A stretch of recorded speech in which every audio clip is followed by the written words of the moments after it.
The potential jackpot Jinho's squad had a total of 2 dungeons scheduled on this day, and there was quite a distance between them. Sangmin and Kichul kept in frequent contact as each waited at a dungeon for the squad to arrive in order to confirm with their own eyes if their hunch was correct. It's still pretty chilly. Sangmin bought a cup of coffee from a nearby vending machine. He'd been waiting for Jinho's team for an hour now, but his anticipation was somehow beating out his boredom. It'd been a while since his heart had raced this fast. If I'm right, he's the first super rookie to come along in ages, and an S rank to boot. Sangmin had secured the title of department manager at a young age, and it was all thanks to his intuition. In fact, he had played a large role in raising White Tiger to its current status as a prominent guild. That same intuition was now telling him that Jinwoo Sung might be able to take the White Tiger Guild to the next level. People will think I've gone insane if I'll say that, though. After all, according to his records, Jinwoo was still officially an E-rank hunter. Things weren't always what they appeared to be, though, and Sangmin wouldn't have been who he was today if that wasn't true. He was watching the gate with the eyes of a hawk, when, Rying. It was a call from Kichul. Hey Kichul. Sir, Jinho Yu's squad just arrived. Okay, stay calm and keep an eye on them, then report back their every move. Yes, sir. Wait. Huh. And Manager Ann. The voice on the other end of the line sounded odd. Did that idiot get caught? Sangmin started feeling anxious. What's wrong? Talk to me. You were right, sir. What? His heart beat faster. Only 2 people, Jinho and Jinwoo, are entering the gate. Of course, since this is all a test for Jinwoo. As expected, Sangmin's hunch was spot on. His intuition had never failed him when it came to situations like this. Nice! He pumped his fist. While you guys take your sweet time, the White Tiger Guild can make a move. Jinwoo Sung will be ours, because that's how Sangmin An and the second administration team rolled. While Sangmin was distracted by his daydreams of victory, Kichul's voice continued spilling through the phone. So what should do now, sir? Should you join you? No, keep monitoring them. Pardon? But we've already confirmed your suspicions. I'm curious about their clear time. I'd like to know how many hours it'll take them to clear a C-rank dungeon. Even A-rank hunters need more than a couple of hours if they go in by themselves, don't they? Do you have something better to do? Of course not, sir. Just thought you might get bored by yourself, so he thought I'd ask. That was why Sangmin liked Kichul.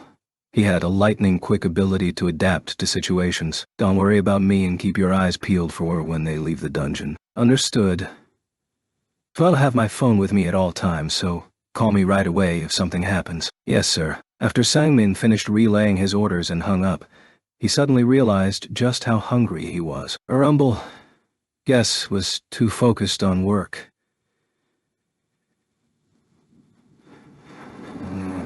He'd been so preoccupied with waiting for Jinwoo that he hadn't eaten all day. Warren.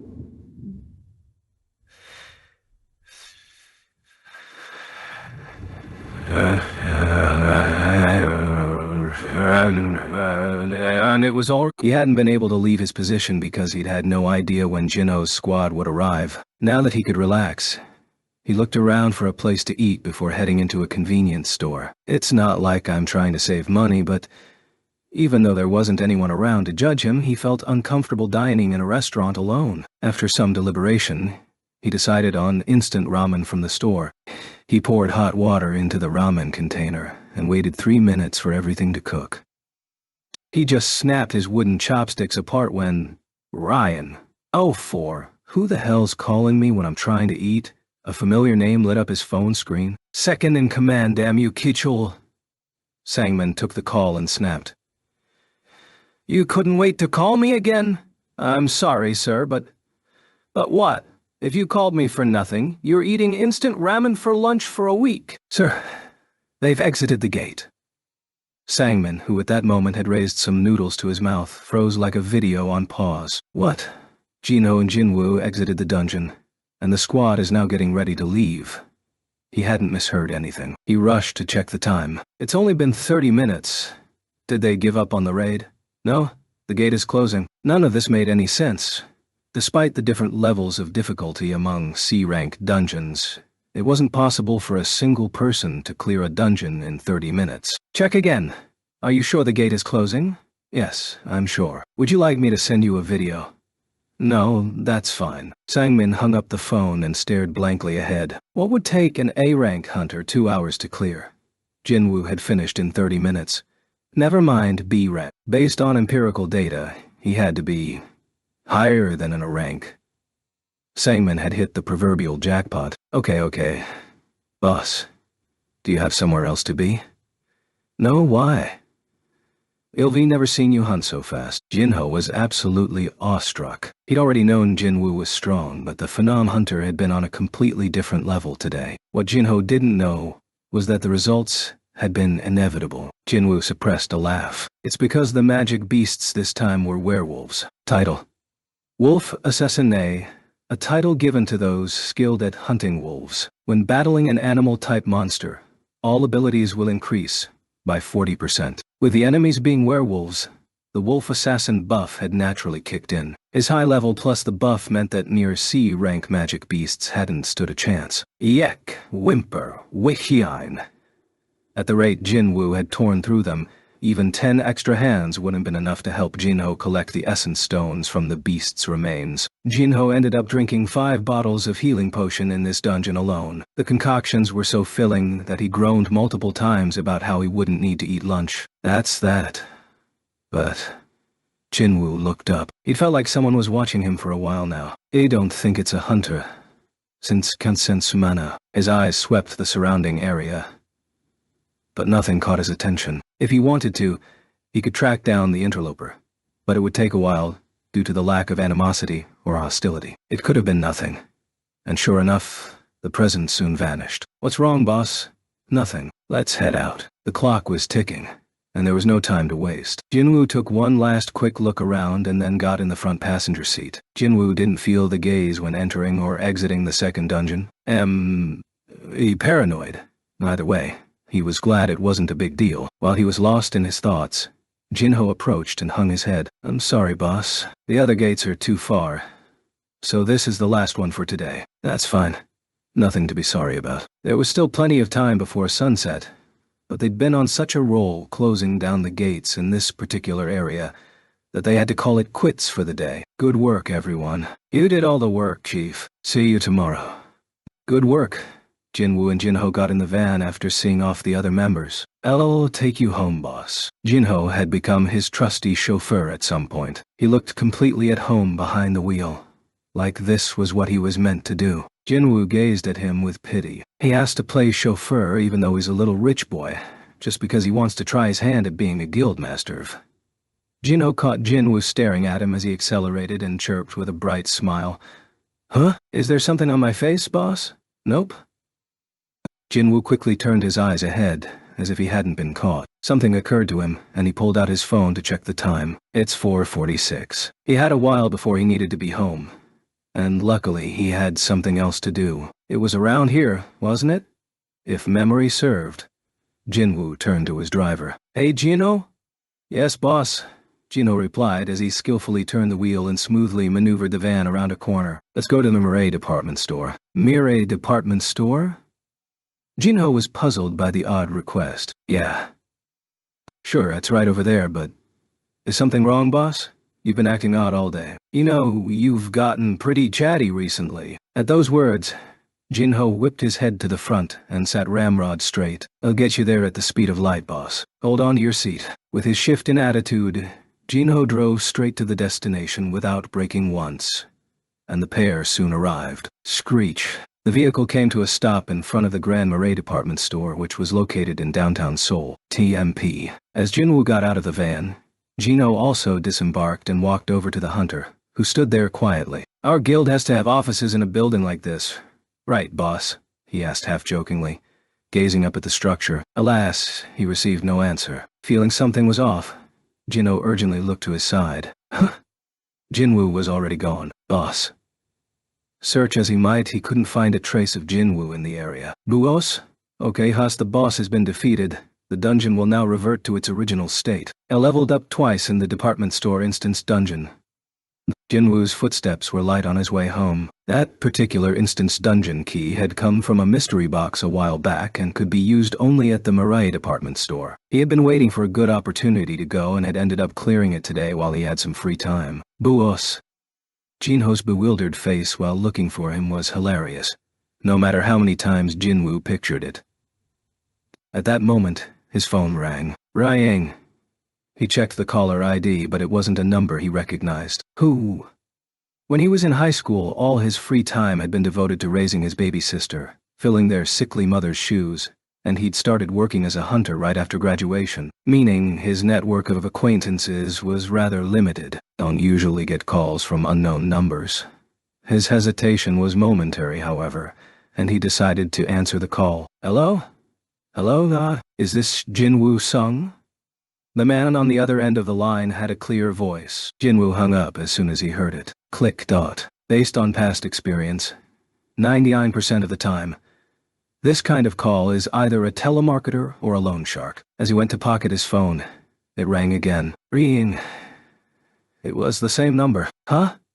So, it's not a telemarketer?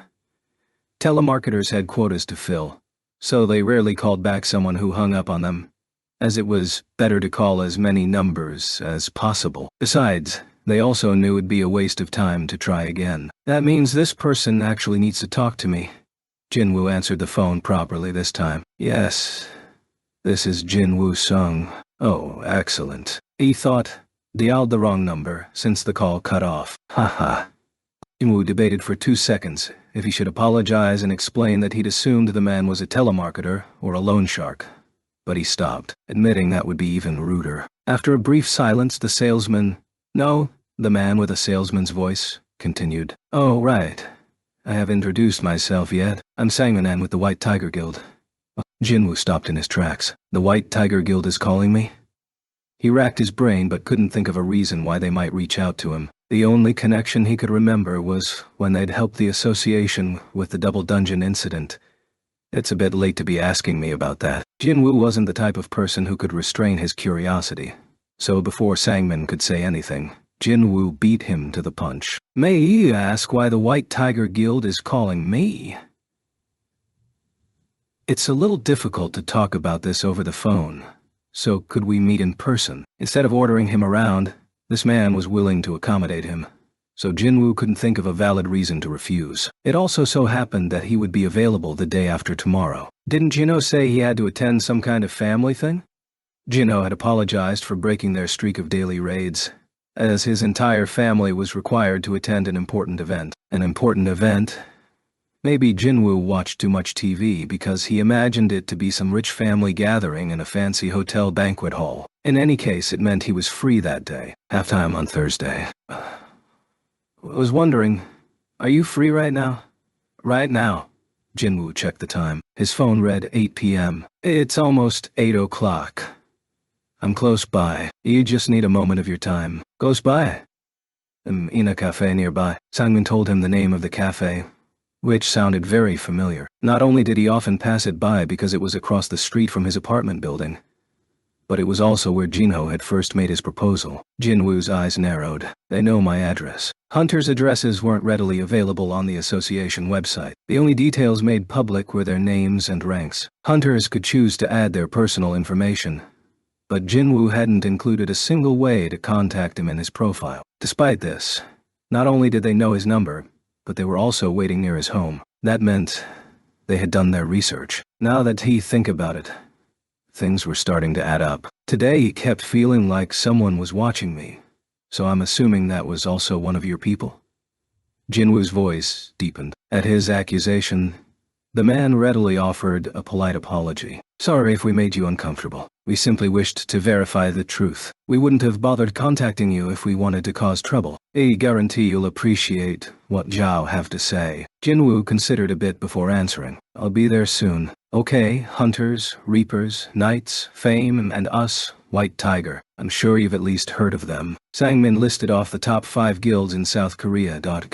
Among them, the Hunters Guild was number 1, but it hadn't always been the top guild. Originally, that title had belonged to the Reapers Guild, but when the White Tiger Guild broke off from the Reapers, they'd lost their standing. After that, the student had surpassed the teacher. The fact that White Tiger had not only gained independence but also surpassed the Reapers was old news these days. And now, the White Tiger Guild was gunning for the #1 spot that had once been held by the Reapers. Sangmin was fully convinced that Jinwoo Sung, the man sitting across from him, would be a great help in their quest to reclaim their former glory. Sangmin handed Jinwoo his business card. Sangmin An, White Tiger Guild's 2nd Administration Team Manager.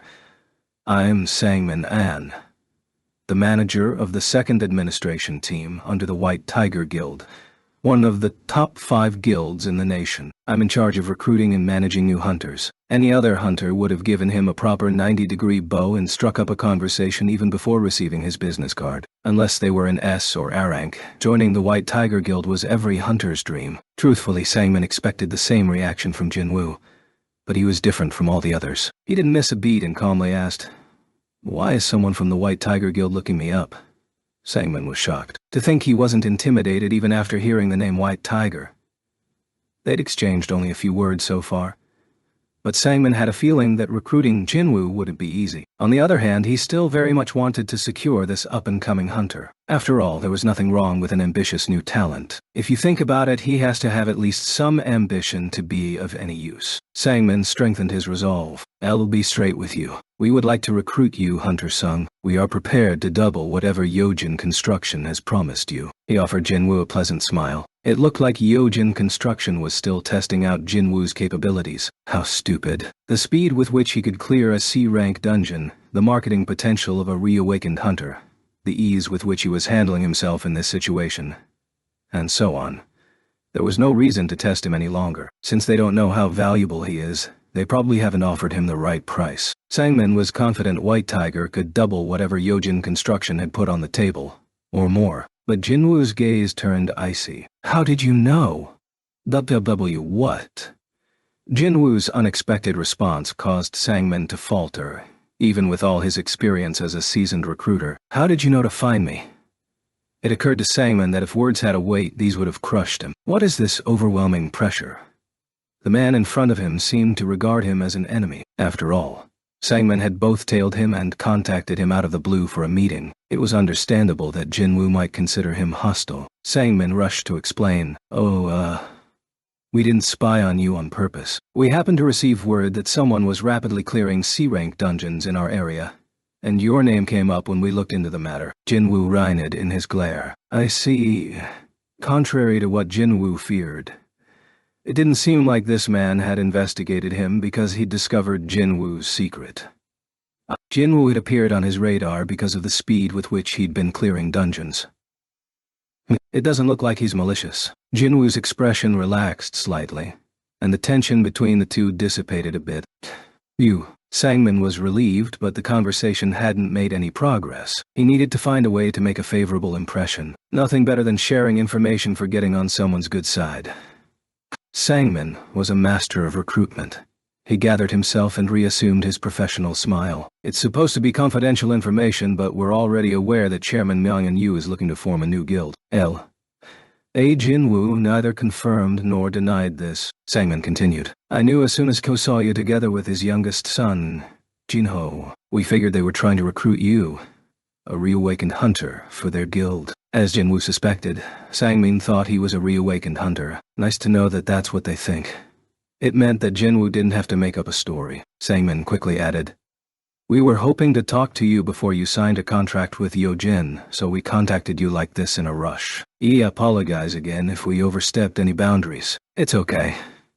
It would have been a different story if there were any ill intentions, but given the sincerity of the apology, Jinwoo decided there was no need to make a big fuss. More importantly, he needed to figure out how to handle this. Sangmin interrupted his train of thought. "Have you already signed a contract with Yojin Construction?"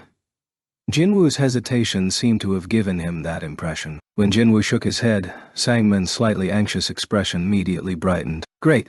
He's a free agent then." Here was an opportunity to recruit a highly skilled hunter who could clear a C-rank dungeon all by himself in 30 minutes. Technically, he had gone in with another D-ranker, but to someone B rank or higher, he was probably more like deadweight. What if Jinwoo joins the White Tiger Guild and gets re-evaluated as Ana rank or better? Sangmin was having a hard time suppressing his giddiness. Jinwoo scratched his chin. Seems like he's counting his chickens before they've hatched. Thinking about it, White Tiger wasn't so bad. It was one of the top 5 guilds, and had potential to become number 1. But Jinwoo had no intention of joining a guild now. My net worth will increase as my level goes up. Plus, it might be a while until he could do this. Or maybe never, but what if one day I can clear B and A rank dungeons by myself, the way he clears C rank dungeons now? The earnings from high-ranked dungeons were beyond imagination. They were the reason large guilds were able to grow into entities rivaling megacorporations. Highly valuable essence stones, remnants of magic beasts, minerals excavated from dungeons, rune stones, artifacts. Untold sums of money flowed from those dungeons. If he could obtain and keep all that wealth for himself, why share it with a guild? If I'll keep leveling up, it's definitely not impossible. That was why joining up seemed a bit premature. The corners of Jinwoo's mouth started to lift. Sangmin beamed, thinking this was a positive response. Have you come to a decision? You promised me double, yes? That's right. If you believe what they offered doesn't reflect your talents, we could possibly raise your compensation. Then how much is the White Tiger Guild's building worth? Sangmin's expression froze for a second.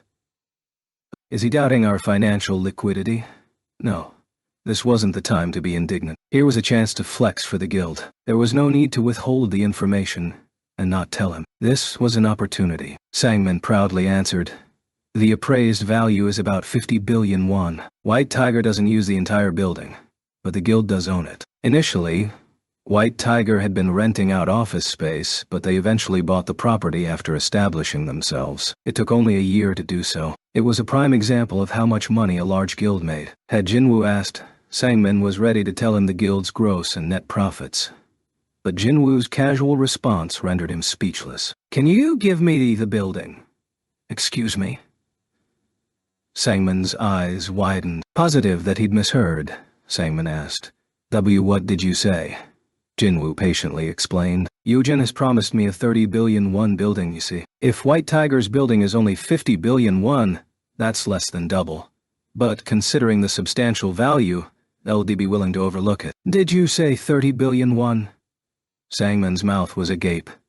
Jinwoo had 4 years of experience, but that career was as an E-rank hunter. He'd become noteworthy only in recent weeks. That meant it was likely that his second awakening hadn't been much earlier. How powerful was he now for Chairman Yu?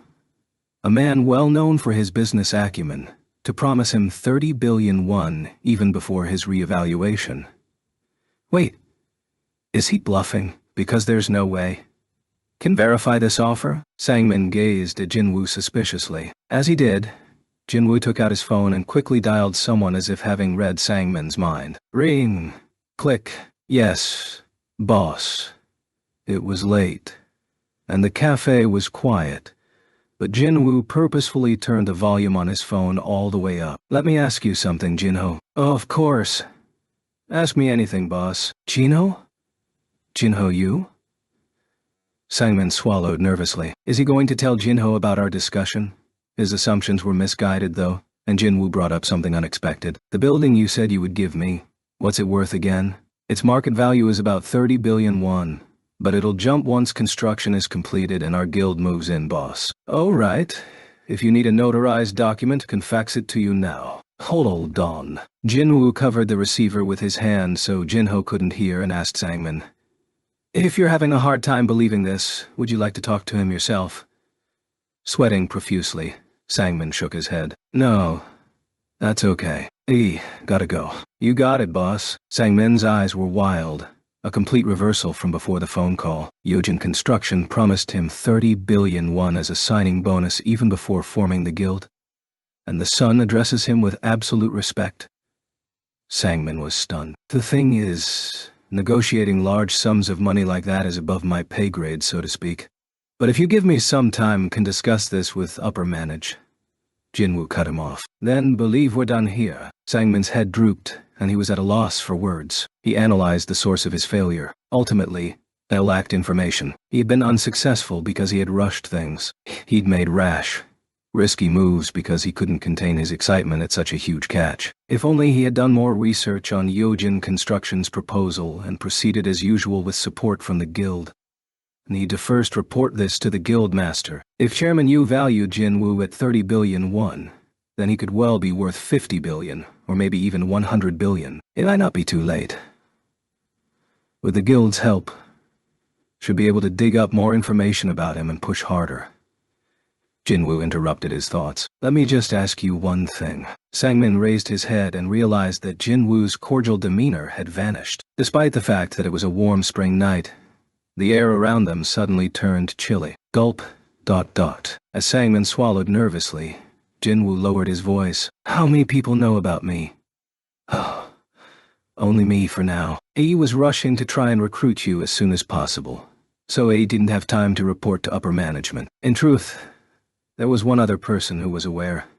Kichul, Sangmin's subordinate and right-hand man. Sangmin figured that this might upset Jinwoo, so decided to keep Kichul a secret, just in case. But Jinwoo growled, Let's not lie to each other out of mutual respect, agreed. Sangmin was taken aback. What? Did he look into us before our meeting? If that was the case, lying would just make their relationship unnecessarily worse than it already was. Sangmin didn't even want to consider that possibility. Yes, have no choice but to tell him the truth. The relationship between a hunter and a guild was similar to that of a celebrity and an agent. Even if a hunter wasn't willing to enter into a contract at this point in time, it was important to maintain a good relationship, because one never knew what the future may hold. Avoid conflict with hunters as much as possible. That was the golden rule of the second administration team. To that end, Sangmin decided to confess. To be perfectly honest, one of my subordinates does know about you. That is the truth. Jinwoo nodded. He knew it. It was just as he'd suspected. Research, surveillance, and reaching out to Jinwoo. This was too much work for one person. The decisive clue was the timing of when Sangmin had contacted him. His call had come as soon as Jinwoo entered the vicinity of his house. Someone was probably watching me and informed him the minute they saw me. After all, Sangmin would have wanted to talk to Jinwoo as soon as possible while making sure Jinho remained clueless. At least this wasn't official White Tiger Guild business. That much was clear from Sangmin's reaction to the 50 billion won. He'd panicked when presented with a figure higher than he had authority to clear. If he was going through the proper channels, he would have at least feigned a call to upper management, regardless of whether the amount was possible or not. Taking all that into account, Jinwoo had suspected a small team of 2 or 3 people, and Sangmin had now personally confirmed it to be 2. Thank goodness. Jinwoo didn't want things to get complicated, but 2 people. He could easily keep the situation under control. It was obvious they would keep pestering him if he left things as is, so he decided that a small warning was in order. Jinwoo spoke up. I'll be honest as well. I've already rejected Yojin's offer. Sangmin was floored by this bombshell. What? In that instant, Jinwoo vanished from sight. Sangmin sprang to his feet. He quickly sound around but couldn't spot Jinwoo anywhere. What's going on? Did he move so fast that El couldn't see him? Caught off guard, Sangmin belatedly realized that a hand had settled on his shoulder. A chill ran down his spine. Don't turn around. The voice came from his side. Jinwoo had been sitting across from Sangmin one moment, and had silently slipped behind him the next. Stealth? Sangmin broke into a cold sweat. Is he mad at me? Hunters were monsters. Sangmin knew this well from working so closely with them. That was why he always treated them with the utmost respect. Was the surveillance entailing the tipping point? You should have requested backup from the guild before came, but it's not like could have arranged security when AO don't know his rank. Sangmin's mind was spinning, and his heart was pounding. The sound of his own breath was deafening. Inu murmured, Please sit down, nice and slowly. I'd hate to give you a heart attack. Sangmin hesitantly nodded. You think it's too late for that? He did as requested, and Jinwoo reappeared, sliding into the seat next to him. Although Sangmin understood why Jinwoo would say those words. Earlier, the look in Jinwoo's eyes as he asked his single question had made his blood run cold. If Sangmin had met that same gaze directly in this kind of situation, his heart might have stopped altogether. Is this his way of being considerate? Still, There was no arguing the fact that Jinwoo was a scary man. Jinwoo continued. The reason Jay rejected Yojin's offer is because I'm not interested in joining a guild at this time. Both men kept their eyes straight ahead instead of facing each other as they conversed. 1SC. Also, Jinwoo paused for a beat. I would rather not have anyone else knowing about me. It was a simple request. He didn't want to join a guild, and he wanted to keep a low profile. Sangmin understood immediately, but there was still one thing he was curious about. If you may ask, then why are you working with Jinho? He's helping me with a personal matter. No one else knew about my reawakening, and I think of him as a trustworthy friend, so she asked for his help. Speaking of, the weight of Jinwoo's words seemed to grow heavier. If I'll find there's talk about me behind my back, may assume that you or your subordinate will take full responsibility, Manager Ann. Even though Jinwoo had already removed his hand, the threat exerted an even heavier pressure on Sangmin's shoulder. This isn't a bluff. Sangmin couldn't explain how he knew this, but he was utterly certain that Jinwoo could do plenty of damage if he wanted to. My gut feelings about people are almost always right. Jinwoo had escaped several horrific life-and-death situations. How did the saying go? What happens in a dungeon stays in a dungeon. Who knows what Jinwoo had gotten up to in there? And he has the stealth skill to boot. The stealth skill could be a major pain. Skill holders could commit virtually any crime and get away scot-free, if they were careful enough. Security cameras, guards, and alarm systems were all useless. A bead of sweat rolled down Sangmin's forehead. He had no idea he could use stealth. Outstanding abilities and a rare skill. No wonder Yojin had offered him 30 billion. Not like they'd make a deal unless they knew they'd profit from it. Ba-dump, ba-dump, dot-dump. Even though he was frightened, Sangmin's heart was beating with excitement. He managed to get out a reply. Rest assured, T will keep your secret. I'll make sure Kichul, my subordinate, is also on the same page. Keeping all this on the down low was preferable to Sangmin anyway. A free agent of his aptitude? There was no reason to spread information and risk competitors finding out about Jinwoo, and it wouldn't hurt to be able to take all the credit for discovering him. Truth be told, I have to admit that the biggest reason is because don't want him as an enemy. I'll take your word for it, Manager Ann. With that, Jinwoo's presence disappeared from the seat next to him. Sangmin peered at his surroundings. The cafe around him had a peaceful, cozy vibe, and Sangmin felt like he'd been abruptly dropped into another world. He was rendered speechless and could only press a hand against his racing heart to try and calm down. Just then, Kichul burst into the cafe. He had been watching Sangmin and Jinwoo through the window and had dashed to the scene as soon as Jinwoo vanished. Manager Ann. Sangmin looked deathly pale, so Kichul worriedly asked, Sir, what happened? Did negotiations fall through? Sangmin's trembling hands fished out a cigarette and brought it to his lips. Kichul, think this is an even bigger deal than we thought. They had to recruit this man no matter what. His mind was consumed by that single thought. Fortunately, it looked like the opportunity was still there. He was brought back to Earth when Kichul lightly grabbed his wrist. Sir. Sangmin looked at the younger man just as he was about to light up. Kichul glanced around and then whispered cautiously, This is a non-smoking area. Sangmin crushed the cigarette in his fist. Seriously? 2? Okay, as soon as Jinwoo got home, he called up his stat window. Ping. Name. Jinwoo Sung. Chub. Non-on AHP. 7,229. Fighting 0. Low level. 39. On title. Wolf Assassin. OMP. 638A Intelligence. 51 Agility. Points. Skills. Passive skill. Unknown. Elvdorien. Axe. Willpower Elvdorien. 1. Advanced dagger wielding Elvdorien. 1 active skill. Dash LV. 2. Murderous intent Alv. 1.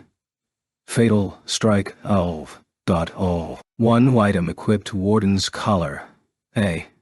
No wonder people are starting to notice. Jumped an incredible 12 levels. From level 27 to 39. This was the first time he'd had such an exponential increase since the first instance dungeon, when he'd gone in as level 1 and emerged as level 17. He'd also been low level back then, but it was different now. It was a testament to just how many dungeons he'd cleared in a short span of time. I've only been doing raids with Jinho for 4 days, and I've already cleared 9 dungeons. On top of that, all 9 were C rank, which were considered the highest level dungeons an individual could clear on their own. The speed at which they were moving was insane, to the point where it was troubling hunters in the area who depended on those very same dungeons to make a living. Jinho, who had a front row seat to this spectacle, could only watch dumbfounded at the dizzying pace Jinwoo was maintaining. After all, it was only natural that the higher his level became, the faster he could get it done. 12 level-ups within 9 dungeons meant he was averaging about 1 level per raid. There were 10 dungeons left, and at that rate, he'd easily surpass level 45 by the time he fulfilled his commitment of 19 raids. When his level was in the mid-20s, he'd been able to defeat a B-rank hunter. He couldn't even hazard a guess as to how powerful he was currently. My heart is racing. Jinwoo put his hand on his chest and felt his pulse. Ba-dump, ba-dump, dot. Getting stronger was an absolute thrill that he could have never imagined in the past. To think that entering gates and capturing dungeons could be this exciting. It's because Ha can actually check how much stronger become. Every time his level increased and his abilities evolved, he could see the difference after each excursion with his own eyes. Hunting. Jinwoo felt like he was a real hunter now. It felt right to describe what he was doing as hunting. There was a saying among animal hunters that locating the next hunting grounds was just as important as the hunt itself, and Jinwoo's next destination was already set. The Demon's Castle. He'd been level 21 or so when he first stepped foot in the Demon's Castle dungeon, and he'd gained almost 20 levels since. He thought it likely that he was more than ready to tackle it now, but remembering Cerberus, the monstrous gatekeeper, gave him pause. What if he'll open the castle doors and a horde of creatures ends up overpowering me? He shuddered at the thought. It might be possible to successfully escape using the stealth skill, but he couldn't be certain. A hunter could be lucky 10 times over, but a single mistake could lead to death. That was why Jinwoo refused to take any chances. He needed to be absolutely sure he had the power to defeat a group of creatures at Cerberus's level at once. Cerberus's name was in red. The color of the monster's name indicated its level of difficulty. The only time he'd ever encountered a monster with a red name had been at the Demon's Castle. Most of the monsters found in instance dungeons accessed by keys from mystery boxes were low level, including the ones from today's Mirai department store instance dungeon. But for some reason, am I missing something? Jinwoo assumed that the only monster he had seen with a red name was the one encountered at the Demon's Castle. But something niggled at the back of his mind. He was definitely forgetting something. Was there a red-named monster other than the one in the Demon's Castle? But that wasn't possible. He'd almost died when he'd fought Cerberus at level 21, so if he'd met a monster labeled in red earlier, he would've, Oh, he blurted out. Of course, he'd had one other close call with such a monster. The penalty quest. The centipedes in the desert had also had names floating in red. Poison-toothed giant desert centipedae that had been a forced encounter from a while ago, back when he hadn't made the connection between the new creatures and the term monsters, so it took a moment for him to remember them. If I'm able to defeat those centipedes easily, he'd have enough confidence to raid the Demon's Castle. There had been more than one centipede, so he'd also be able to test whether he could handle a coordinated attack from a group of such high-level monsters. The question was, how to reach them. Is skipping the daily quest the only way to get back there? Whether he completed the penalty quest or the daily quest, the amount of ability points he would receive would be the same, which meant he had nothing to lose. I'll go to the penalty zone tomorrow. When he thought about the fact that he would be skipping the daily quest on purpose in order to do the penalty quest, it was amusing, considering he'd barely survived the last time. Wonder if they'll drop any items or experience points. His lips started to curl up at the thought, but his musings were interrupted as his perception suddenly alerted him to a presence stepping out of the elevator at the end of the hall. The light footsteps were familiar to him. Gina's back. It was 11 p.m., the time his sister usually returned. Jinwoo got up before she could even start rummaging through her pocket for the key. Click. Gina exclaimed playfully. When he'd first started opening the door, she would get startled, but she'd gotten used to it. If there's one thing humans are good at, it's adapting. VM home. Welcome back. Gina greeted her brother and wandered off to her room. Jinwoo turned to lock the door after her when... Hey, Jinwoo? Gina cracked her door open and stuck out her head. Do you have any days off this week? What for? My homeroom teacher said she needs to have a parent-teacher meeting, but it's fine if you can't make it. She looked anxious, as if this was a special request from her teacher, a parent-teacher meeting. Since Gina was a senior, her teacher would also be busy making sure her students had plans for their futures. Jinwoo would have preferred to avoid the meeting, citing his busy schedule as an excuse. But unfortunately, he had a day off. Thanks for nothing, Gino. After some deliberation, he replied, Thursday. Really? Awesome. Gina's expression lit up instantly. Jinwoo sensed she was seconds away from tackling him in a hug, so he quickly waved her off. Desk say. She rolled her eyes at him before retreating back into her room. A sigh spilled out of Jinwoo. Non-stop raids, revisiting the penalty zone, and now a parent-teacher meeting the day after tomorrow. It was shaping up to be a busy week. Okay, Jinwoo left home early since he had a full schedule today. Jinho had booked 4 gates. It seemed like he was making up for the fact that they were off tomorrow. Well, considering how fast I've been clearing them, 4 or 5 dungeons a day shouldn't be a problem. The bigger issue was that it was uncommon for multiple C-rank gates to appear in close proximity.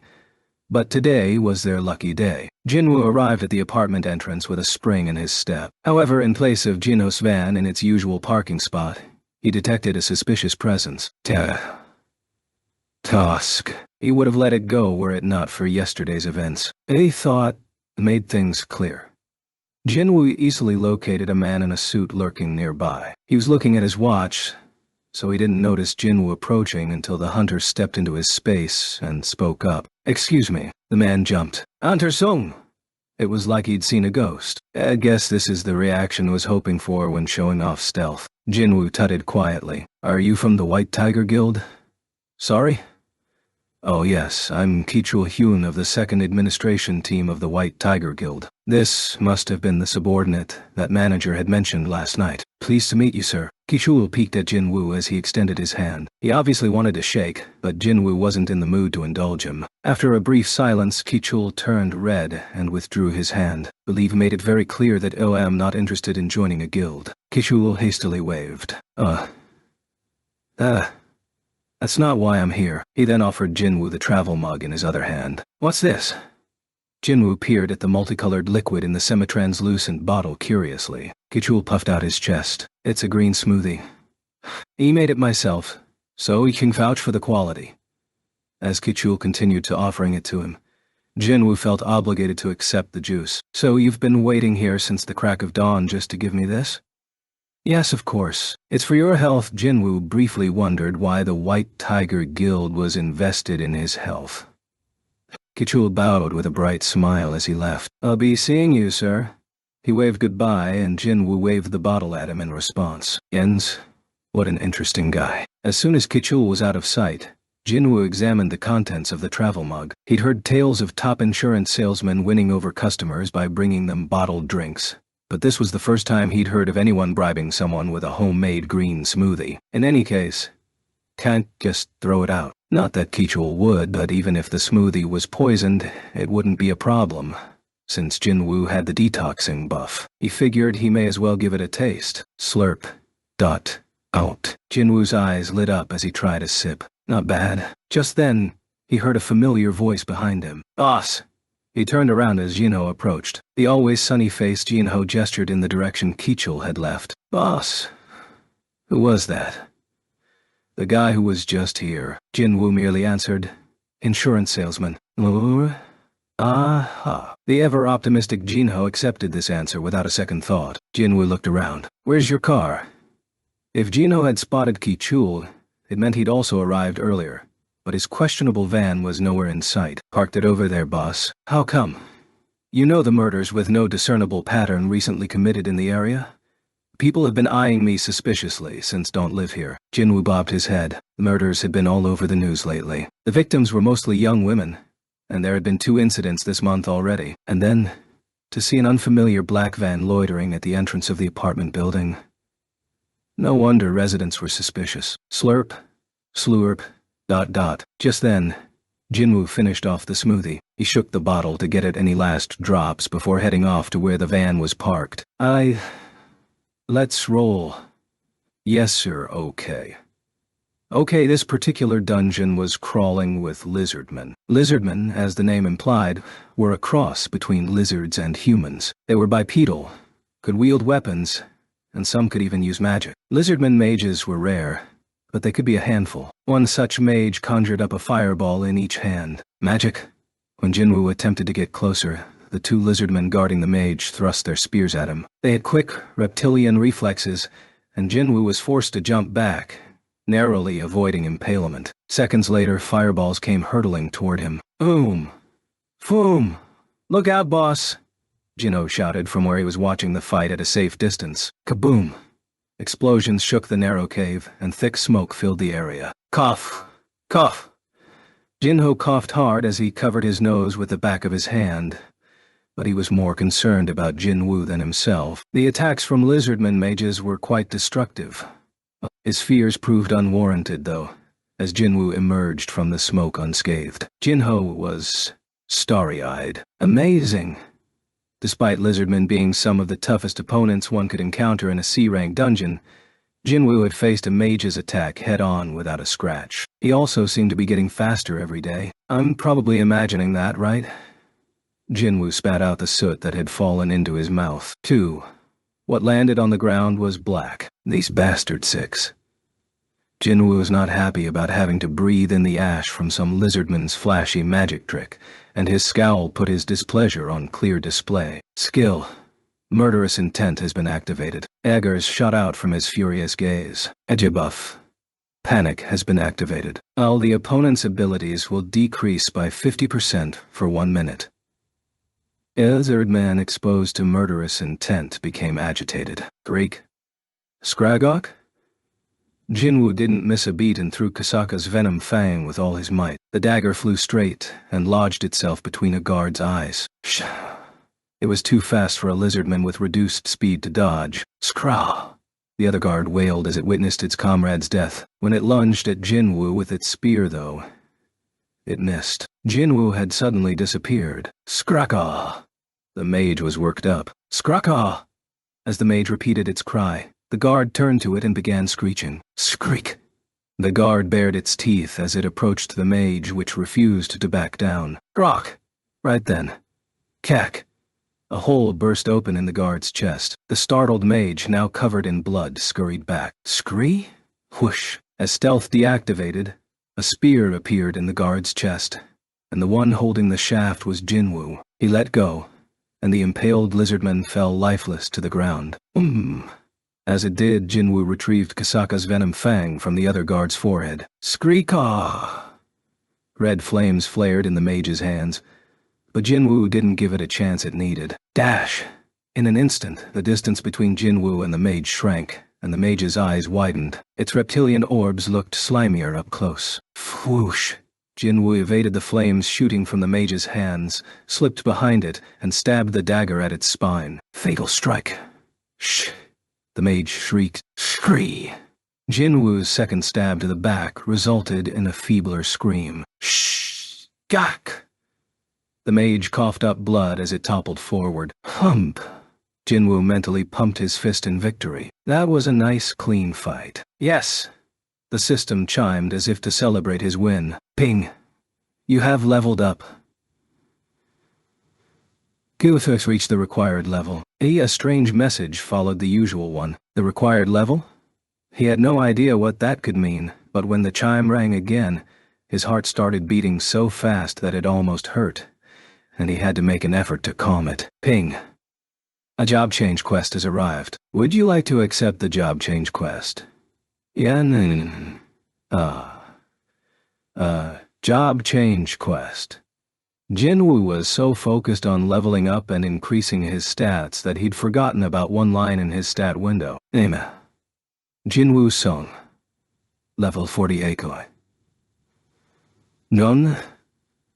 The third slot of the stat window indicated his job. Changing my job mean He had an opportunity to change it from nothing to something. He would have a job. In most video games, characters benefited greatly from changing their job, so it stood to reason that it would function similarly within this system. Ba-dump, ba-dump, ... His heartbeats were deafening. After realizing he was one step closer to his ultimate goal, he just couldn't calm down. Would you like to accept the job change quest, Yan? The choices kept flashing before his eyes. Of course. What kind of idiot would waste an opportunity like this? Jinwoo was more than happy to accept the job change quest, except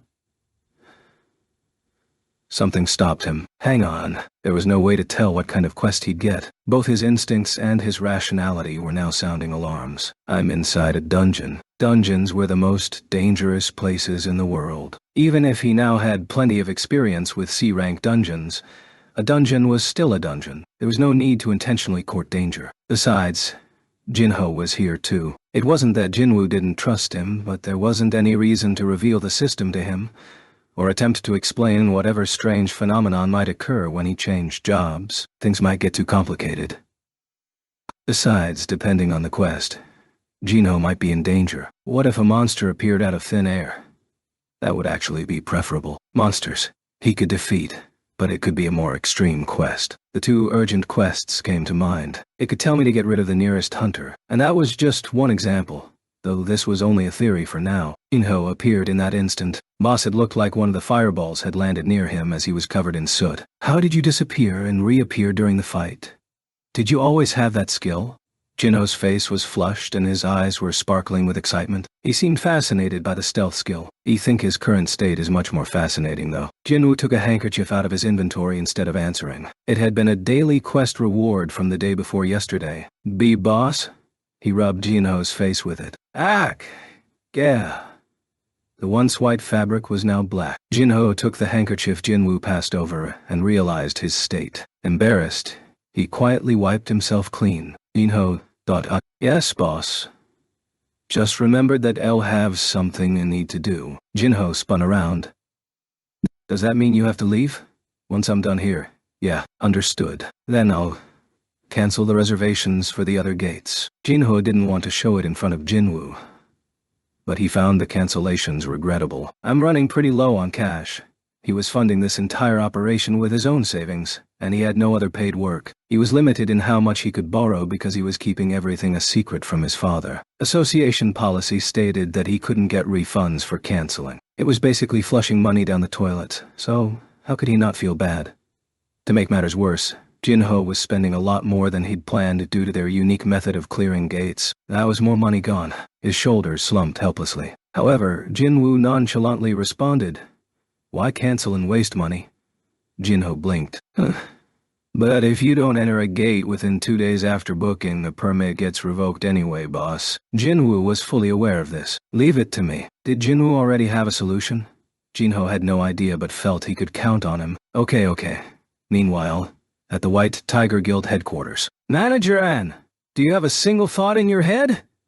A big booming voice erupted from the offices of the second administration team. The voice belonged to Yoonho Baek, the guild master and CEO of the White Tiger Guild. It was never a good thing when the big boss himself descended from the top floor to read someone the riot act. Why are there no gates reserved to train our new recruits? Do you realize we're already 3 days behind schedule? All the other employees kept their heads down, worried they'd be next on the firing line. Manager and kept his eyes on the floor as President Baek shouted and gestured wildly. Sangmin was experienced enough to know not to actually reply, and further rile his boss, the way his subordinate Kichul did. It was best to keep his mouth shut in situations like this. It didn't matter what he thought. President Baek shook the report he'd received that morning from the second administration team. You call this an excuse? You couldn't book any gates because you were outbid by another group? Does the guild not have enough money? What? Are they funded by some little rich kid? It was tempting to answer that question, but Sangmin steeled himself and kept quiet. He had promised Jinwoo after all. If you say anything now, I'll have to out those two. Oblivious to Sangmin's internal conflict, the president continued shaking the building with his bellows. Don't care if it costs 1 or 200 million won. Do whatever it takes and book a damn gate. Understood? As if on cue, Sangman's phone rang. I'm really sorry that I missed your call. Was with a friend, so? Was shy. Sangmin sneaked a peek at the caller ID, and his eyes widened. Sorry, sir. I'll just be a minute. The main job of the second administration team was recruitment, and much of it came down to good timing. Sangmin was the manager, and although Beck was still seething, it would be foolish to keep Sangmin from answering his calls. Well, take it. Beck acquiesced. The manager excused himself with a quick nod and promptly answered the phone. Hello, Sangmin, another White Tiger Guild speaking. Beck crossed his arms and waited for the conversation to end. Yes, understood. If you wait for us at the cafe on the first floor, we'll be right there. Great. We'll see you then. Sangmin hung up and rapidly said, Sir, have to head out for a while. This was Sangmin An, the ace of the second administration team. If this was a matter where he was willing to sprint out in the middle of a tense situation after a single phone call. Beck's face softened slightly. Is this related to a new recruit? Yes, sir. Judging by the confidence on Sangmin's face, Beck surmised that something important was at hand. Manager and is personally heading out to scout this new recruit. That meant this candidate had to be exceptional. Beck's scrunched expression suddenly smoothed into a delighted smile. Far be it from me to stand in the way of our recruitment expert. Don't worry about things here and get going. Sangmin bowed again and quickly ordered, Assistant Manager Hyun, bring the contract and seal. Yes, sir. The two were out in a flash. Once they'd left, Beck surreptitiously interrogated a male staffer. So what's the deal? What is manager and being so proactive? The male employee shot an imploring look at the female coworker beside him to come to his rescue, but she shook her head. Her eyes made it clear she didn't know either. He hesitantly replied, The thing is, sir, I'm not quite sure. He expected the president to lose it right then and there, but surprisingly, he remained quiet. He's up to something, and he's even hiding it from his subordinates. Beck rubbed his chin thoughtfully. Manager N was often credited with single-handedly building up White Tiger to what it was today. And here he was, hanging off this potential recruit's every word. Is he about to make another big score? A smile bloomed on President Beck's face. Oh, okay. Why is this coffee so bitter? Jinwoo frowned. He'd ordered espresso thinking it would be similar to instant coffee, but it tasted more like bitter herbal medicine. Not to mention the price was exorbitant for something that tasted so awful. 6,000 won could have bought me a few canned coffees. He was trying to figure out how many sugars he had to pour in to make it taste more like canned coffee when... Ting-a-ling. The cafe door opened, and Sangmin and Kichul entered. Over here.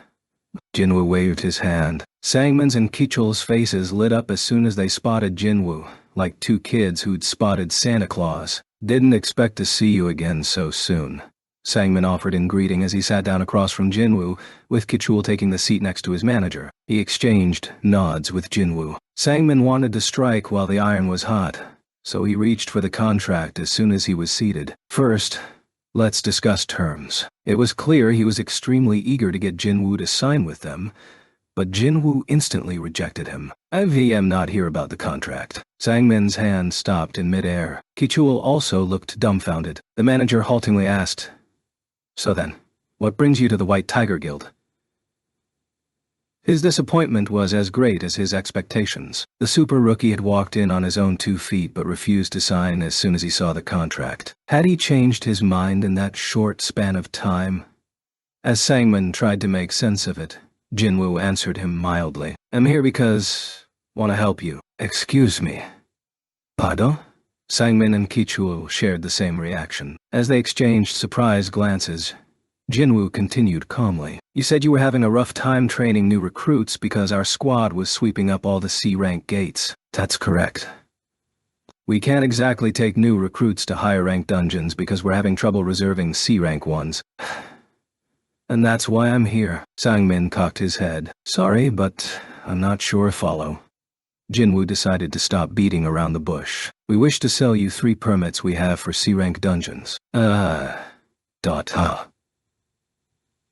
Not. Kishula let out a noise. The 2 White Tiger employees finally grasped Jinwoo's intentions. As he put away the contract, Sangmin pointed out, If you really want to help us, then wouldn't it be more efficient to stop booking C-rank dungeons? Jinwoo shook his head. We have our own reasons for needing them. Then what about today?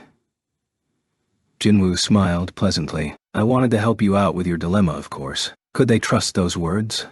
Before Sangmin could begin calculating everything in his head, Jinwoo continued. This offer only stands for today. We're also in a position where we can't postpone our raids. Miss this chance, and you won't get another for a while. It was like he was on a home shopping show, promoting a product, just about to sell out. Sangmin was torn. Seoul wasn't the only city with gates. If they had to, they could take their recruits to train elsewhere. The problem with that was they could set off sparks with established guilds or strike squads in the area.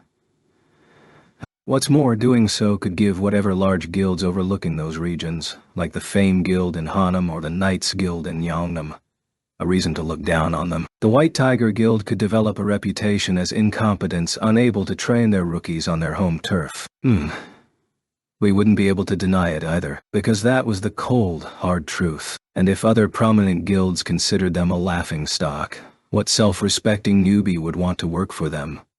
Public perception was everything for a guild. Okay.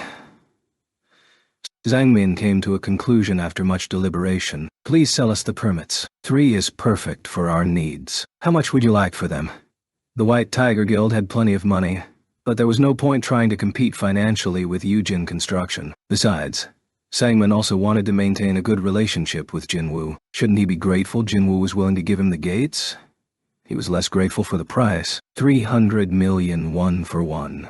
So, 900 million for all 3. JK. Sangmin and Kichul almost choked. That's too mo. Kichul tried to interrupt, but Sangmin quickly stopped him. Something similar had happened the last time they met. When they couldn't agree on the price, Jinwoo had cut off the conversation without a second thought. This situation had come full circle, in a way. If he passed this up, he'd have no choice but to book a C-rank gate later, or, worse, train the new recruits in a different city. He should at least try to negotiate. It would be a shame to fold so quickly. No matter how one looked at it, 300 million won per gate was practically extortion. These days, Jinho's squad paid an average of 100 million for a permit, asking for 3 times that was reaching. And both parties were aware of that fact. He started high, knowing we'd negotiate the price. Sangmin recalled what the president had said in the office. Don't care if it costs 1 or 200 million won. Do whatever it takes and book a damn gate. That was tantamount to getting the president's approval right there. And he wouldn't be able to deny it, as everyone in the second administration team had heard those exact words. Sangmin took a breath and made his counteroffer. 300 million won is too much even for us. So, how about 200 million wo? Deal. Jinwoo stuck out his hand before Sangmin could finish his sentence. In his confusion, Sangmin instinctively took it. That's it. Yes, 200 million won per gate. Please wire the money to our account. It all happened in a blink, but Sangmin was relieved it had gone as smoothly as it did. He lightly shook Jinwoo's hand. Thank you very much. Glad to be of help. God. Jinwoo beamed. Sangmin could now afford to relax a little. Not only had he resolved the training problem, but he'd gotten a little bit closer to Jinwoo. Deals are based on trust, after all. Indeed, he would build up his relationship with Jinwoo step by step, and Jinwoo would be on his side in no time. He shouldn't look a gift horse in the mouth. Sangmin cheered mentally. Jinwoo was the first to stand. I suppose I'll see you around. Oh, and here. He handed Kichul a paper bag with the travel mug inside. Thank you for the smoothie. It was really good. I'm glad it was to your taste. Kichul blushed as he accepted the bag. With that, Jinwoo left the cafe. As soon as he was far enough from Sangmin and Kichul, Jinwoo gave Jinho a call. After a few rings, Jinho's excited voice picked up. Boss, 600 million won actually came through.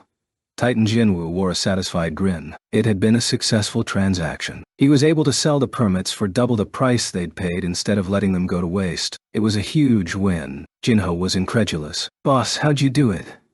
Who did you sell those C-rank gates to? That's a trade secret. Who?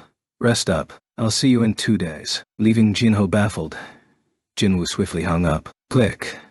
Docs. Later that night, at the office of the second administration team, Kichul urgently approached Sangmin. Sir, what?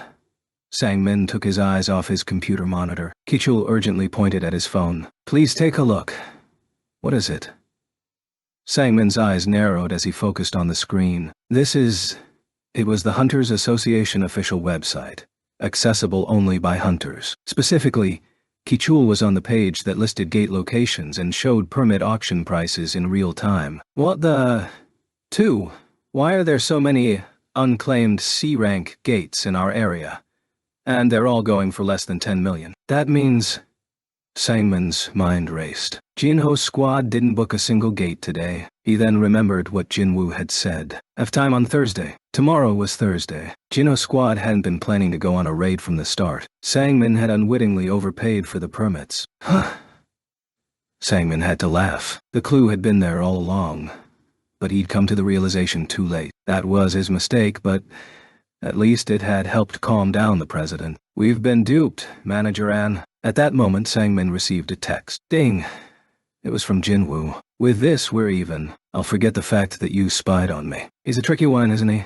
Sangman swallowed his laugh. If this made them even, as Jinwoo said, it was a win for the White Tiger Guild, since the ultimate goal was to recruit Jinwoo. And to them, it wasn't that much money anyway. Let's think of this as an investment in Jinwoo. The hope was to see a return on that investment. With a twinkle in his eye, Sangman closed the message. After sending the text, Jinwoo scanned his surroundings. Not a soul nearby. He was currently in the woods, as he'd chosen an infrequently visited hillside for safety's sake. It was currently 5:44 p.m., so he didn't expect any hikers at this hour. Plus, he'd picked a spot off the beaten path. Shall one get going?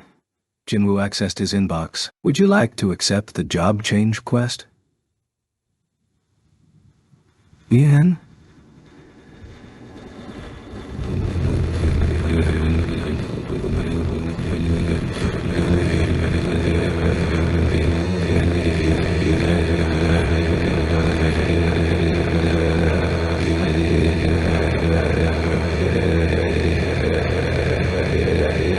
Gulp. ... Jinwoo swallowed nervously. It was nerve-wracking not knowing what kind of quest he would get.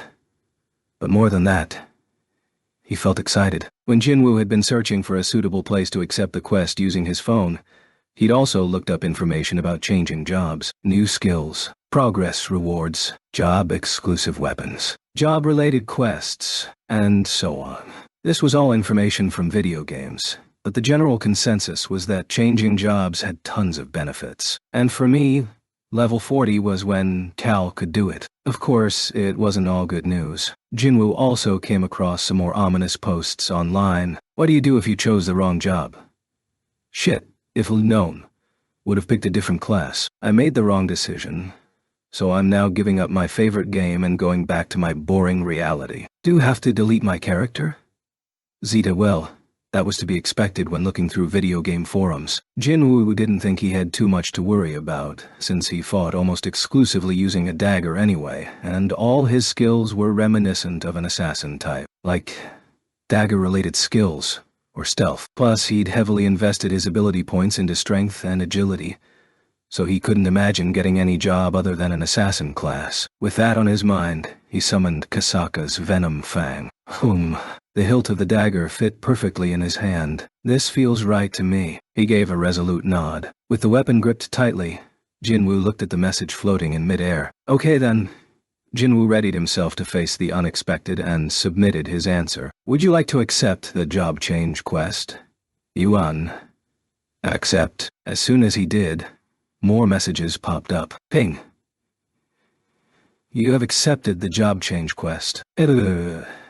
Dungeon for the job change quest will now be generated. The dungeon will be generated? Before he could begin to analyze what that meant, things started changing before his very eyes. A large dark hole appearing at his feet was just the beginning. The hole started out the size of a bean, then grew to the size of a coin, then a volleyball, until it was finally big enough for a person to step in and out of. Is that? Jinwoo stared in wonder. He had expected to receive another message containing the details of the quest when he accepted, but this? What appeared directly in front of him was nothing short of a gate. It made an actual gate. This was no different from others he'd seen, if a little on the small side. The system sent a message as if prodding him. Please enter the dungeon through the gate. Okay. Take it easy. Jinwoo calmed himself down. Right. If he thought about it, It made no difference whether he entered a dungeon with a key or through a gate. He was just surprised to witness the creation of an artificial gate. He'd only ever entered ones that already existed. He'd never seen any birthed. That was when a new question popped into his head. Wait, can other hunters also enter this? There was no way he could test it. There weren't any other hunters nearby. And he didn't have anyone who would come running at his call, right? Jinho came to mind for a second, but he quickly dismissed that thought. If something went wrong, Cho wouldn't be able to handle the consequences. The message flashed again, as if impatient. Ping! Please enter the dungeon through the gate. The chime snapped him out of his thoughts. He slapped his cheeks with both hands to get his head back in the game. Can't get distracted now. If he succeeded in this quest, he would be able to change his job and reap the benefits. He had no idea what would happen if he failed. It was time to focus. Ooh. Jinwoo let out a deep breath, held Kasaka's venom fang in a reverse grip, and leaped down the gate. Okay, you have entered the dungeon. Who? Jinwoo went in expecting the worst, but to his surprise, there was nothing there. It was an average cave-like dungeon. It's just the same. He'd heard that some higher-level dungeons were portals to the other world, so he'd been apprehensive. Thankfully, his worry was unfounded. Instead, he received a peculiar message. Ping! Win this area. Potions and access to the store are forbidden, and you will not recover your stats when leveling up. Jinwoo confirmed there were no magic beasts in the vicinity, and put away his dagger. Looks like this won't be easy. Perhaps because the quest was for a job change. There were tons of restrictions. Not being able to recover his stats using potions or level ups was alarming. That means damage is going to add up. If he got wounded, it could all be over. Since he couldn't heal, he would have to exercise extreme caution. Can't afford to lose focus. Jinwoo closed the inbox and, as usual, tested the exit. You cannot exit until the job change process is complete. The message came up as soon as he touched the gate. He pushed with all his might, but it wouldn't budge. Jinwoo withdrew his hand. It's blocked. A dungeon of unknown rank, no stat recovery, and no exit. This was a high-risk dungeon. Even the bravest hunter would tread lightly here. But high risk isn't the end of the world. He had learned through experience that the higher the risk, the higher the reward. If the restrictions were any indication, didn't that mean there would be an incredible prize at the end of the tunnel? There was only one way to find out. Nothing ventured, nothing gained. Jinwoo took a step forward. He looked ahead and could see only an endless cavern. He couldn't sense any magic beasts nearby. Should refer to them as monsters, since I'm in a system-generated dungeon, though the fact that they were creatures was the same. Besides that, there was one more difference. Torches lined the cave wall. Torches instead of glowstones, huh? Unfortunately, torches weren't the best light sources, so, despite the sheer number of them, it still wasn't enough to illuminate the whole place, leaving shadows creeping here and there. Woo. The mixture of shades and stillness made this dungeon more dismal than others. I can see fine, but the problem was the atmosphere of the place. Jinwoo pulled out the nearest torch and held it in front of him. The path seemed to brighten. Much better. Jinwoo smiled with satisfaction. He gave a quick glance behind him before extending the torch to light the way ahead and moving farther in. Okay, how long had he been walking? After quite a while, he came across a turn in the road and sensed multiple presences around the corner. Finally. Jinwoo carefully put down the torch and stood upright. Whoom. A dagger replaced the torch in his right hand. He briefly entertained the idea of using the stealth skill to get this over with quickly, but dismissed the thought after remembering how much mana it ate up. He wasn't allowed to use potions to replenish his mana here, and he didn't want to waste it, leaving himself vulnerable at a crucial moment. It's coming. Jinwoo pressed his back against the wall and waited for the enemy to turn the corner. Clunk, clunk, gut. The creature's footsteps made an almost metallic sound that drew closer. Clunk, clunk, dot. Jinwoo furrowed his brow at the unfamiliar noise. Does it have a weapon made of chains? He was curious but curbed his impatience. He'd find out soon enough. 5, 4, 3. He reversed his grip on his dagger and held his breath to avoid alerting his enemy with his breathing. 2, 1. Clunk, clunk, dot. The monster's shadow was finally visible. At the end of his countdown, The creature appeared in view. Jinwoo aimed for its neck. Clang! The sound of metal on metal rang, and the dagger didn't penetrate. Armor? Jinwoo's eyes bulged, and he took a step back as he processed what he'd attacked. A human? It was a knight sporting full-body armor, face hidden behind a helmet. Jinwoo called out just in case. Hey! The knight didn't respond but rushed straight at Jinwoo. Thud, thud, thud. The knight charged, shoulder extended, but Jinwoo easily avoided the attack by twisting out of the way. Unable to curb its momentum, the knight came to a halt a ways behind Jinwoo. Maybe it's not human. After being so close to the knight, Jinwoo was certain. He couldn't sense a heartbeat as would have been the case with a normal person. The knight didn't seem human. It was a type of magic beast. No, a monster. Had never seen before. It was covered in armor from head to toe. But it really feels like... Jinwoo couldn't shake the feeling he was fighting a person. Shing! The knight turned and drew its sword. It seemed to share Jinwoo's intention of killing its opponent. Sensing the mutual hostility, Jinwoo sharpened his gaze. Dash! Your speed has increased by 40%. He who strikes first wins. Jinwoo moved in before the monster could. Whoosh! Jinwoo avoided the knight's hasty swing and took multiple stabs at the armor. Clang, clang! But he didn't inflict any damage. The armor's too thick. Not only was it thick, but the surface was smooth, making Jinwoo's dagger merely glance off. The knight swung its sword horizontally. Whoosh! Jinwoo ducked and narrowly avoided getting struck in the head. Since the knight swung so wide, there was a big gap in its attack. A perfect opening. Jinwoo got closer and focused all his power into this attack. Fatal strike! Shunk Dada! The tip of the dagger pierced the knight's armor. Did it work? But it was as if nothing had happened, and the knight slammed its blade down at full power. Shroom! Jinwoo threw himself out of the way. Clang! The sword struck the ground, casting sparks. Jinwoo moved back and found his footing again. His dagger was still stuck in the creature's side. Escalate. He clicked his tongue. It's not that high level. That was his objective evaluation. The knight moved slowly because of its armor, and its attack patterns were simple. The only thing it had going for it was that its defense against bladed weapons was off the charts. Jinwoo rolled up his sleeves. Impenetrable skin? Been there. Done that. His confidence came from a previous encounter.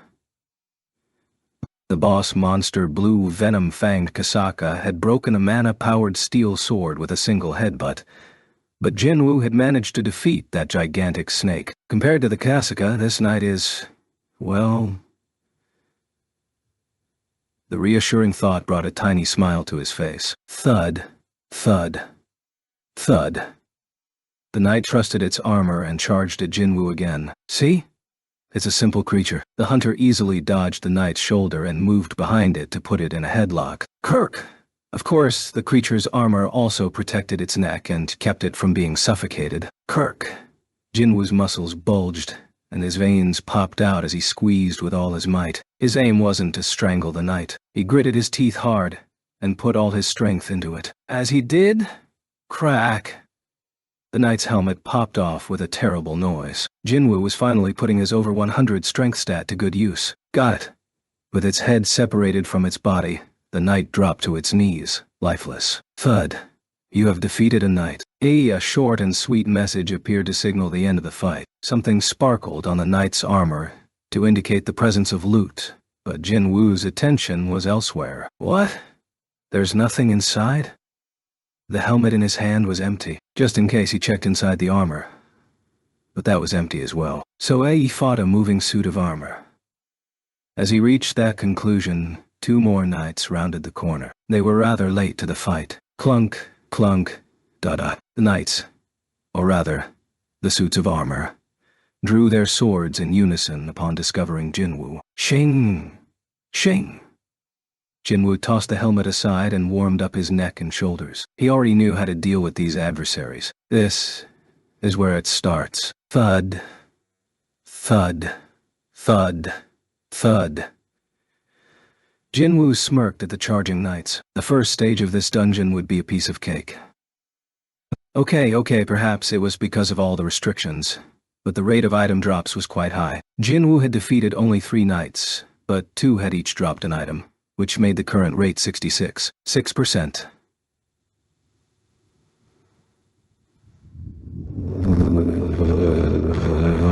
He'd never seen such a high drop rate anywhere else. Instance dungeons usually yielded a few miscellaneous items or things to sell in the shop. Dance shop. You've discovered item. High-rank knight's chestplate. Would you like to acquire it? Of course. Would. The equipment vanished off the headless knight that remained kneeling and materialized by Jinwoo's feet. Clunk. The information screen for the chestplate appeared. Item. High-rank knight's chestplate. Acquisition difficulty. B category. Protective gear physical damage reduction. 7% is under 80. Movement speed will decrease. An additional physical damage reduction by 7%. Combined with his current stats, he could decrease any physical damage he took by 27%. If you can get it to 100%, does that mean I'd be impervious? He considered the possibilities for a moment until it sank in that a B-rank item gave a 7% reduction. It wasn't like the percentage for an A-rank item would suddenly go to 30 or 40%. Taking that into account, reaching 100% seemed to be a lost cause. Still, every little bit helps. If he kept at it, the continuous stat buffs could become an extremely powerful tool. He'd already had Jinho demonstrate the usefulness of quality items. How do? Use this thing. He picked up the chestplate, and as expected, he received a message about equipping the armor. Would you like to put on item? High-rank knight's chestplate? The chestplate was a heavy piece of metal that would have been awkward to wear in daily life. If he hadn't tried on the warden's collar before, he would have spent a considerable amount of time deliberating before resigning himself. But that wasn't the case. Yes, ping. You have put on item. High-rank knight's chestplate. E-equipment vanished from his hands, and Jinwoo called up the stat window to check the result. Physical damage reduced by 27%. It worked. He placed a hand on his chest but couldn't feel the heavy piece of armor. He tried moving around but still couldn't feel a difference. It was exactly like when he'd put on the warden's collar. Great. Next, Jinwoo turned his gaze to the knight he'd left crumpled in a corner. It was so badly damaged that it didn't look like it had anything salvageable, but a telltale glow indicated it held an item. You have discovered item. Leather pouch. Would you like to acquire it?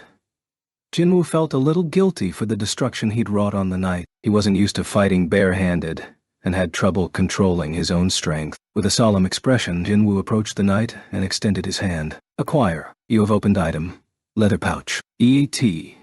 Contains 30,000 gold. You have acquired 30,000 gold. He'd expected the pouch to appear in his hands, but he'd instead received the gold directly. Was this item somehow different from the usual ones? He checked his inventory and was amazed to see that 30,000 gold had been added to his balance. A balance. 863,400 gold dough. Got a whopping 30,000 gold. Maybe it was because knights usually carried around more items.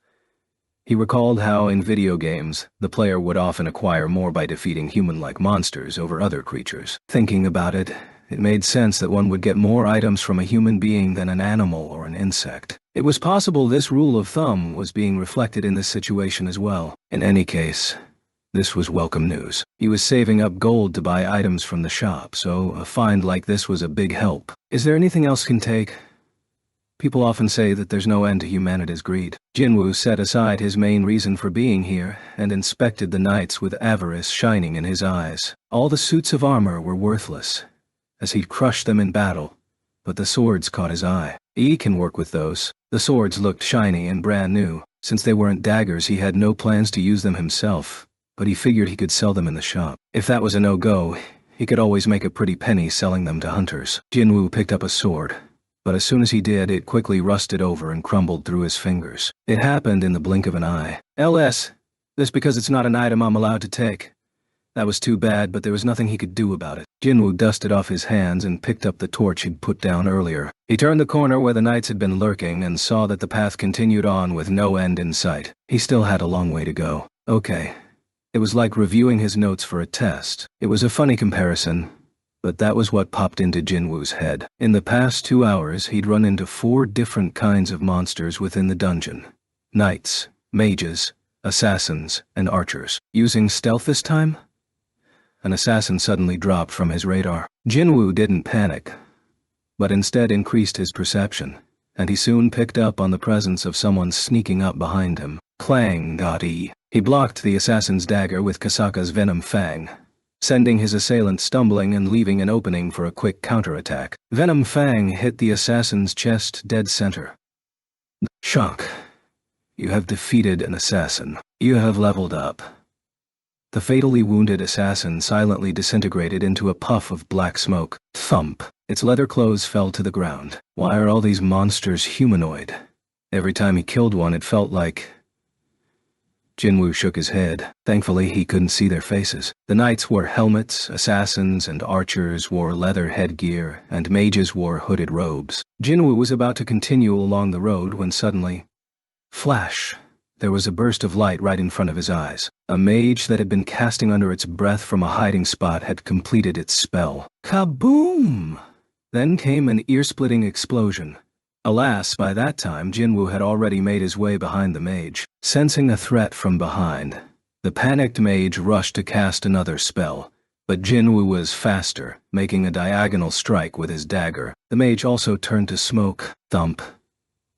Jinwoo looked down at the empty robe on the ground, then returned his dagger to his inventory. Got hit by one of those attacks once before when He dropped my guard. Jinwoo had actually been on high alert as soon as he had sensed mana coalescing in one area. It was something he'd learned when facing Guanzhou's light magic. Jinwoo refused to fall victim to the same attack twice. That was why reviewing notes for a test felt like an apt comparison. And that's not all. He found that he was using a specific stat to defeat each monster. For knights, strength. For assassins, it was perception, agility for archers, and stamina against mages. If Jinwoo's stats hadn't met the base requirements to face each foe, it would have been harder to deal with them. Without enough strength, he wouldn't have made a dent in the knight's armor. If perception was too low, he would have had a tough time figuring out where the assassins were. I'm really glad it didn't just throw everything into strength.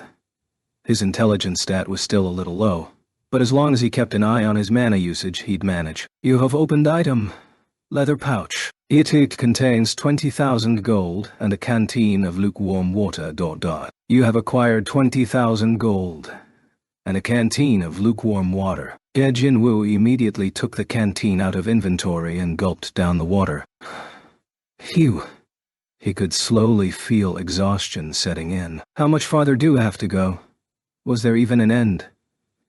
He put the empty canteen on the ground and placed his hands on his hips. He had been in the dungeon for 3 hours now, and he was both mentally and physically tired. Sinet should get some rest? Jinwoo sat down against the cave wall. Stats. Ping. Fatigue. 66. His fatigue was nearing a dangerous level. If it went over 70, it would have a negative effect on both his body and mind. He needed to take a power nap and bring it down. Jinwoo rested his head against the wall and quickly dozed off. He was so tired that even in this dangerous environment, he could fall fast asleep. However, shook. A sound pierced the air. Time slowed down, and Jinwoo snatched an arrow flying toward him out of the air. W.P. He opened his eyes. In the distance, an archer was reloading its bow. Does that mean I'm not allowed to sleep yet? Jinwoo summoned Kasaka's venom fang as he hauled himself to his feet. Okay, crunch. The knight, now with a severely dented chestplate, slowly slid to the ground. The splayed suit of armor didn't move. Ping! You have defeated a knight. You have leveled up. Although he'd lost the full recovery benefit for now, Jinwoo continued leveling up as he battled the monsters. It was a small comfort despite his exhaustion. Jinwoo looked at the scrape on his fist and clicked his tongue. He could heal if he rested for a time, but the damn monsters wouldn't cut him any slack. At least he was swimming in loot now. Items equipped: Warden's collar, A. high-rank knight's chestplate, B. mid-rank assassin's boots, B. low-rank archer's gloves, C. high-rank mage's ring. B. Besides what he'd equipped, he stored anything else of use in his inventory. A weapon of some kind would have been nice, though. Assassins dropped daggers, but they had a similar attack level to Kasaka's venom fang and lacked the extra debuff. What did this knight have to offer? Jinwoo reached his hand out to the light. Ping! Item! High rank Knight's Gauntlets acquisition difficulty. B category. Protective gear, physical damage decrease. A 3% additional effect. Prevents injury to the wearer's hands, if strength is less than 80. Movement speed will decrease. Aha! Jinwoo beamed as he acquired the gauntlets and wasted no time equipping them. Like the other wearable items, the gauntlets weren't in any way cumbersome, and his fingers still had full range of motion. Excellent. Jinwoo looked up from wiggling his fingers. All the way at the end of the path, he could finally see where the line of torches stopped, blocked off by giant castle gates. It was rare for the boss's lair to have any kind of door. It brought to mind the underground temple dungeon from not too long ago. Back then, they hadn't known what to expect, and too many people had paid dearly. But that was then, and this was now. He looked back in the direction from which he'd come. It took almost 6 hours to get here. He had reached level 45 and was equipped to the teeth. All his preparations were complete. As much as he wanted to rest and replenish his HP, monsters would only interrupt him if they knew he was trying to sleep. He couldn't afford to attract monsters and risk increasing his fatigue. HP 4,511, 8,330 OMP. 667.90 II. Fatigue 43 Kai. Let's finish this? Jinwoo checked his stats one last time and then gripped the door handles on each gate. Kryak! As if rigged to some mechanism, the massive doors swung open at his touch. C2 Tigr Ijblos 2 Igris. The blood-red boom. The doors to the boss's lair opened. It was dark inside, and even with Jinwoo's heightened eyesight thanks to his perception stat, it was hard to see far. He could barely make out what he was standing on. The ground was covered in stone slates that were neatly arranged. The interlocking gray slabs made the room feel cold regardless of the actual temperature. As soon as he stepped on one, whoosh! Countless torches on the wall flared up at once and illuminated the area. Like I thought. It's similar to what happened in the underground temple. He was alert as he cautiously moved forward, taking in the room. Giant pillars stood to either side, and at the far end was a large throne. It's just like a king's throne room from a movie, except the scale was exponentially larger. When Jinwoo ventured farther inside, the doors slammed shut. Slam. Jinwoo glanced back but wasn't surprised, as he'd been waiting for that to happen. He continued to advance. Hey, I'm sensing a formidable presence. Something was telling him he had to reach the throne to complete the job change quest, and his hunches were rarely wrong in this kind of situation. Before he could reach his destination, though, a mysterious figure emerged from behind a pillar 10 paces away and blocked his path. Thump, thump, thud, dud. The creature stopped and turned to face Jinwoo. Gulp. ... Jinwoo swallowed hard. It was clear from the name that appeared in red above its head that Jinwoo was in the presence of the boss. Knight Commander Elgris the Blood Red. It was a knight in a red suit of armor. The armor Igris wore was similar to the previous knights, but unlike the simple-minded lackeys, Igris seemed rather sharp. Its helmet in particular caught Jinwoo's eye. It sported a long, horse-like red mane that stretched from its top and went down the back. As he inspected the helmet, Jinwoo spotted another difference. Are those eyes? He wasn't sure if he should call them eyes or pupils, but regardless, dim silver lights glowed where its eyes should have been. They felt cold and almost mechanical. An icy gaze was fixed on Jinwoo. The hair on the back of his neck stood up. Was this the presence he felt before? Defeating this knight could very well be the objective of the job. Change quest, which meant he should proceed with caution. He raised his fists and took a fighting stance as he kept an eye on Elgris's movements. My dagger wouldn't work on it anyway. Blunt force was what he needed to defeat knights. Igris, who had been silently gazing at Jinwoo, suddenly removed its cloak. Thump. The cloak fell to the ground. What's it doing? The odd display didn't end there. Igris then unbelted its sword from its waist and 2 daggers from behind it, holding them up one by one before dropping them on the ground. It was almost like it wanted Jinwoo to be aware of what it was doing. Clank! Clang! The sound of metal hitting stone echoed throughout the vast lair. Upon discarding its weapons, Igris raised its fists and took a similar fighting stance as if mocking Jinwoo. Jinwoo was flabbergasted. Was Elgris planning to engage him with its fists just because Jinwoo himself was? Jinwoo bit his bottom lip. Say it's looking down on me. At the potential provocation, Jinwoo's face began heating up. The more intense his emotions were, the more worked up he became. As fast as his heart was pounding, his eyes were laser-focused. Bring it. As if Igris had read Jinwoo's mind, the knight charged at him. TMP, TMP, TMP. Igris moved so quickly it was hard to believe it was wearing armor. The armor's speed penalty only affects those with a strength stat less than 80, which meant that the knight's strength was at least 80. The way Igris moved, its agility also matched that of a high-rank hunter. When it was close, Igris leaped into the air. TMP. It aimed its knee at Jinwoo's face. It's fast! But Jinwoo was ready, pushing his reflex speed to the max. He bent backward at a nearly 90-degree angle to avoid the attack, then straightened up. Igris immediately made a nimble landing, unlike the other knights that had regularly fallen victim to their momentum. Thud! Jinwoo didn't have time to marvel at its smooth movements. He swiftly ran toward Ligris before the knight could turn around and kicked at the monster's face. Despite being unbalanced, Igris could still move its hand with precision. Wham! Igris easily blocked Jinwoo's right leg with its left hand. No way. Jinwoo was incredulous. With one of its opponent's feet out of commission, Elgris slammed its fists at Jinwoo's face. Whoosh! Jinwoo instinctively raised his arms to guard, but doing so did nothing to lessen the impact. Bam! His arms flailed as his body flew into the air. Wah! Jinwoo's alarmed gasp quickly turned into a groan of pain. If so, Igris was already in front of him. Jinwoo didn't have time to react before Ligris's left fist smashed into the side of his face. Wham! Jinwoo crashed into the ground, his body rebounding and rolling away for a bit. It took a moment for him to get back on his feet. His ears were ringing. He shook his head hard a few times, and the ringing diminished slightly. But that was the least of his worries. Jinwoo's blurry vision caught sight of Igris striding toward him. Thump! Thump!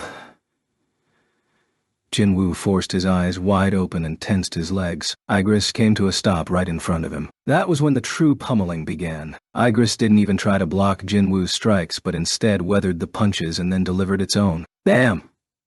Jinwoo knocked Igris's head slightly to one side, and it swiftly returned the favor even before Jinwoo could retract his arm. Bam! Jinwoo's body swayed. Bam! Igris was pushed back a step this time. Bam! A punch in the gut had Jinwoo doubling over. Yak! He coughed up blood. How is this happening? He currently had a physical damage reduction of over 30%, but each of Igris's punches felt like he was getting whacked around with a hammer. On the other hand, his own attacks weren't doing much damage at all. The battle didn't last long. Bam! Jinwoo's knees eventually buckled. Umpy. Umpy. He tried to get up, but his legs wouldn't bear his weight.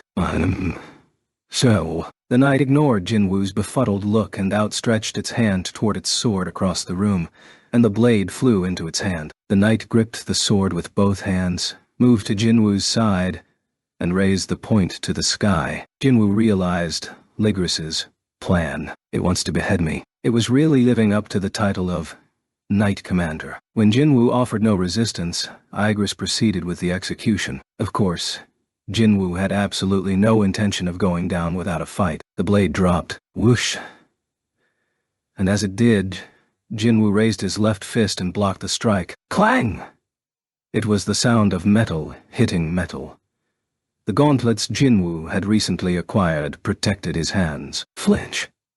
Jinwoo could tell Igris had been caught off guard. He took this opportunity to deliver a punch with his right fist. As he expected, Igris didn't bother to dodge. You're planning to return the favor again. But the knight hadn't accounted for one thing. Kasaka's Venom Fang. Whoom. In a flash, Kasaka's Venom Fang appeared in Jinwoo's hand, and he drove it into the knight's eye. Shunk. Grah. The scream that followed sounded inhuman. At the same time, a beam of light shot out of the eye with a dagger in it. Jinwoo pulled himself to his feet. Now what?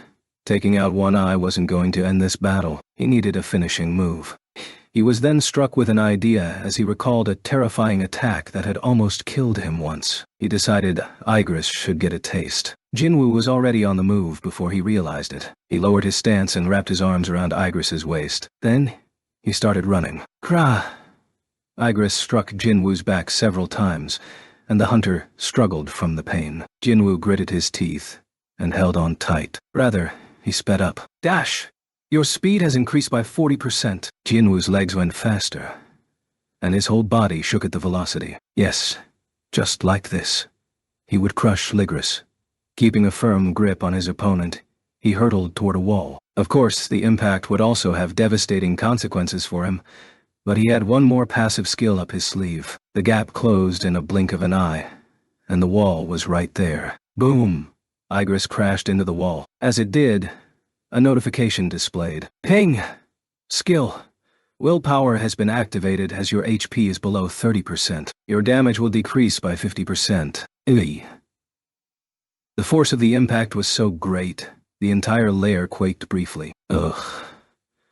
Jinwoo stumbled back. Igris was embedded in the wall but still alive. The fire of life continued burning inside it. You need to end this. Jinwoo pulled Kasaka's venom fang out of Igris's eye, and its body twitched. Jinwoo got a good grip and struck at the knight's throat. Fatal strike. Clang. The attack glanced off. Again. Fatal strike. Clang. Sparks flew. There were now scratches on the metal plate protecting its neck. Again. Fatal strike. Clang. Again. Clang. Again. Clang. And finally, fatal strike. Shunk. Kasaka's venom fang sank deep into its throat. You have defeated Knight Commander Igris the Bloodred. You have leveled up. You have leveled up. Jinwoo raised his arms in victory. He withdrew a couple of steps and then dropped to the ground on his hands and knees as his legs gave way. Huff, huff. He released the breath he had been holding. He'd barely won. It had been extremely close. But is the quest not over? Jinwoo took his time catching his breath, then heaved himself up. He thought killing this creature would be the end of the quest, but the system was silent. Looking around, he noticed that nothing had changed. Well, one thing was different. Several lights were emanating from Igris's prone form. There were items to collect. Let's take care of this first. He had no idea what might happen next, after all. Picking up as many items as he could whenever he could would be the best call. Jinwoo reached out his hand. You have discovered item. Crimson Knight's helmet. Would you like to acquire it? You have discovered rune stone. Ruler's hand. Would you like to acquire it? You have discovered item. Leather pouch. Would you like to acquire it? You have discovered item. Instant teleportation stone. Would you like to acquire it? There was a startling number of items, which puzzled Jinwoo, but it also delighted him. Acquire all. The leather pouch was the first to be processed. You have opened item. Leather pouch. High heat contains 1,500,000 gold. 2. Have acquired 1,500,000 gold. Jinwoo's eyes went huge. These rewards are on a completely different level. It had been a hard-fought battle, but the rewards made it worthwhile. He hadn't been expecting much from the leather pouch, let alone 1,500,000 gold. He could now afford plenty of worthwhile items from the shop, but Jinwoo's attention was on something else. If an item he didn't expect much from was this good, how valuable would the helmet or rune stone be? He tried to lower his expectations as he brought up the helmet's info. Ping! Item. Crimson Knight's helmet to acquisition difficulty. Is category. Protective gear physical damage decrease. If 15%. Stamina out 20. Strength. Oh 20. Rank. Jinwoo. This was his first S-rank item. A 15% physical damage decrease would have been good enough, but it would also raise his strength and stamina stats by 20 points. His heart fluttered just looking at the screen. A-rank items can't even compare. He had acquired a couple of A-rank items by this point. The first was Kasaka's venom gland from the snake-like Kasaka, and the second was the warden's collar from the hellhound Cerberus. These two items had been fantastic in their own right. Despite the strength penalty, the venom gland had decreased any physical damage taken by 20%, and the warden's collar?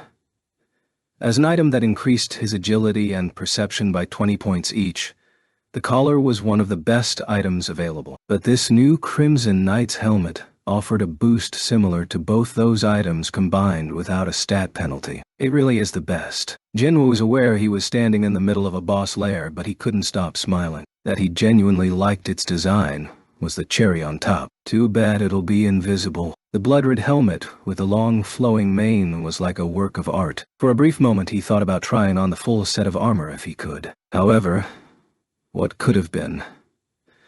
Not all parts of Igris's armor were glowing, so he wasn't permitted to acquire them. The only protective gear that was his for the taking was the helmet. He pushed aside his wishful thinking and carefully pulled on the helmet.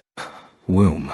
As usual, the helmet disappeared instantly. Although he wouldn't be able to show it off, the helmet blew up his stats. Stats C strength, 128, A20 stamina, 87 odd A20, agility, 107 intelligence, 66 perception, 89 physical damage reduced by 46% on 15%.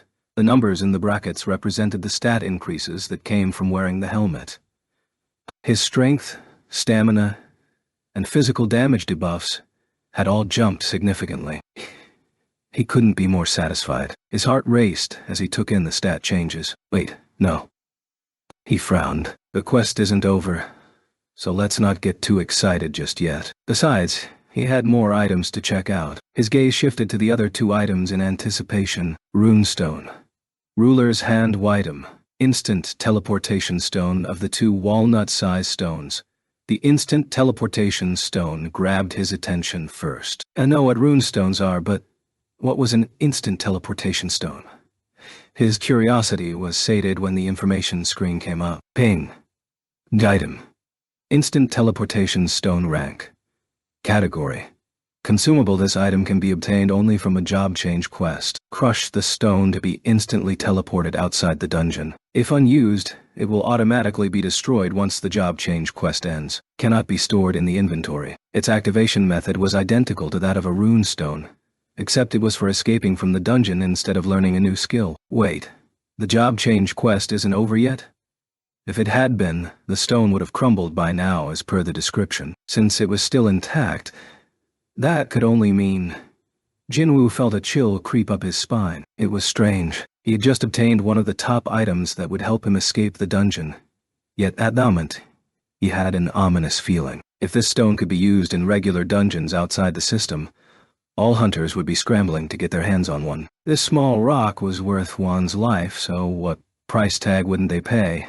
And Jinwoo was no different. The stone took some of the pressure off this quest. Need to... He could leave the dungeon at any time. However, he couldn't escape the uneasy feeling in the back of his mind. And like he'd thought, the system sounded an alarm, as if it had been waiting for this very moment. Ping. Ling. Fifth player has acquired the instant teleportation stone. Ute. Job change. Quest begins now. What the hell? This item triggered the start of the quest. Jinwoo felt faint, like he'd just realized he'd stepped on a landmine. If known this would happen, it would have rested a little more. It was too late for regrets. No matter how experienced or knowledgeable one was, the future was impossible to predict accurately. Jinwoo broke out in a cold sweat. He mentally called up the stat window and checked his HP and fatigue. HP. 4,161. 10,270 DIMP. 390,850 Yahweh. Fatigue. 61 on fatigue. Is a little high, but this is still doable. The helmet's stamina buff had also raised both his total and remaining HP. So, there was that at least. Jinwoo encouraged himself. He can still do this. His life wouldn't really be in danger, since he held the instant teleportation stone in his hand. However, he couldn't shake the notion that the stone symbolized surrender. Otherwise, it wouldn't have been used to trigger the start of the quest. If I'll give up on the quest, he would be giving up the chance to change his job. Sweat dripped down his forehead and fell to the floor. He licked his dry lips when the next message arrived. Ping. Dimensional gates will be randomly generated in 10 seconds. Dimensional gates? Instead of an answer, large numbers appeared in mid-air. 0010. It was obviously a countdown. More messages followed. The player has a choice. Can either leave the dungeon using the instant teleportation stone. Sin 8, 7, 6. The countdown went on. or survive as long as possible, gathering as many advancement points as possible, and get promoted to a higher class. Survive? Survive what? Jinwoo exploded in frustration. Despite this, he had already switched out the rune stone for Kasaka's venom fang in his inventory and placed the instant teleportation stone in his back pocket. He was a mess, but he was ready for battle. This was who he was. The job change quest will commence shortly. 4, 3, 2. Jinwoo anxiously glared at the timer and then scanned the area, his head turning every which way. Something was happening. The space around him was beginning to warp and distort. 011. Guk. That was odd. It was the first time the system had expressed any emotion, but there was no time to be surprised. Once the countdown hit 0, gates began forming all around the room. Voom. It wasn't just 1 or 2. There were 6 or so in his general area, and even more scattered throughout the room. The timer simultaneously started counting up. 002. The clock was ticking, and the amount of time elapsed would be converted into advancement points. Jinwoo didn't fully understand what the system had said, but he got the gist. The longer you endure, the stronger I'll get. To be exact, he'd get a better job. He couldn't let this opportunity go to waste. He had plenty of both HP and MP left. I'll give it my all. MO03. With precisely 3 seconds on the clock, a countless number of weaponless knights poured out of the gates near him. Thud. Thud. Thud. Thud. The ground trembled from the sea of silver knights. Their numbers could have overwhelmed Jinwoo, but he had a smile on his face. He can easily take these guys. He was kind of thankful that these knights were his opponents. Had they been monsters at Igris's level, he would have barely lasted a few seconds. First, let's get out of their sight with stealth. He decided to use some of his precious mana. He began fading from view. As predicted, the charging knights all stopped in their tracks. However, Ace AA Mage has used skill. Eyes of Detection. The system sounded an alerting chime. Jinwoo spun around to pinpoint the noise. What? A mage had emerged from a gate and was casting a spell. Jinwoo caught sight of an eye-shaped symbol floating above its head. As he did, the symbol flashed, and Jinwoo's stealth was deactivated in an instant. Shit. Things were already going downhill. FYP Todd. FYP. The knights, standing at attention like telephone poles, all turned their heads toward Jinwoo at the same time. It was like a scene straight out of a horror movie. The silver wave headed his way. Jinwoo braced himself. He punched the head off one of the knights coming at him, and it stopped in its tracks. You have defeated a knight. Jinwoo's eyes gleamed. Murderous intent. Skill. Murderous intent has been activated. Coup de buff. Panic has been activated. All the opponent's abilities will decrease by 50% for 1 minute. The debuff caused a lot of the monsters to slow down, but Jinwoo's MIP was now at 90. Murderous intent required 100 mana, so he wouldn't be able to use it again. But he bought myself a minute. Jinwoo set about striking down as many monsters as he could in the span of a minute while they were in this weakened state. Bam! Crack! Bam! Kirk! He crushed his enemies at an incredible speed. Bam! Bam! Crack! But knights were emerging from the gate faster than he could take them down. Thud. Thud. Thud. Thud. Jinwoo checked the time amid the chaos. 3:19. 3 minutes and 19 seconds. How many points did that add up to? Could he leave yet? There was no time to stop and calculate things. Knights continued pouring out of the gates non-stop. Though he had disposed of so many already, it was simply impossible to make out the number of knights now swarming the room. Eventually, Jinwoo started drowning in the sea of knights. Skill. Willpower has been activated. Skill. Willpower has been activated. His HP took a nosedive and was almost at rock bottom. 1036, 10,270 I. How much time? N05. 805 minutes and 8 seconds. He'd lasted as long as he could. Let's get out of here. Trapped in a suffocating cage of silver, Jinwoo struggled to reach his back pocket while surrounded by all that armor. However, tink. The instant teleportation stone slipped from his hand. It bounced off a knight's heel and rolled away. No. Jinwoo desperately reached for the stone, but his hand was blocked by knights. More of them soon started piling on top of him. He was suffocating and found it hard to breathe. Skill. Willpower has been activated. Skill. Willpower has been activated. He was starting to lose consciousness. Bam! Bam! As he began to fade, incessantly struck by knights, he thought he heard someone snickering at him. This is all your fault, isn't it? Why did you choose to stray off the beaten path? Wasn't it miraculous enough for an E-rank hunter to rise to C, or even B rank? You've only got yourself to blame. Shut up. Wham! The knights swarming around Jinwoo were blown away. Even though Jinwoo was near death, there was life in his eyes. His gaze was brimming with malice. It can't end like this. He'd endured so much for this one opportunity. Having been on the bottomest rung his whole life, he'd craved a seat at the top of society. More than anyone, he knew the sorrows of the weak. Even though he had scratched and clawed his way through life just to survive, all it had gotten him were laughs and jeers. What use is an E-rank? What's the association thinking? They should send someone capable, not,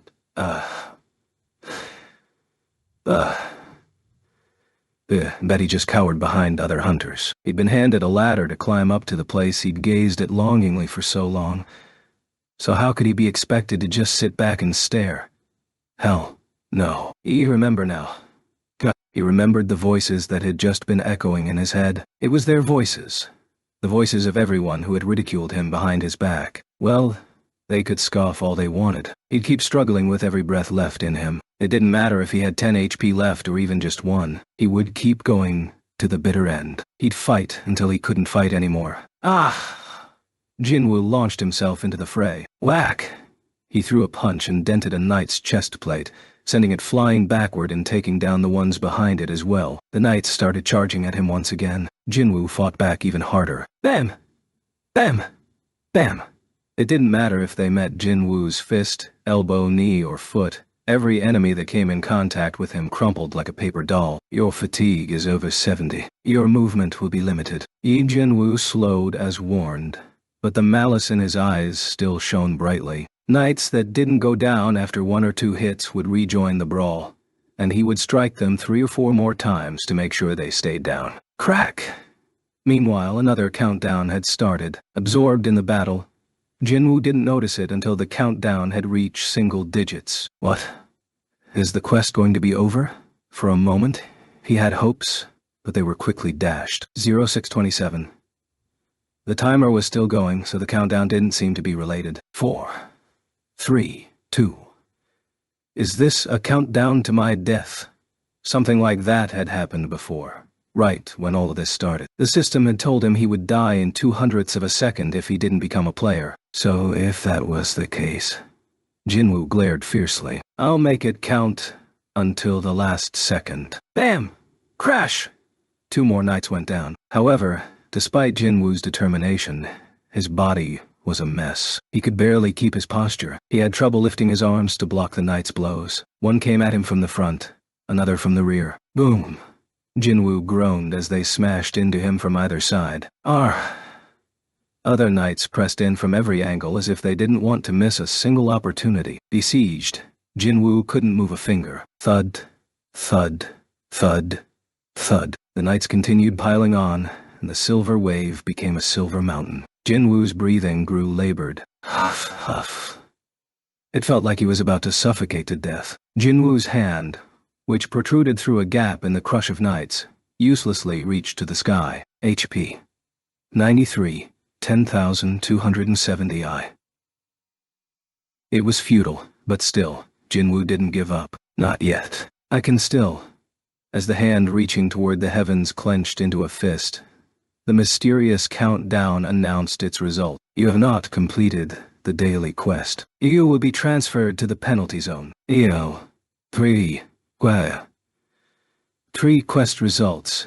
Jinwoo was convinced he'd misheard something. Penalty zone? That's when it hit him. He hadn't done the daily quest. He had decided not to in order to test his abilities before tackling the demon's castle dungeon. To think things would turn out like this. There was a trembling all around, just like what had happened in the hospital. FSH. The nights encompassing Jinwoo disintegrated one by one into sand. The world was transforming.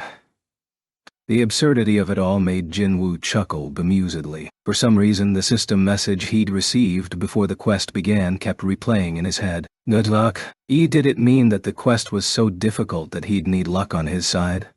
Or was the system encouraging him to get as high a score as he could, even if it meant relying on luck? Call it luck or coincidence. But either way, it was an opportunity. The important thing was how to take advantage of it. Rumble. The quakes grew stronger. Jinwoo closed his eyes and allowed them to rock him around, instead of trying to struggle to find his balance. Don't let it get to you. Everything went silent, and he felt like his body was floating on air. When he opened his eyes again, he was in the heart of a desert. He dropped to his knees where he stood. He dug his fingers into the sand and let out a shaky breath. Fresh air entered his lungs and circulated through his body. Finally, can breathe. Swaddled by a sense of relief, Jinwoo flopped onto his back. Above him was an empty black sky. He took in the endless inky void. It looked just like the penalty zone he remembered. Wait, so I don't have time for this. Having just escaped an extremely dangerous situation, he had forgotten that this was no safe zone either. Still, Jinwoo didn't feel like getting up. So he called up the stat window as he was. HP 93, 10,270 IMP, 202,850 OEA. Fatigue 91. No wonder he felt so drained. His fatigue was over 90. This is the first time it's ever gone over 90, isn't it? He was reluctant to lift even a finger. HP was a problem too, but his priority was lowering his fatigue. Shop. Dado. Ping. The words buy and se materialized in midair. Jinwoo had always thought the interface was rather too simplistic, like not much thought had been put into the design, but he now welcomed the sight. He bought the most expensive healing potion available once he finalized the purchase. Whoom. A glass bottle containing bright red liquid appeared in his open hand. But. Jinwoo pulled out the stopper and poured the potion into his mouth. Gulp. Got. Dot. The red liquid slid down his throat and into his body. Recovering fatigue. Turned. Recovering fatigue. Perhaps because it was the most expensive healing potion, he could visibly see his level of fatigue drop. Oddly enough, however, there was no change in his HP 93. 10,270 IUMP. 204,850 IAER. Fatigue.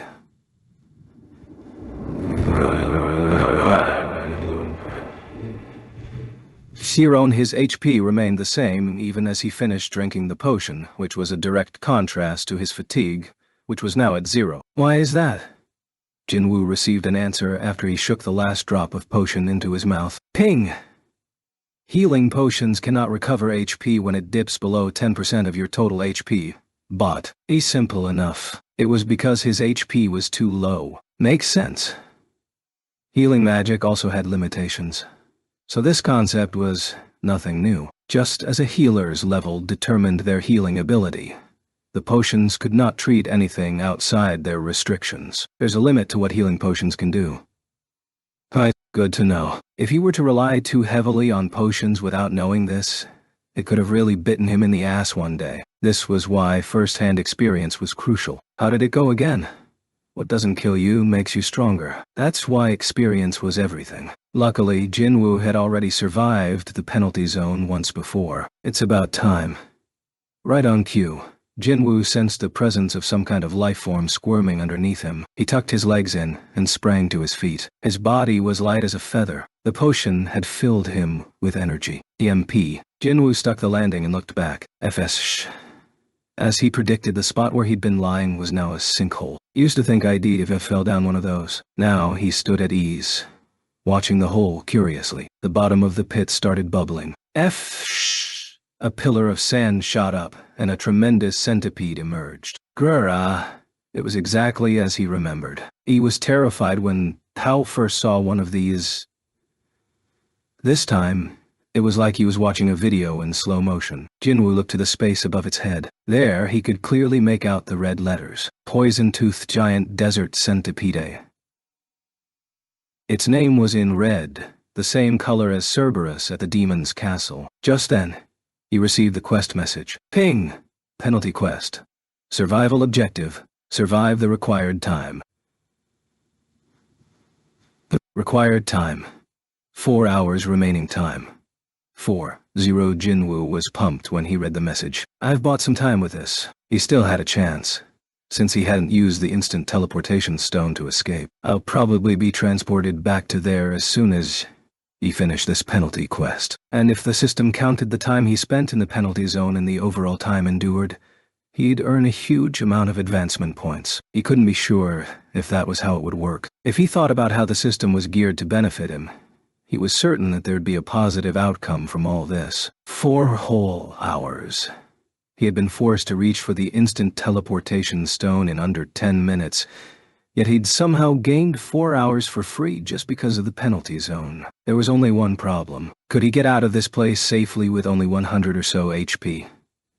Since it wasn't possible to recover his health with potions, he had to defeat the centipedes with as little damage to himself as possible, until he leveled up. He now had a goal to strive for. Let's do this. Jinwoo equipped Kasaka's Venom Fang. Remaining time, 3:59:59.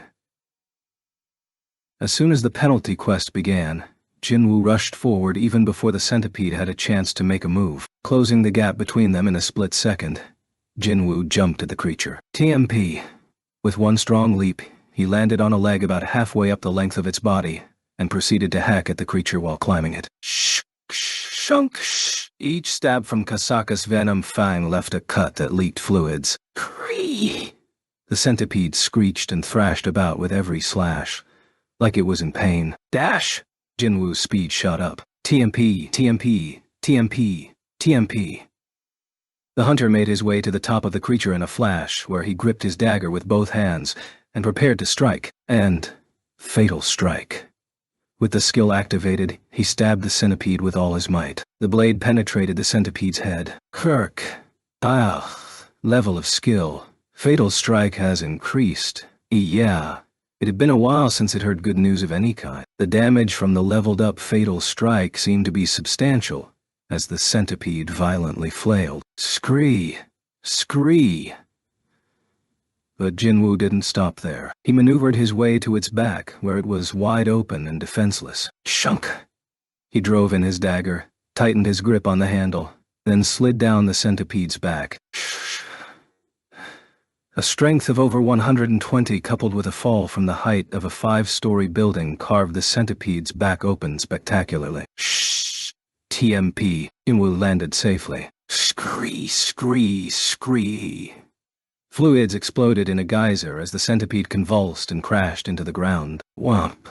The impact kicked up sand everywhere. Ping! You have defeated poison-toothed giant desert centipede. Jinwoo fanned away the dust to check the remaining time. Remaining time. 3:59:42. That took me 17 seconds. It took less than 20 seconds to kill a giant centipede. It was a huge difference from how his battle against Cerberus had gone. Jinwoo's current power was on a completely different level, considering how many times I leveled up since then, not to mention all the items I'm wearing.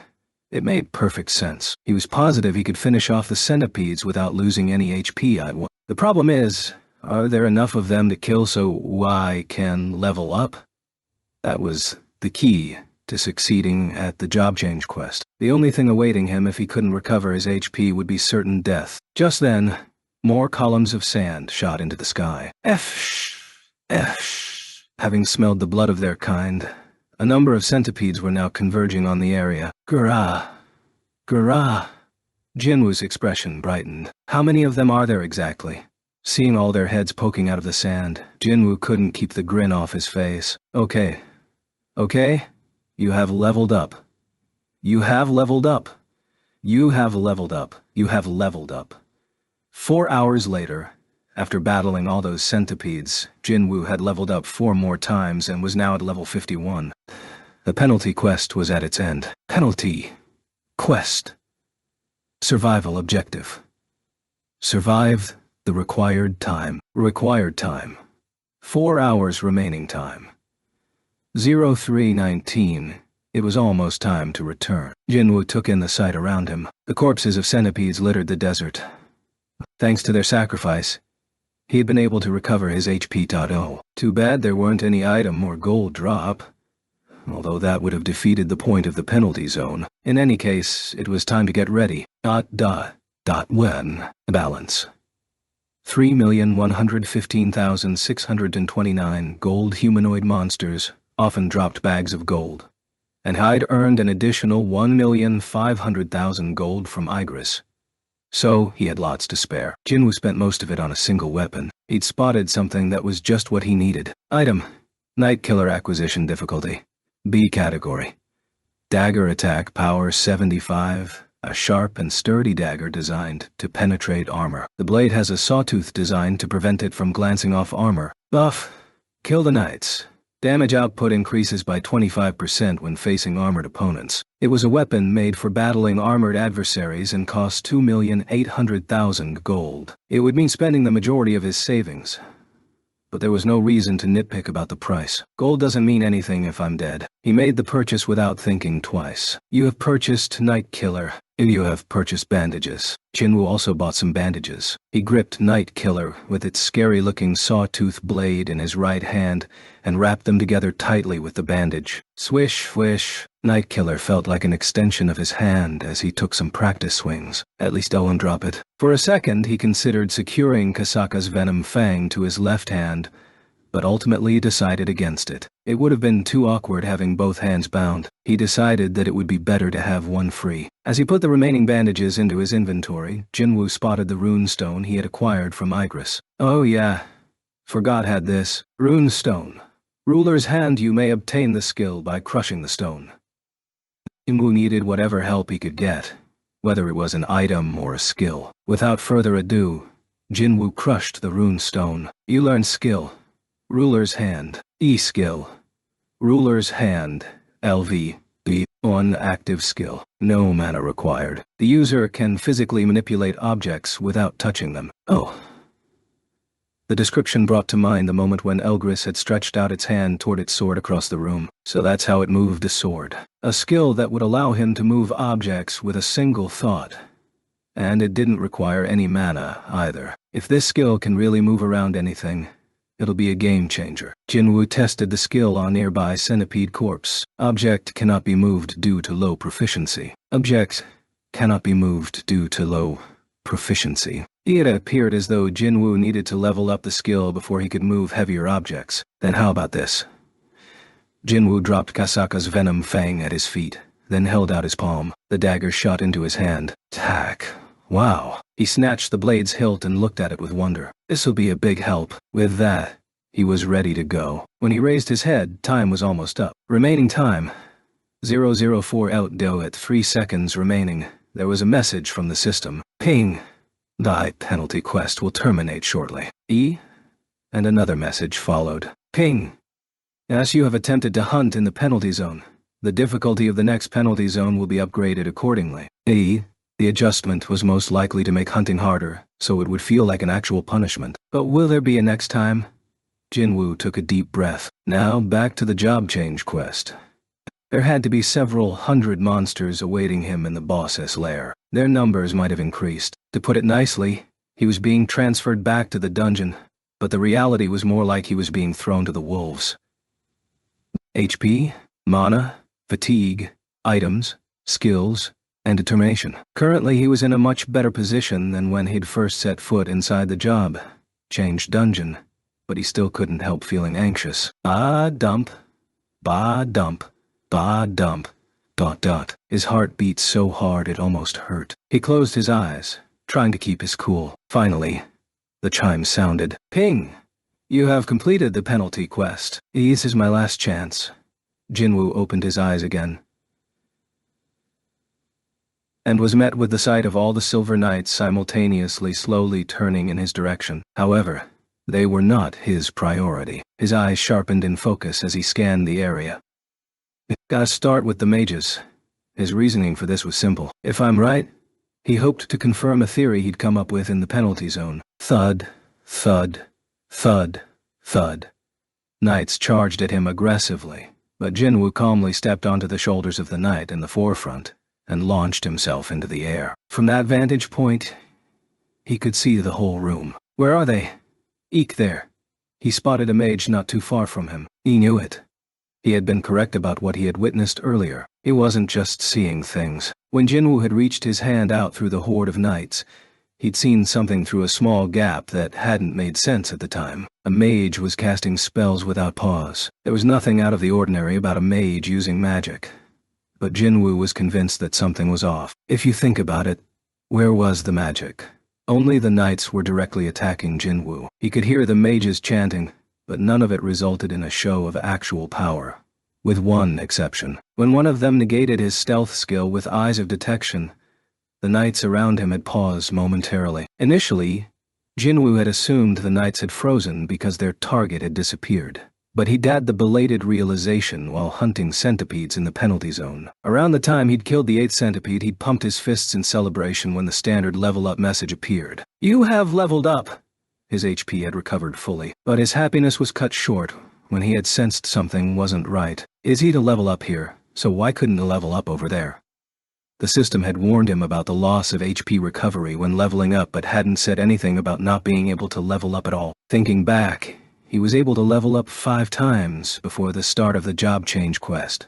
But he hadn't leveled up once afterward, despite lasting 6 minutes and defeating close to 100 knights. Mages that weren't casting spells and knights that didn't award experience points. As soon as Jinwoo put these two together, a new possibility formed in his head. The knights in the lair were fake. The reason they stopped moving wasn't that Jinwoo had vanished, but rather because the mage controlling them had to temporarily stop casting to use Eyes of Detection. And if I'm right, he was about to test his theory. He dodged the knights who tried to grab him and made a beeline for the mage by jumping off their heads and shoulders. Jinwoo sensed the mage was starting to panic. Its chanting quickened. The knights suddenly went from solely attacking to gathering around the mage to protect it. The possibility was becoming a surety. TMP. He landed in front of the mage. Without a moment's hesitation, he stabbed it in the heart with his dagger. Fatal strike. Shunk. The mage soundlessly vanished in a puff of black smoke. You have defeated a mage. And at the same time. Clunk. Clunk. Like marionettes with cut strings. The horde of knights previously attacking Jinwoo collapsed to the ground. They were nothing but suits of armor scattered on the floor. He was right. Jinwoo cheered in his mind. After coming close to death multiple times, he had finally figured it out. The knights weren't the real threat. The mages controlling them were the true targets. The first thing who actually killed with the Night Killer was a mage. Jinwoo chuckled at the irony as he gazed at the abandoned robes on the floor. He'd found his stride again, but there was no time to relish in his victory. The quest wasn't over yet. Thud, thud, thud, thud. The ground quaked, and Jinwoo turned to see countless knights were already swarming around him. That meant there were more mages hidden somewhere, controlling these puppets. Knights leaped at him. Jinwoo's right hand moved so fast it was almost invisible. Schwack! The first row was sliced in half. Jinwoo blinked in astonishment. Whoa! It was 2,800,000 gold well spent. Night Killer cut through the armor like it was paper. It wasn't merely because of the sawtooth blade. As described, Night Killer was made for battling armored adversaries, and Jinwoo could sense magic emanating from the dagger. Who knew the shop weapons were this good? It was quite different from public opinion, which was that store. Bought weapons were a last resort, something to turn to only when there was no other alternative. I guess that makes gold even more valuable now, doesn't it? At the very least, they were better than standard hunter-issue weapons. He might also be able to make a lot of money by buying weapons from the shop and reselling them to other hunters. Unlike consumable items, there was no rule that forbade him from transferring a weapon to another person. Focus. He needed to focus. This was no time to get distracted. Knights continued converging on Jinwoo. Schweck. Shh. He cut them down in groups while avoiding their attacks, but it was clear. This is futile. He'd reduce their numbers only to look in another direction and see even more closing in. Shh. He beheaded another one. He needed to find the mage. One. Before the headless knight hit the ground, Jinwoo hopped onto its shoulders and launched himself up. Stealth. Whoom. Jinwoo faded from sight. Of course, his aim wasn't to hide, but rather, a mage has used skill. Eyes of Detection. Iamaga has used skill. Eyes of Detection. Mage has used skill. Eyes of detection. Ping ping. A high-pitched alarm chimed from all directions. He bounded from one knight's head to the next, to pinpoint the telltale eye symbols. There are 5 mages in all. He targeted the one closest to him. As soon as Jinwoo looked its way, the mage hurriedly commanded knights to protect it, but... whoosh! Kasaka's venom fang flew out of Jinwoo's left hand and straight into the center of the mage's forehead. Kirk. You learned skill. Dagger throw. You have defeated a mage. Eklang.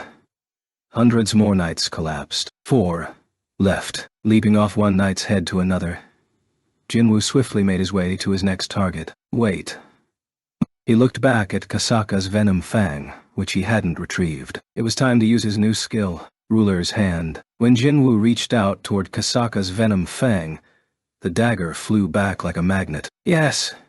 He snatched the blade out of the air. Not needing to retreat to retrieve his weapon meant he could move more efficiently. In a flash, he reached the next mage. Before it could react, Jinwoo slashed at it. You have defeated a mage. 2 more knights fell, and now less than half their numbers remained. Victory was close at hand. The glare in Jinwoo's eyes intensified. 3 to go. Feeling threatened, the mages gathered in one spot, and the knights congregated together as well. The mages then began chanting in unison. Their creepy voices rang through the room as their spell was cast. Kirk!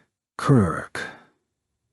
The knights guarding the mages suddenly crumpled as if they were under an invisible industrial hydraulic press. They reformed into one gigantic steel golem that immediately set its sights on Jinwoo. Woo. Are you kidding me? Jinwoo was genuinely amazed by the pressure coming from the monster. But he wasn't afraid of it. He had flirted with death so many times before that he felt more animated than nervous. Stomp! Stomp! Stomp! The ground shook with each step the golem took. It was a force to be reckoned with. Whoosh! Jinwoo readily ducked to avoid the monster's punch. Boom! The metal fist grazed the stone pillar behind him, breaking it in half. It's pretty terrifying, but... Jinwoo smirked. If he hadn't figured out what was going on here, he would have struggled against the giant. As it was, though, he had nothing to worry about. Glue! As the golem prepared to smash down at him with both hands, Jinwoo charged toward it using the dash skill instead of retreating. He then slid through the golem's legs and came out behind it in an instant. While the golem hurried to turn, Jinwoo stepped in front of the now defenseless mages. The startled mages trembled. Checkmate. Jinwoo wore a contented smile. The phrase, "United we stand, but divided we fall," had backfired in this case, as the mages were now easier to defeat because they were all huddled together. Jinwoo swung both daggers. You have defeated a mage. You have defeated a mage. You have defeated a mage. The 3 mages became black smoke, just as the others had. The golem, which had been grasping at Jinwoo in vain, disintegrated into sand and scattered. But Jinwoo kept his guard up. Is it over? Or are there more? Just in case, he braced himself until he heard the sound of a notification. Ping! Jinwoo held his breath. Contrary to his fears, though, the system announced the end of the quest.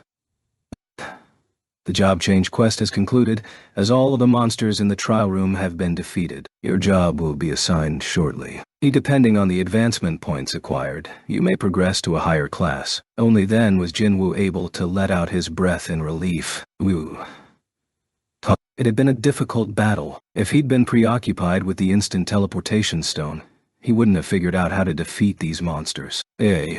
Probably would have been figuring out when to bail. Unfortunately, or maybe fortunately, he had lost the instant teleportation stone, and that had forced him to concentrate on the battle. The end result was an unequivocal success. His efforts would now be compensated. Jinwoo looked at the timer. 4,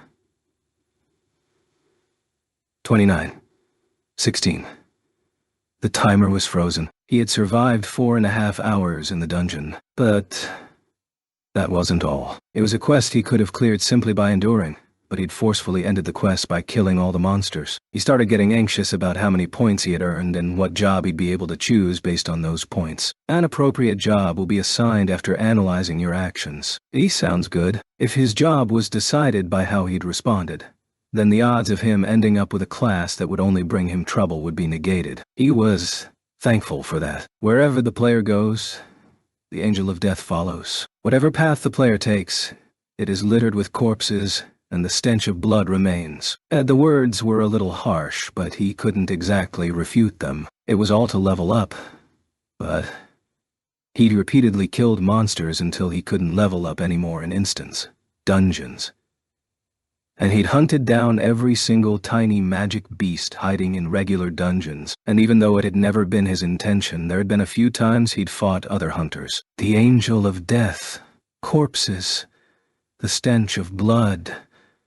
No matter how you look at it, it sounded like he was destined to be an assassin class. In addition, the player craves great power and blazes his own trail without relying on others. Jinwoo nodded. Overall, he agreed with the system's evaluation. Never had any colleagues to rely on in the beginning. However, he didn't understand why all this was being included in an analysis for a job change. The system continued its evaluation. Because your desire for power is strong enough to summon lost souls back from death's embrace.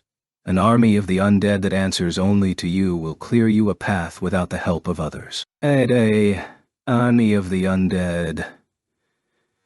Jinwoo was starting to think that things weren't going the way he'd planned. Wait! Before he could protest, the system announced his results in its usual unconcerned tone. Your job is necromancer. Jinwoo was floored. Everything had been pointing toward assassin, so where did necromancer come from? Jinwoo stared blankly at the screen. He rubbed his eyes, but nothing changed. Your job is necromancer. The message was the same. After the denial came the anger. I've never bothered with the intelligence stat, so why the hell? Of all the different mage class hunters out there, why was he assigned the rarest of the rare jobs? Ever since first awakening as an E-rank hunter, Jinwoo had always been a brawler. With the exception of the steel sword, he'd exclusively used daggers, and all the skills he'd earned up to now made him perfectly suited to be an assassin. That was why he never dreamed he would be anything but. And yet, he'd been assigned a mage class, and a necromancer on top of that. Even though Jinwoo's knowledge of jobs mostly came from video games, he knew the basics of what necromancers entailed. They were dreary-looking mages with an army of zombies behind them. No matter how he thought about it, he was hard-pressed to make any connection between that kind of character and himself. Jinwoo frowned and shook his head. Need to calm down first. Even if his mind was a jumbled mess right now, he had to handle this calmly. Tranquility was his special weapon. As his anger subsided, he was able to center himself. Wait, this is reminding me, Denial followed by anger. Jinwoo realized he was going through the 5 stages of grief like a hospital patient who had received devastating news from their doctor. Think the next step is bargaining, or maybe compromise? But there was no way to bargain or compromise with the system. If he had to find one good thing about being a necromancer, it was that, well, according to the system, he could command an army of his own. The problem is that it would be an army of skeletons and rotting corpses. Everyone would go nuts if he walked around with that kind of battalion trailing behind him. People already feared hunters as much as they admired them, and the system wanted him to become a hunter who led an army of the undead. Whether or not the job suited him, he didn't think he could handle it. Ping. Will you accept this job? The system required a response. That was comforting. At least, I'll have a say.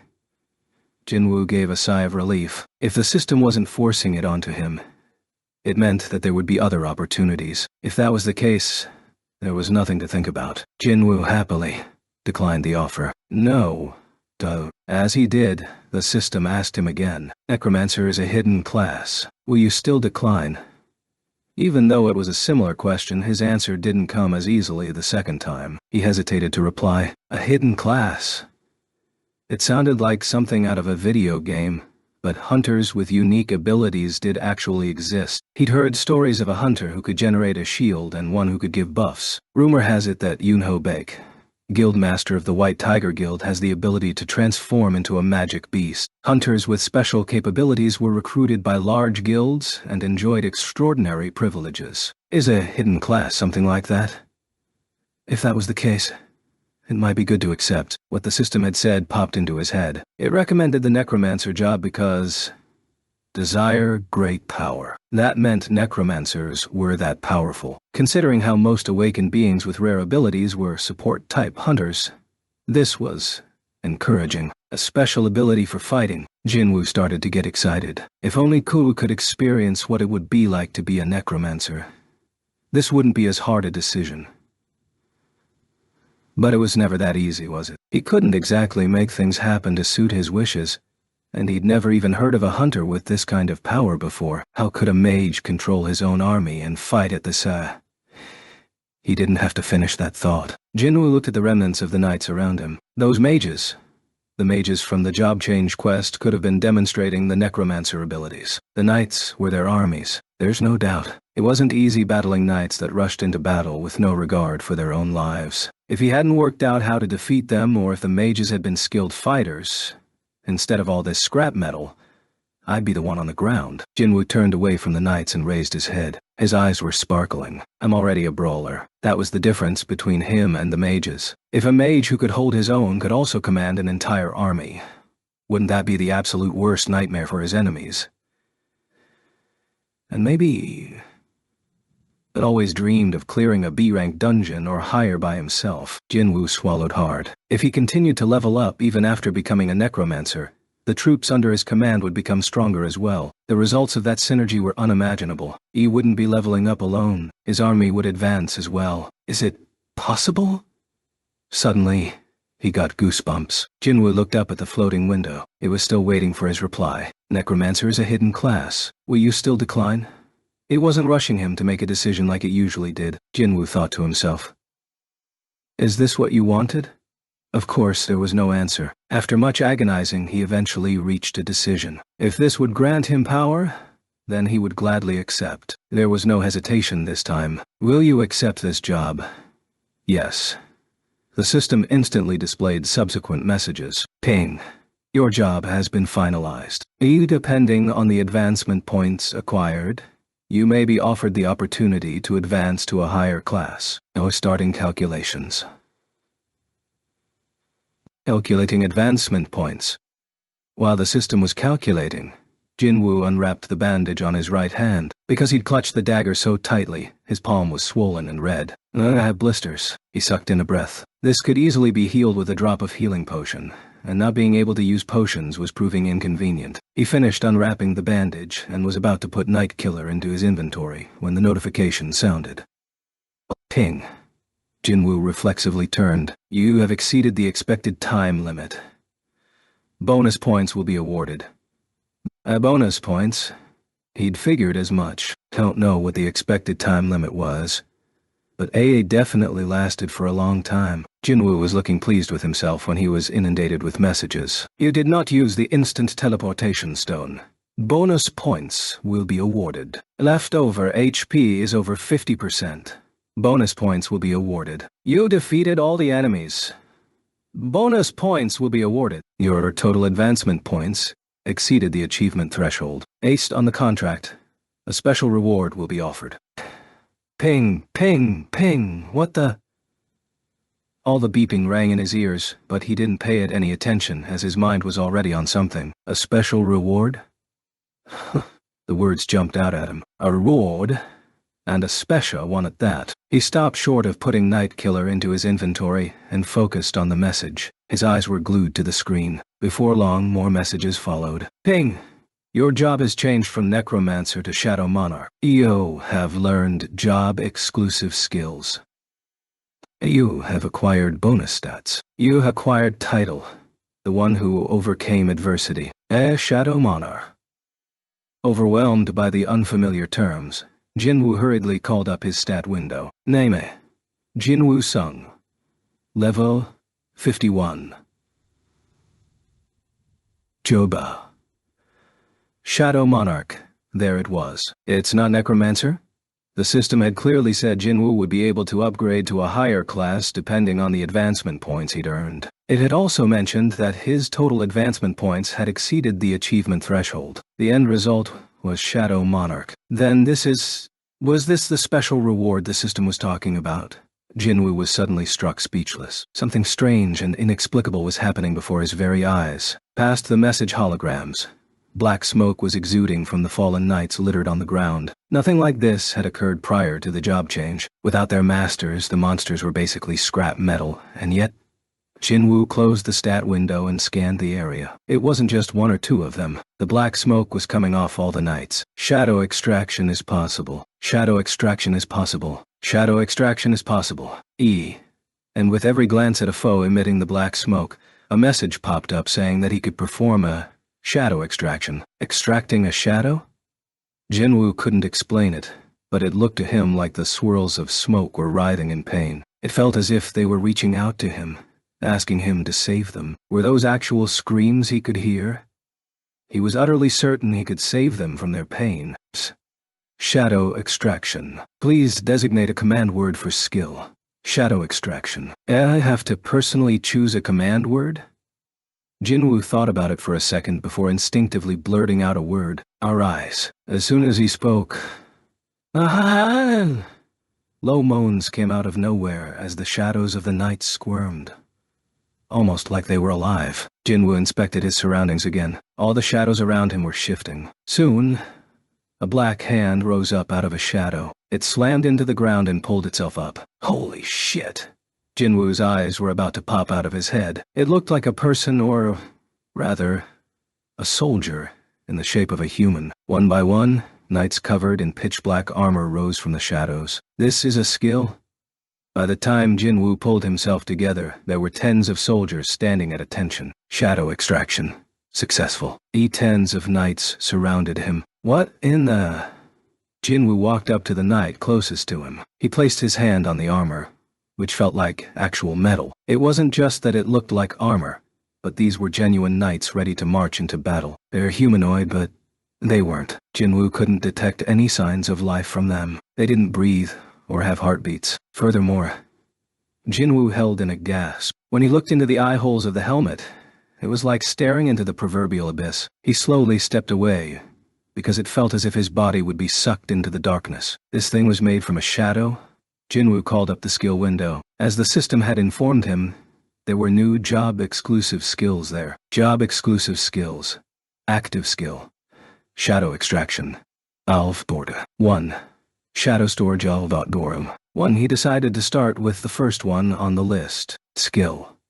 Shadow extraction Elvars. 1.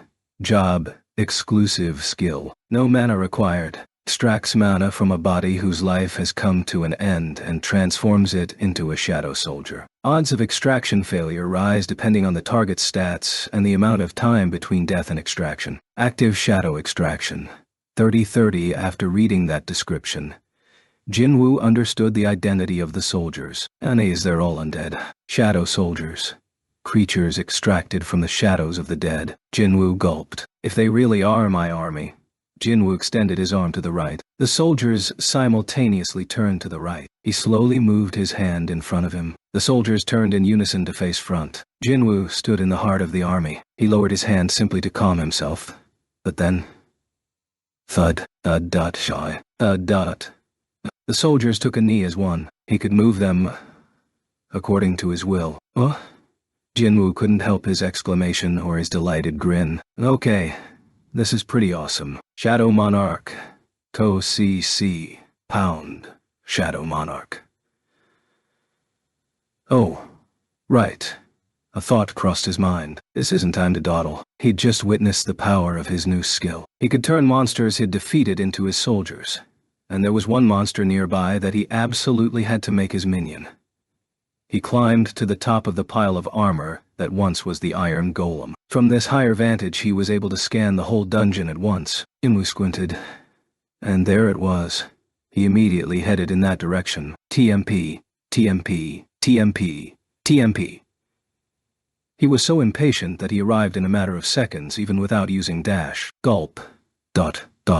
Jinwoo swallowed nervously as he looked at the lifeless husk he wanted to use shadow extraction on. The knight was in the exact same spot where Jinwoo had left it. Heater Igris the Bloodred. The state of the Crimson Knight embedded in the wall indicated how fierce the previous battle had been. Jinwoo stood before Elgris. Only several hours earlier it had been a formidable enemy that had endangered Jinwoo's life. But now it was the best raw material he could hope for. Jinwoo was relieved to see the same vapor coming out of Igris. Shadow extraction is possible. His face lit up. Great. He knew the drill. He took a deep breath and uttered the command word, "Erase." This was the trigger for activating the shadow extraction skill, but nothing happened. Jinwoo was confused, but a chime sounded before he could try again. "You have exceeded the number of shadows you may extract. To extract another shadow, you must release and return any or all shadow soldiers to the void."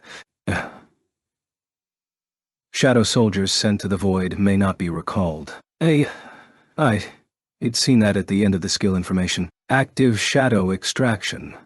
30-30.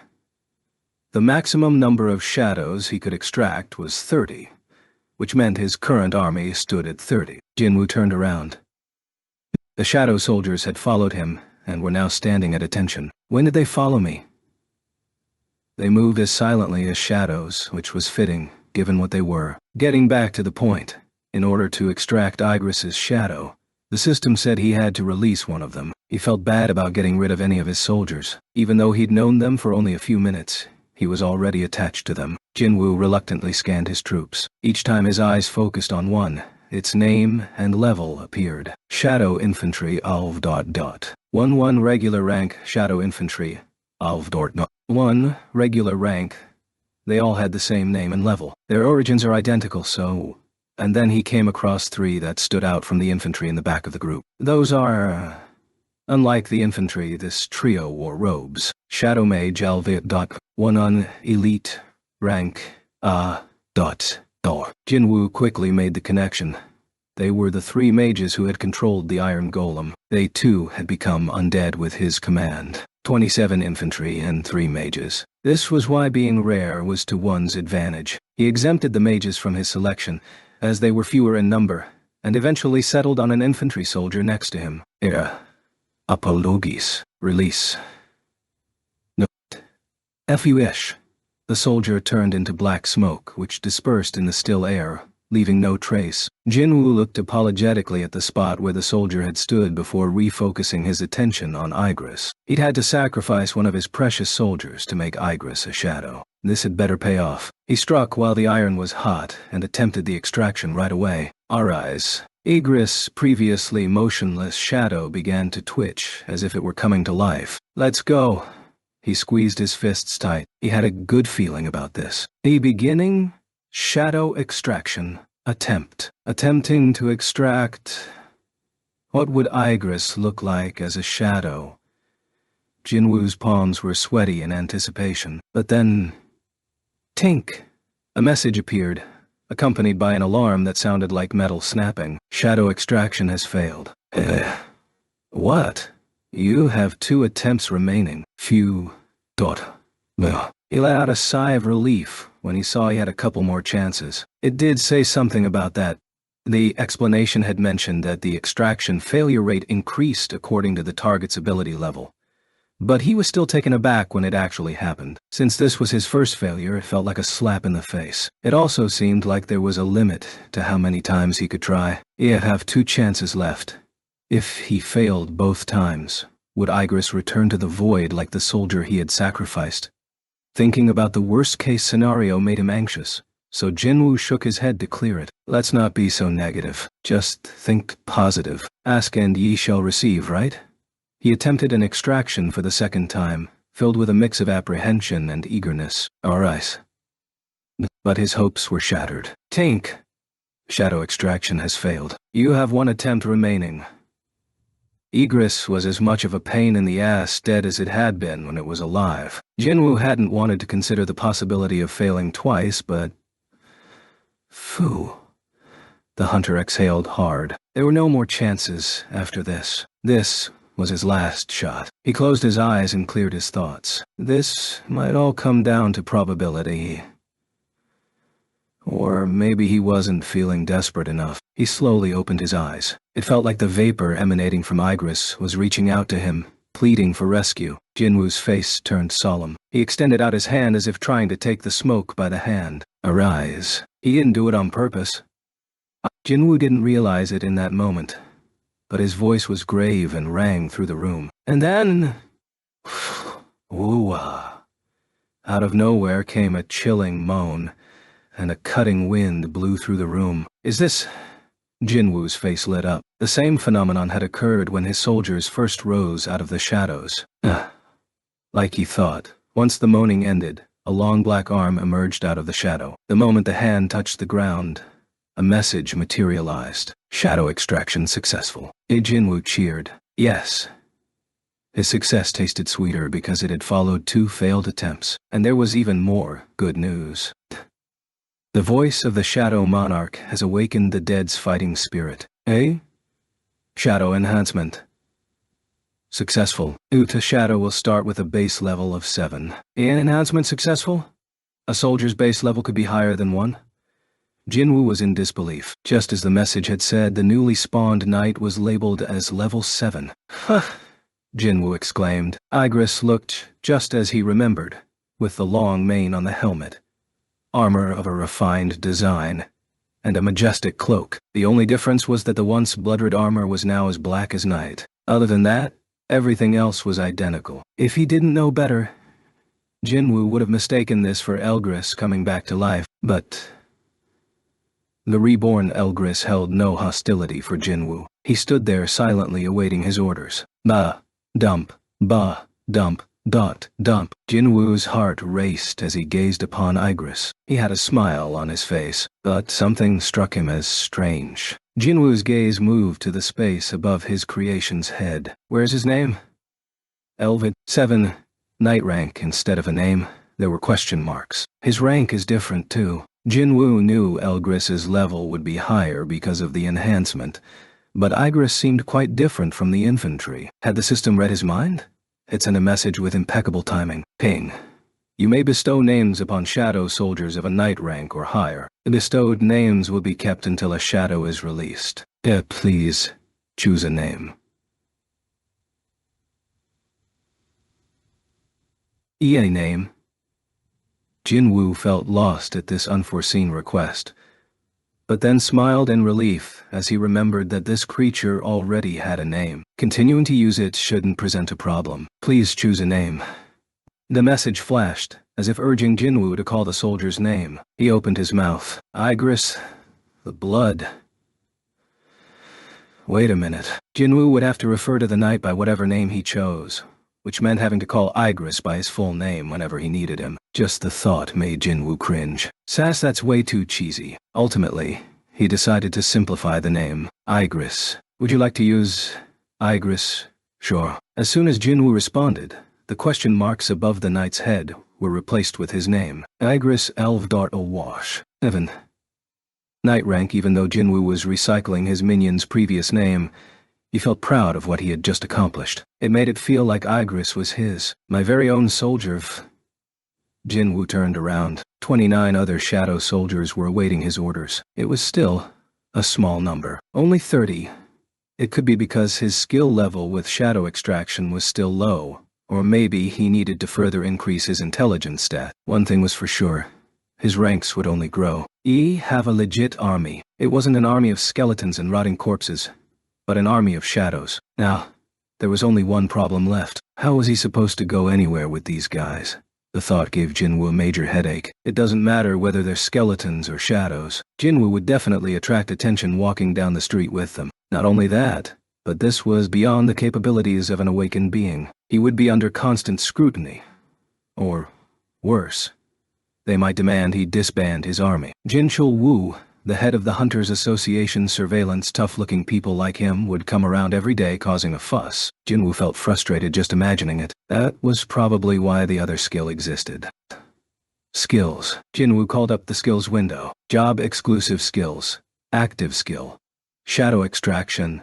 Elv.Tal. 1. Shadow storage. Elvdas. 1 shadow storage.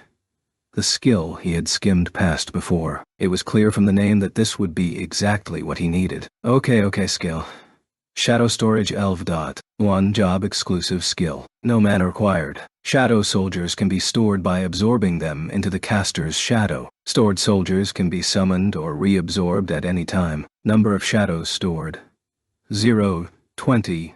Knew it. Jinwoo nodded. He'd guessed the skill's function would be storage because it had been in the name. But there was one thing he couldn't have foreseen. The problem is how many 2 can store. The maximum number of shadows he could store was less than the number of shadows he could currently create. He had raised 30 of them, but he could only store 20. That meant he had to get rid of 10 more. That sucks. The pain is the same no matter which of their own 10 fingers someone chooses to bite. It was painful enough getting rid of one, but now he had to choose 10. Jinwoo's heart was heavy just looking at the soldiers. Naturally, Egress with his knight rank was exempt. The 3 unique mage soldiers were also safe. The most disposable minions were those in the infantry. Since he'd released the soldier closest to him the last time, this time Jinwoo went with the 10 at the back. I'm sorry. He prayed for them to rest in peace. Delvuesh. In an instant, the soldiers turned to dust and were gone. It didn't upset him as much as the first time. Is that what happened when one guy used to saying goodbye? In any case, Jinwoo took one last look at his remaining ranks before activating shadow storage. All the soldiers melted like ice back into shadows, which subsequently pooled at his feet, and now they're absorbed into my shadow. As per the explanation, the soldiers permeated Jinwoo's own shadow. It was over rather quickly. In the blink of an eye, his army had vanished without a trace. SSA, it's hard to believe even after seeing it with my own eyes. He gazed down at his shadow in awe. Then, as if the system had been lying in wait, multiple chimes rang out. Ping! You have tested all the job-exclusive skills. You've completed the job change quest. Exit gate will be generated. It's finally over.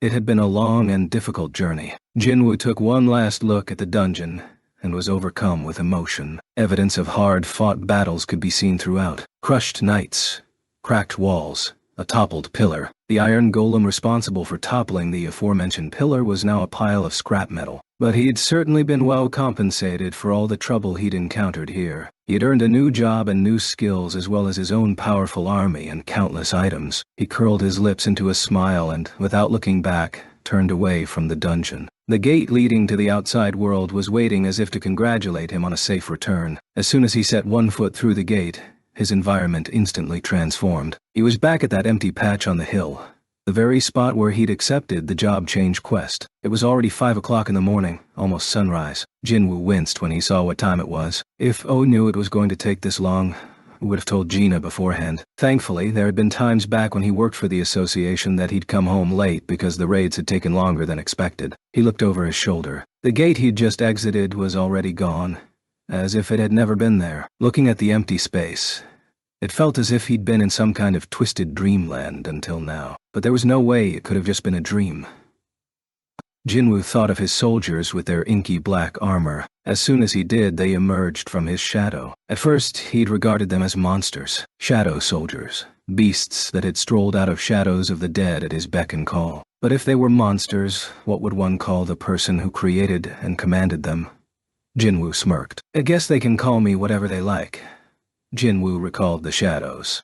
His footsteps were light as he made his way down the hill. Okay, Jinwoo slept until well past noon. Since the sun was already rising by the time he'd gone to bed, this was understandable. Ring. His cell phone disrupted his slumber. His hand fumbled around his pillow and grasped his phone after much difficulty. Jinwoo answered without opening his eyes. Hello? His voice was heavy with sleep. Whoa, are you still sleeping? Do you know what time it is? Gina's appalled voice came over the receiver. In response, he asked, What time is it? 2 in the afternoon. What? He squinted at the screen to check the time. It was true. Ina, you remember that the parent-teacher meeting is today, right? She sounded worried. Jinwoo slowly pushed himself up. When is it again? 5 o'clock. Don't worry, I'll be there. You're the best. Call me when you're almost here. Okay, she asked sweetly before hanging up. Scritch. Jinwoo ruffled his bedhead before lethargically getting up. It'd be tight if he got ready now. It's my little sister's homeroom teacher after all. The person in charge of her senior year of high school. The most crucial moment of Gina's education. So he can't just wear whatever, can he? He opened the closet to look through his outfits, but was greeted by a musty smell. That wasn't a good sign. Jinwoo grimaced. He continued sifting through his clothes, but the only acceptable outfit he could find was the old suit he'd worn once at his own high school graduation. Does this even fit? Jinwoo tried on the suit, and as he suspected, it was too tight and hard to move. I'm definitely bigger than before. It was even more obvious when wearing his old clothes. They were almost bursting at the seams. So, what now? As Jinwoo thought about what he could wear, he spotted the bank statements and checkbook he'd received from Jinho. They were for the account where the money from selling essence stones was deposited. He looked back and forth between the tight clothes he was wearing and the official documents, and a smile slid across his face. It has been a while since I've gone shopping. Before he could do that, though, he had one small thing he had to take care of. Well, not exactly one small thing. He peeled off the tight suit, sat on the edge of the bed, and called up the stat window. Stat window. A long string of words materialized in front of his eyes. Ping! Name: Jinwoo Sung. Job: Shadow Monarch. WHAP 11,035. Attitude 0 in level 51. Battle: Wolf Assassin and one other. Unpay 22. J. 10 2022. Stats: Strength 132. Stamina 91. Agility. Points 10. Physical ability points. Damage reduced by 46%. Skills. Passive skill. Unknown. LVAs. Max. Willpower Elf Dort. 1. Advanced dagger wielding. Wolf Dort. 1 active skill. Dash Elvar. 2. Murderous intent Alvor. 1. Fatal strike Alv. Dot Mew. 1. Dagger throw Alv Dot. 1. Stealth Alv Dot War. 1 job exclusive skills. Active skill. Shadow extraction. Elv Dot. 1. Shadow storage Alv Dot Boss. 1 item equipped. Crimson Knight's helmet. S. Warden's collar. A. High rank Knight's chestplate. B. High rank Knight's gauntlets. B. High rank Mage's ring. B. Mid rank Assassin's boots. C. Jinwoo stuck his tongue between his teeth upon seeing the endless list on the info screen. It wasn't that long ago when it was pretty bare. That had been the case once upon a time. But now, his head spun looking at just his skills and the items lists. What stood out most, though, was his job. Shadow Monarch just yesterday. It had read none. And if he was being honest, seeing that used to bother him every time he opened the stat window. It bothered him because the word before it was job. Even though that wasn't exactly the case, in a lot of people's eyes, hunters were basically the same as deadbeats when there weren't any raids. How could it not bother him to see that he had no job every time he opened the info screen? A deer that's surprised when it sees an elk will be surprised when it sees its own reflection. And Jinwoo couldn't help the twinge he felt every time he saw the job status. Even though he knew it didn't mean that he was unemployed, it still bothered him. But from this day on, it would no longer be an issue. Ha ha ha. Jinwoo laughed in spite of himself. Suppose I'm being too hard on myself. If he had raked in the money like other hunters, he wouldn't have cared less what other people thought of him when he wasn't on raids. But that hadn't been a possibility for him. He couldn't confidently admit to others that he was a hunter because he was an E-ranker who could barely defend his own life. An E-rank hunter. Whenever he said that, people with common knowledge about hunters would praise him for doing dangerous work but poke fun at his rank behind his back. That was what had made him so self-conscious whenever he looked at his stats. But he had a job now, or rather, a specialty. Being a hunter was still his job, so it would be more accurate to say that being a Shadow Monarch was his specialty. Still, he had no regrets. In fact, he was very satisfied with how things had turned out. If he wasn't in his room, he would have summoned Igris and the other Shadow soldiers this very moment. Jinwoo wanted to test just how powerful his minions were, if they could access 100% of the strength he'd had when they were alive. That's probably not the case, though, but he was giddy imagining it. Ba-dump, dot. He excitedly ran through several raid simulations in his head. He became curious as to how Jinho would react to all this. He chortled as he imagined Jinho standing wide-eyed with his mouth agape. Wait, what if he could restore the dead? But maybe he wasn't limited to monsters and magic beasts. Can extract shadows from dead hunters? Of course. He didn't want to imagine such a situation happening with a human being. Summoning an undead soldier from a dead person's shadow. Just thinking about it gave him the willies. But, despite this, what if can get the shadow of an A or S rank hunter? The power he'd have would be inconceivable. If shadow soldiers had even half the power from when they were alive, he and his army would be able to clean out a high-ranked dungeon on their own. His heart danced at all the possibilities. Ba-dump, ba-dump, ba-dump! But Jinwoo shook his head. Turning a human into the undead that would be crossing a line. Whether he could was beside the point. He wouldn't want to stoop so low. He might consider it if the deceased was an asshole who deserved it, but it's not like there are a lot of opportunities to fight other hunters. Even if such an opportunity ever presented itself, there would be several problems, chief among them being that a human wasn't the same as a monster or a magic beast. Right. For now, he was satisfied with the soldiers he had. Besides, he has to be a dungeon boss, a level 7, night-rank shadow soldier. How powerful could he be? Jinwoo couldn't wait for the next raid to find out. Happily, he looked back down at the window and his gaze drifted to something else. Title: Wolf Assassin, and one other. There's one more. Ah, yes. He remembered receiving a second as a reward for completing the job change quest. Jinwoo checked the hidden title. Title: The One Who Overcame Adversity, a title given to those who have gloriously overcome adversity. Stat values will increase proportionally as HP is lost. 1% increase per 1% loss. Awesome. This was an amazing buff that would increase his abilities as his health decreased. Wolf Assassin, with its 40% buff against animal-type monsters, made for a great title too. But it had its limitations, making it difficult to get any use. If I'm not facing off against animal-type magic beasts, it's basically like have no title. But now he'd acquired a new title with a handy buff that also complemented the passive skill willpower very well. Without further ado, Jinwoo switched his title. Title: The One Who Overcame Adversity, and one other. The title he wasn't using would be hidden, but he could change it back as needed. Next up, my stats. He received 3 rewards for exceeding the achievement threshold. The first had been an upgrade to a higher class, and the second had been the title. The last was a stat boost. Statsi Strength, 132 Stamina. Of Agility, 111 Intelligence. 70 Perception. 93 Available Ability Points. 10 Physical Damage reduced by 46%. He had 10 points to distribute. In the past, he would have allocated them to Agility or Perception, but the situation changed. Instead, Jinwoo invested all 10 points in Intelligence. Even so, his Intelligence was still only a measly 80 points. Ping.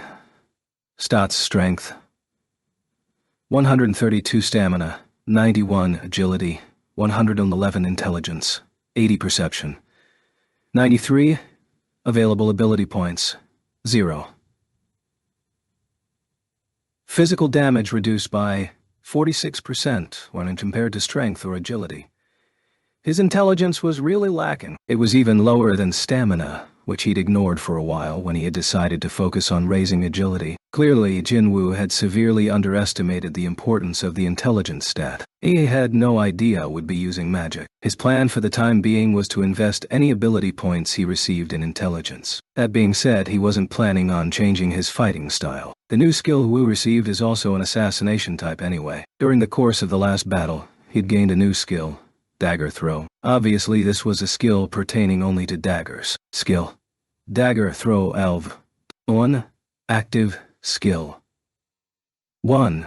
Active Skill. 30 mana required. Cause damage by throwing a dagger. The higher the level of the skill, the greater the accuracy rate and damage will become, as he thought. Jinwoo had always been a brawler. He couldn't change his fundamentals just because of a new job or skills. His daggers would still be his primary method of attack, and his shadow skills would be his backup, at least until Sue get my intelligence up enough. He was armed with excellent fighting capabilities and an assisting army to support him. His overall plans hadn't changed, despite the job change quest. What Sid didn't expect was the shadow soldiers seemed like they'd be more useful than he'd originally thought. He would never have predicted that a boss creature would be one of them. It'd be a waste of experience and training to switch up his dagger skills for his new shadow skills. And he'd just bought Night Killer too. If I'd known I'd become a mage hunter, I would have bought a magic wand or something from the shop. But then he probably would have been overwhelmed by the knights and failed the job change quest. Now that he'd checked all the changes,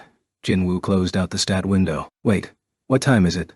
20 minutes had flown by just like that. He scratched his head. I'd better pick up the speed. Jinwoo cracked a smile. His stats weren't useful just for fighting magic beasts. When he focused, time slowed down. Or, to be exact, Jinwoo got faster. He opened the door and left the room, went to the bathroom, and showered, dried off, picked an outfit, and stood in front of the mirror. That took him all of 3 minutes. He could have moved even faster, but he held back so as not to wreck his old, run-down apartment. My hair isn't completely dry yet, but he'd saved 20 minutes, so it'd dry in time. He decided to head out. Jinwoo was walking out of the room when he spotted something, and paused. His house key was on his desk. In the past, he would have been annoyed as he went back to grab the key. Now, instead of walking back, he simply extended his hand in its direction. When else would he use it if not now?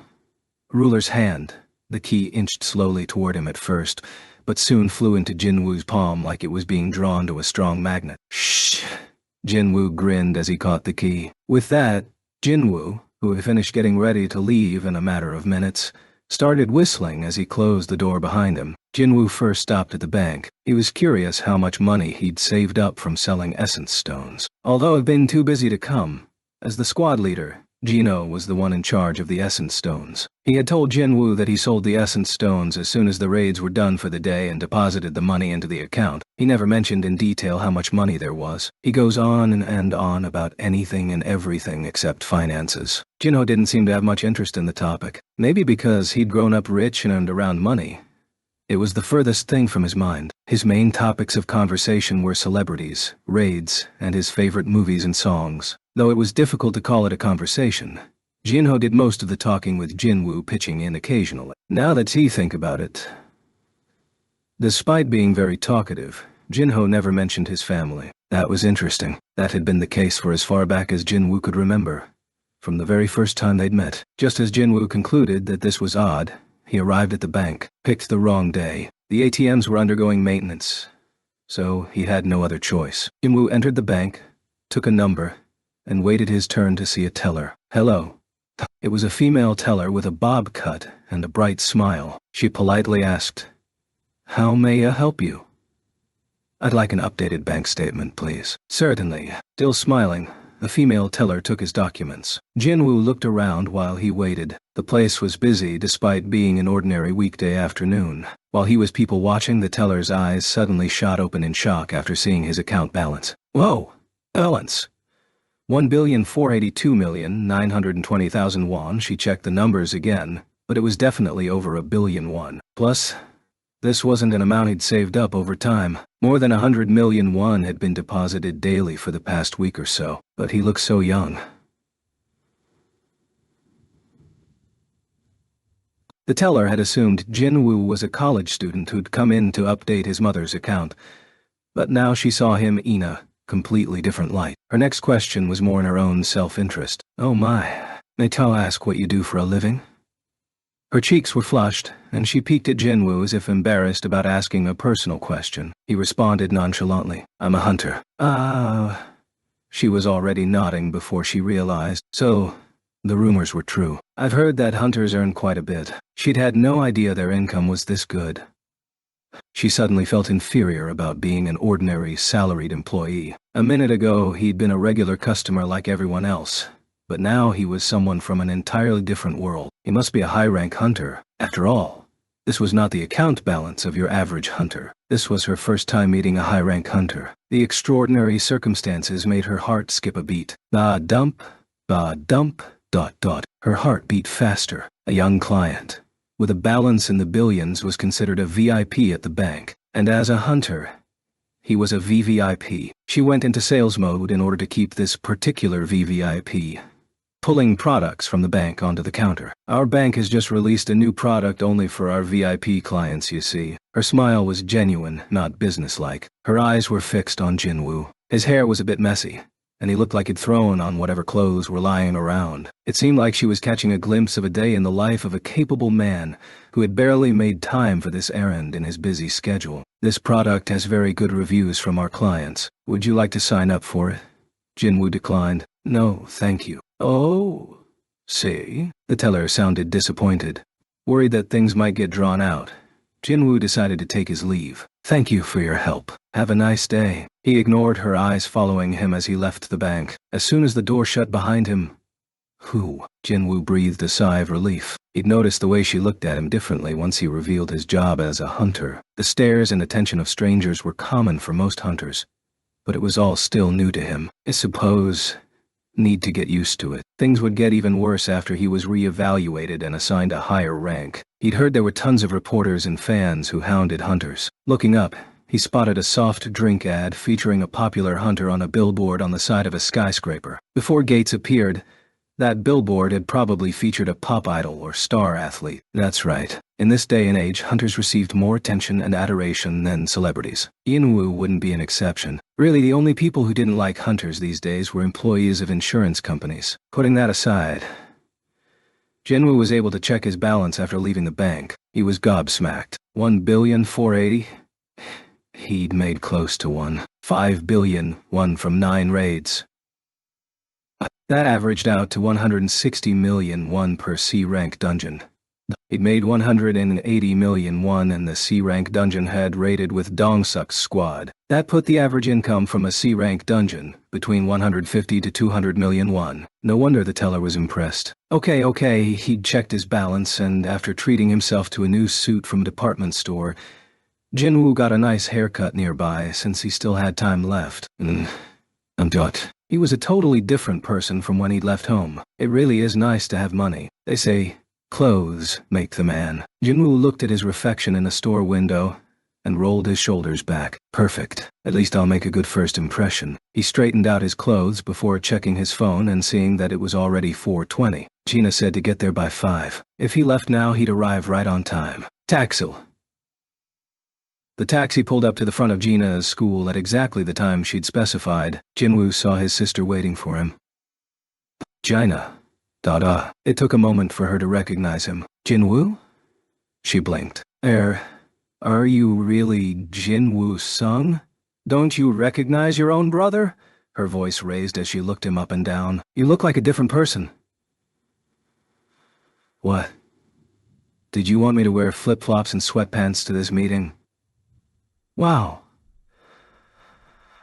Gina could only stare. Your chin's about to fall off. I'm going ahead. Since it didn't look like his sister was about to show him the way, he started off. Jinwoo had been a student at this school 5 years ago, so he knew the building like the back of his hand. The only place a parent-teacher meeting could be was either the faculty room or the guidance counselor's office. Since this meeting was regarding Gina's university application, he guessed it was probably the latter. Jinwoo's strides quickened. Hang on, wait for me. Gina rushed to keep up with her brother. Hello, sir. Oh, hello. Jinwoo greeted several teachers along the way. They all stopped and stared after him. Who is that? A graduate? But how could he forget such a distinguished student? Is he a new teacher? It wasn't just the faculty who turned to look his way. Wow, he's cute. Who's that? Isn't that Gina with him? Must be Gina's older brother. He's pretty COO, a fit body and a fashionable suit with a surefire combination that would make any average-looking guy turn the heads of high school girls. Not that Jinwoo was interested in any of this. The whisperings of high school girls went in one ear and automatically exited the other. On the other hand, Gina was having tons of fun. She was picking up everything being said about her brother. As soon as she caught up to him, she elbowed him in the side. Hey, you're quite popular. He ignored her ribbing. You don't have a girlfriend, right? He continued to ignore her. Want me to introduce you to a cute high school girl? This time, Jinwoo coolly reached over and pinched her cheek. Stop being silly. Yes, sir. As soon as Jinwoo let go, she protested while rubbing her sore cheek. It's so obvious you're enjoying the attention, though. They were still bickering when they arrived at the guidance counselor's office. Gina, who had taken the lead at some point, spun around to face him. We're here. Jinwoo moved to enter but stopped when Gina didn't follow. You coming? It's a parent-teacher-only meeting. You have to head back now. Oh. Jinwoo remembered having a similar conference during his own senior year. Only then, he hadn't been able to invite anyone to his meeting. That was when Mom's condition started getting more and more serious. She had been in and out of the hospital a lot back in those days. Jinwoo hadn't told his mother about the parent-teacher meeting because he thought it would be too much for her, and as a result, ended up having to deal with his homeroom teachers annoyance, remembering all that made him understand why Gina had been so anxious about the meeting today. Jinwoo smiled at her. Studying late again tonight? Yeah, you can head home without me. Got it. His hand sneaked up to her hair and mussed it. Study hard. I'll see you at home. Hey, told you not to do stuff like that. See ya later. Jinwoo grinned at her as he entered the office. Gina pouted as she fixed her hair. Still treating me like I'm a child. Not that she really hated it. But had anyone seen that? She furtively checked to make sure the coast was clear before relaxing and skipping back to class. Okay, if Jinwoo had to sum up his first impression of Gina's homeroom teacher in a single word, it'd be virtuous. Gina's older brother. She was a middle-aged lady with a kind face and the type of smile that put people at ease. The woman didn't question Jinwoo being there in lieu of a parent, perhaps because she was aware of the family's situation. Pleased to meet you. I'm Gina's homeroom teacher. Who knew she had such a wonderful brother? Haha. After receiving such a warm welcome, Jinwoo bowed politely. I've never seen her before. She must have started at the school after he had graduated. People say the first impression is the most lasting. And he found himself able to relax after they exchanged greetings. Even though I'm younger than she is, she's addressing me politely. Jinwoo didn't think his sister would have any problems in her senior year with a homeroom teacher like this. Please have a seat. She sat back down, and Jinwoo took a chair across the table from her. You have nothing to worry about concerning Gina. It was a standard parent-teacher conversation. The dialogue flowed easily. Gina was a model student, so there was no reason for concern. You're aware that Gina wants to go to medical school? Yes. The teacher began reading off some notes she'd prepared. Gina's mock test scores are all excellent, and her grades are very good, so think she has a great chance. Best not to pressure her too much, though. Jinwoo silently nodded in agreement. The passion on the teacher's face told him that she had high hopes for Gina. Usually, teachers assigned to senior classes were stressed out about their students' grades, since their scores would basically determine their future. Here, a lot of teachers try to avoid being assigned as homeroom teachers for seniors. He'd heard that male teachers were often forced to take the senior classes. All things considered, Jinwoo was thankful that Gina's homeroom teacher seemed to genuinely care. As Gina's guardian, he was grateful for that fact. About 15 minutes later, the meeting was coming to an end. Well then, Jinwoo was about to get up when the teacher cautiously asked him another question. Heard you currently work as a hunter? Her demeanor turned serious. Jinwoo sensed that she was getting at something. Yes. If Gina awakened, would you allow her to become a hunter? No, never. Jinwoo was firm in that regard. He didn't even have to think about it. Her expression grew somber. That's what I thought. As Jinwoo gave her a puzzled look, she seemed to come to a decision and resolutely asked him, Could you please do me a favor? Jinwoo nodded. If it's something I can do. He decided to hear her out. She was his sister's homeroom teacher, after all, and he didn't want to leave a bad impression by rejecting her outright. She started talking quickly, like she was concerned he might change his mind. There's another female student who awakened and is trying to quit school. She stopped coming to class a while ago. Aha! This was common. Newly awakened people tended to think of the things as special, despite having no experience and not understanding the reality of being a hunter yet. They didn't realize that very few hunters actually became rich and famous. The teacher sighed loudly. If she keeps skipping class, the school will have no choice but to take action. Though even if she becomes a hunter, shouldn't she at least graduate from high school first? Jinwoo nodded in agreement. His positive response put her a little more at ease. Could you help me persuade her to graduate at least? She managed a small smile. Jinwoo was curious about only one thing. What rank has she awakened as? As far as I've heard, it's the lowest rank. A rank A, she'll get herself killed. He mentally tutted. E-rank hunters had to be extremely cautious even when entering a dungeon. If they carelessly set foot in one, it would lead to injuries or even death at least 9 times out of 10. It would break his heart to hear a girl his sister's age going through that. However, in the end, it would all boil down to her choice. No one could make her do anything. Jinwoo felt bad for the girl, but he didn't want to take time out of his busy schedule just to nag at someone about how to live her life. I don't have any confidence I'll succeed. Not that she'd appreciate it anyway. Jinwoo was about to decline the teacher's favor and get up when Gina knows too. He found it hard to stand after hearing the name coming out of the teacher's mouth. he confirmed once again. Sorry. What was the student's name? Do you know her? Jinwoo was speechless. Meanwhile, at the home of Myung-han Yu, chairman of Yojin Construction. Since that morning, expensive import cars had been driving in and out of the residence. The reason for this was the ancestral memorial ceremony for Byung-chul Yu, the first chairman of Yojin Group, which was to be held later that evening. Myung-han Yu was the richest man in the business sector, and Byung-chul Yu was his father. As the eldest son, Myung-han performed the ceremony every year regardless of how busy his schedule was. As Myung-han's influence was unparalleled, the entire Yu clan attended the ceremony every year as well. The president of a security company, the chairman of a pharmaceutical company, the president of a department store. Many of them were powerful people themselves, and their children were also the elite of the elite, with one exception. Said exception sequestered himself in a quiet corner away from everyone, even though no one had ordered him to. It was Jinho, Oreng. He wished this would be over soon. Going on raids with Jinwoo was 1,000 times more fun than this. He wondered what the boss was doing now. Jinho really couldn't imagine what Jinwoo did on days off, and thus, Jinho sat in his corner where no one could see him, nursing a drink and pondering pointless things. That's when he heard a voice he loathed. Hey, it was him. Standing behind Jinho was someone who was undeniably a capable man.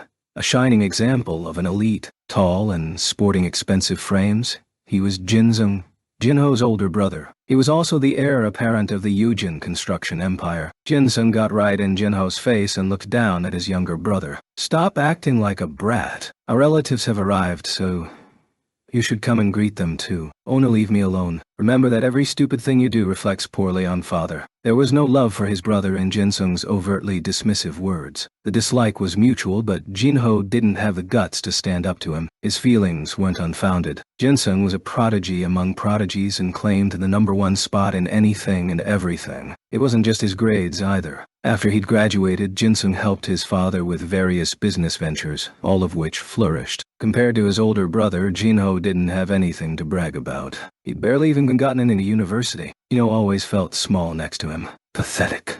Tsk, Kars. Jinsung frowned at Jinho hanging his head, then arranged his features into a pleasant smile before striding away. Uncle. Oh, hello, Jinsung. Jinho could lift his head again, only after his brother left. This was why he hated coming home. If it hadn't been for the memorial ceremony, as Jinho continued to sigh, he heard an alluring but sharp voice coming from behind him. Unbelievable. He's so full of himself. Jinho turned around. It was his cousin Soo-hyun Yu, who was a year older than him. Did you hear what he just said? Seriously. Soo-hyun approached Jinho and patted him on the shoulder. She put on a sour face. Watch this. Pathetic. Tsk. Pathetic. Tsk. Jinho burst out laughing at Soo-hyun's impression. Stop it. I'm not in the mood. Pathetic. Tsk. Ha ha ha ha. Said Pup. Being close in age, they were good friends. Soo-hyun stopped in front of Jinho. Why do you let him walk all over you? What do you mean? You're an awakened being. Or are you telling me you can't take him? So, you think should beat him up? Well, maybe not that. She bit her lip. What would his father do if Jinho landed a fist on his so-called successful brother? Even imagining that was horrifying. She understood perfectly why Jinho always let his brother steamroll him. She glared in Jinsung's direction. In any case, he's still the same asshole. She disliked Jinsung as much as Jinho did. She was one of a select number of people who knew the real Jinsung hidden under his polite demeanor. But Jinho didn't agree with her, and it wasn't because Jinsung was his older brother. It was because he wanted to beat his big brother fair and square instead of talking behind his back. As he stayed quiet, Soo-hyun carefully asked, So, are you still going to go ahead with that plan? Huh? You want to become the guildmaster to show him up? Jinho smiled instead of answering her. Who would believe him anyway? He'd be lucky if people didn't laugh at him. A match between Jinho and Jinsung. Still, his chances of winning had massively increased, thanks to his trump card, Jinwoo.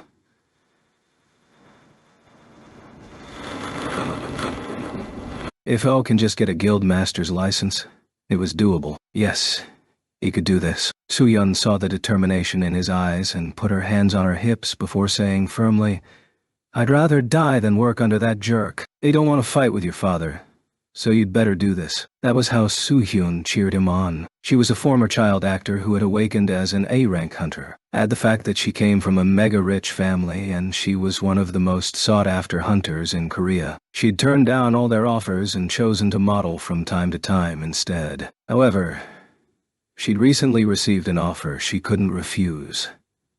Become a founding member of the Yujin Guild. It was a direct order from Chairman Myung-yu himself. Soo-hyun couldn't reject her uncle, but she didn't want to work for Jin-sung. She had a lot of concerns. Still, though she found it difficult to rely on Jin-ho, she had no choice but to place her faith in him. Vm.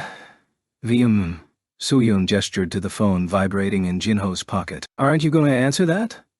Oh, Jin-ho's mind had been elsewhere, so he belatedly reached for his phone. The number on the screen was a familiar one. Boss's face lit up after seeing the caller ID. "It's me, boss," he answered enthusiastically. Yes, boss. No, can go. Yes. It'll be right there, boss." He hung up. Soo-hyun was curious as to what had caused his mood to do a 180 like that. What? Who was that? But there was no time to explain it to her. The boss needed him. Because Jin-ho also wanted out of this place, his only thought was how to leave as quickly as possible. "I'll tell you later." Soo-hyun blinked at Jin-ho as he rushed off. What's gotten him so excited? Jin-ho always looked like a sad sack at every family gathering. But he'd seem different just now. I never thought I'd see the day. She definitely needed to grill him about this some other time. Meanwhile, Jin-ho searched for his father. Dinner would be served soon, and he wasn't allowed to skip a meal without his father's permission when the whole family and other relatives were in attendance. Jin-ho located his father talking to some people in the distance. The man had a face resembling a tiger and a strict personality. Jin-ho found it difficult to deal with his father. I haven't even talked to him yet, but he was already nervous, but he needed to be brave, because Seo promised. Jin-ho took 2 deep breaths and walked toward his father. He felt like turning back several times along the way but forced himself to keep walking. Finally, he arrived in front of the chairman. "Father..." The way they interacted, you wouldn't know they were father and son. Myung-in moved his gaze to Jin-ho. "What is it?" The tense atmosphere compelled everyone nearby to scatter. "May be excused for a bit."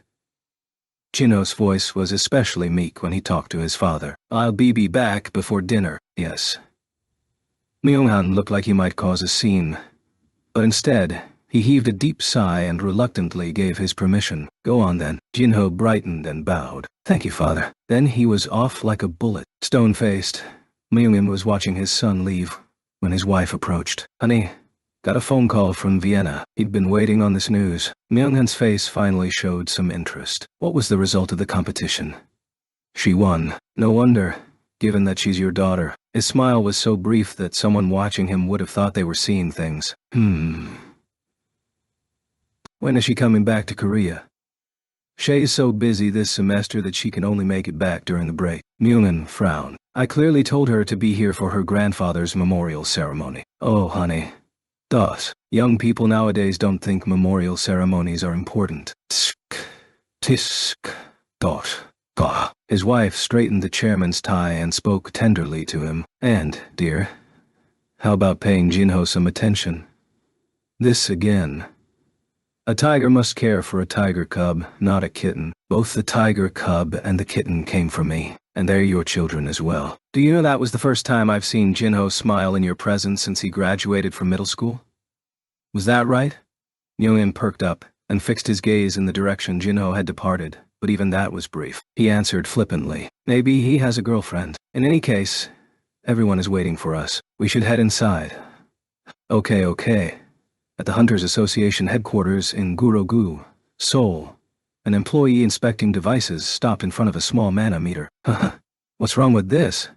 The number, which should have been fixed at 0, kept fluctuating. It looked like the device was malfunctioning, but that was nothing unusual. It was delicate equipment, known to break often. Kim. Thought. "Yes, sir." The subordinate he'd summoned came up to him. "How many gates were checked with this manometer?" "Which serial number, sir?" N1744B. Kim nodded as he checked the records. It was used for 7 gates 2 days ago. 2 days ago? Let me see. It was true. 2 days ago, 7 gates had been measured with this particular manometer, and 4 of those had now been closed. Were there any problems with the gates? No, haven't heard anything. Really?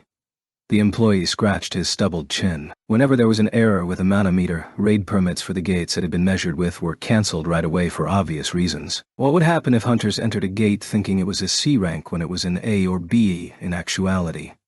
They wouldn't be able to return safely. High-rank dungeons were that dangerous. It was similar to the difference in power between a high-rank hunter and a low rank. That was why the larger guilds handled all the high-rank dungeons. Should I report this now? Reporting a problem was easy. Not only would there be complaints from the strike squads that would lose their permits, but he would also be blamed if re-evaluating the dungeons took too long, and there was a dungeon break. Either way, he might get fired. After all, Chow did get a job in the association.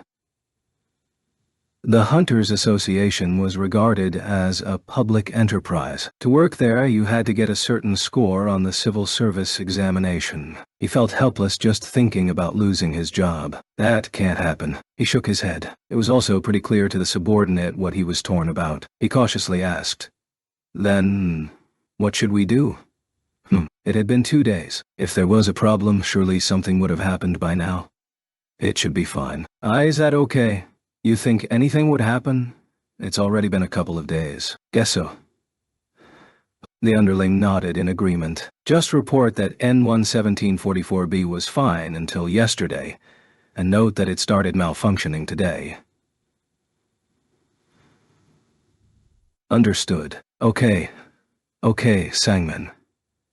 The department manager of the 2nd administration team of the White Tiger Guild. His back cracked as he straightened up from chopping green onions. Crick. Off. Today's menu was soybean paste stew. He'd mastered many dishes as a single man living on his own for 8 years. The turning point had been 5 years ago. He noticed how awful he looked from eating instant food all the time. He decided to learn how to cook for his own good, and was now able to whip up any dish, even after seeing it only briefly on TV. However, as mastery involved a return to simplicity, and as his skills improved, he found himself mostly making simple dishes like soybean paste stew. That's the stuff. Sangmin tasted the dish and was impressed by his own cooking. Too bad he had no one to share it with. It really was a tragedy. Should he invite someone over for dinner sometime? The face of one of his subordinates popped into his head, but he waved it off. As tired as Sangmin was of being called an old bachelor, he didn't want people getting the wrong idea from him inviting a male subordinate over for dinner. Speaking of, I wonder how Kichul's doing with that task. Kichul was a smart guy who listened well, but he could also be somewhat clumsy. Have stopped thinking about work at home. It was time to eat. Sangmin hummed as he placed the soybean paste stew on the table in his living room. It was normal for him to eat alone while watching TV. The dining table was too big and lonesome to use by himself. Beep. He pressed the remote control as he took a seat. The news was on. We've just received breaking news. One of the few good things about being single was that he didn't have to fight anyone over what to watch. The TV was basically fixed on one channel. Sangmin scooped up some rice with his spoon as he watched the screen mounted on the wall. A suspicious explosion at the Hunter Command Center building in Washington, D.C. has shocked the nation. Unconfirmed reports indicate fighting among S-rank hunters as the cause. That's ridiculous. Absolutely ridiculous. He shook his head at the unfortunate news as he listened to the broadcast while carefully selecting which side dish was to be his first bite. There weren't many to choose from, though. The first has to be kimchi. CCTV footage from near the command center shows a crack suddenly appearing on the side of the building, and it didn't matter what the news anchor said. Sangmin was completely focused on putting a piece of cool kimchi from the kimchi fridge on some steaming rice. As he was finally about to take a bite, his phone rang loudly. Oh, come on. Who is it now? Sangmin grumbled as he grabbed his phone, but he rushed to answer it when he saw the caller ID. This is Sangmin. It was Jinwoo. Sangmin was happy to answer the call, but his expression slowly changed to bewilderment as he processed what Jinwoo was asking. Excuse me? You want to watch the training of the new recruits? 5. The plucky E.G. Highs, Gigi, Odo, or Dej 4, Ins and Slisung, WPA 5. The plucky high school girl that's done. Jinwoo hung up the phone. At first, Sangmin hadn't known what to make of the request, but he'd been fully willing to comply after hearing Jinwoo's explanation. Thus, Jinwoo would be able to observe the White Tiger Guild's newest trainees raid a dungeon. I've also borrowed a car. Jinho had taken time out of his busy day to bring the van around. He'd apologized for having to head back right away to wherever he'd come from. As Jinwoo watched him leave, the thought crossed his mind that Jinho was a genuinely commendable person. With that, all the preparations were complete. Jinwoo currently stood outside the apartment complex of the student in question. It's not far from our place. 2 minutes walk, just a stone's throw away. He took a look around the block. It was a small neighborhood where old buildings crowded up against one another. Obviously, her family didn't come from money, either. He definitely understood why the girl was excited about being a hunter. He'd been there, done that. People like her are always the first casualties. He'd been injured more than a few times. There were even several near-death experiences. If it wasn't for his mother's illness, he wouldn't have taken this job to begin with. A dungeon was a very cruel place for an E-rank hunter. If he just let the girl be, she would regret becoming a hunter, or she might get killed before she had the chance. That's pretty common, unfortunately. Tens of hunters got hurt or worse every day. Jinwoo couldn't help all of them, nor did he have reason to. They'd each made their own choices. But once he'd heard who she was, he knew he couldn't stand idly by and do nothing. The name was familiar to him. Jinwoo sensed a presence and looked up to see the little troublemaker walking toward him. Her hair was in a bun, and there was a spark of attitude in her eyes. It was her. Huh? The high schooler blinked at him. What are you doing here, mister? They instantly recognized each other. Small world indeed. He scratched the side of his head. The high school girl who wanted to be a hunter. She was also the only female member and minor in Jinho's strike squad. She'd been the one Jinwoo had been worried about working with. Is it okay to work with minors? I consulted an advisor, and there shouldn't be a problem, legally speaking. No one hires minors because of potential issues if there's an incident. Song Yi-han. So many emotions had run through his mind when he heard the homeroom teacher utter her name. To be sure, Jinwoo had looked into the matter. She'd started skipping school around the same time Jinho's strike squad started doing raids. At this point, it was hard for him to maintain that it was none of his business. He felt some kind of responsibility. He had played a part in giving her false hope by paying her so much money, even though she was still a student. There's one thing to know for sure. He'd be racked with guilt if he ever heard she got killed in a dungeon for whatever reason. There was no need to lose any sleep over her later if he could talk to her now. For that reason, he decided to spend some time with her today. It wasn't like it was that hard. What are you doing here? Song Yi stared wide-eyed at Jinwoo. She suddenly grew astonished. Are you the hunter my teacher wanted me to meet, mister? The mister thing didn't sit well with him, but he smiled and nodded anyway. Don't know what my teacher told you, but I'm not interested in going to school anymore. And have no intention of quitting hunting. Song Yi was adamant. She was quiet when she was with the squad, but her attitude shifted when it was about her. She was just like every kid her age with their clear worldview. The thing is, I have my own kid with her own worldview back home. Jinwoo put on a big smile. Song Yi faltered, not knowing what to make of his reaction. He spoke to her calmly. Didn't come here to tell you to quit. She was caught off guard again. What? Kids like Songji went in harder when ordered to stop. Jinwoo had never intended to reason with her. What he needed to do was show her the reality, because Hue was the same way. He'd come to this realization during his own first raid. The reality of hunting was much crueler than he'd expected. Songyi tried her best not to show her confusion. Then why are you here? Jinwoo moved closer to her. She flinched and was going to take a step back but stopped herself, as she didn't want him to think he'd intimidated her. Jinwoo stood in front of her and, without realizing, gave her a wicked grin. I'm here to make you a great hunter. Okay, Jinwoo didn't have to twist Songji's arm to get her to go with him to a dungeon. When he told her there was an opportunity to watch the newest members of the Great White Tiger Guild training, she immediately agreed to tag along. She didn't seem to suspect that Jinwoo was up to something. When she asked how he knew her teacher, he showed her a picture of himself with Gina. Are you really Gina's older brother, mister? That word still bugged him for some reason, but he let it slide, since everything was going according to plan. Hop in. Thank you!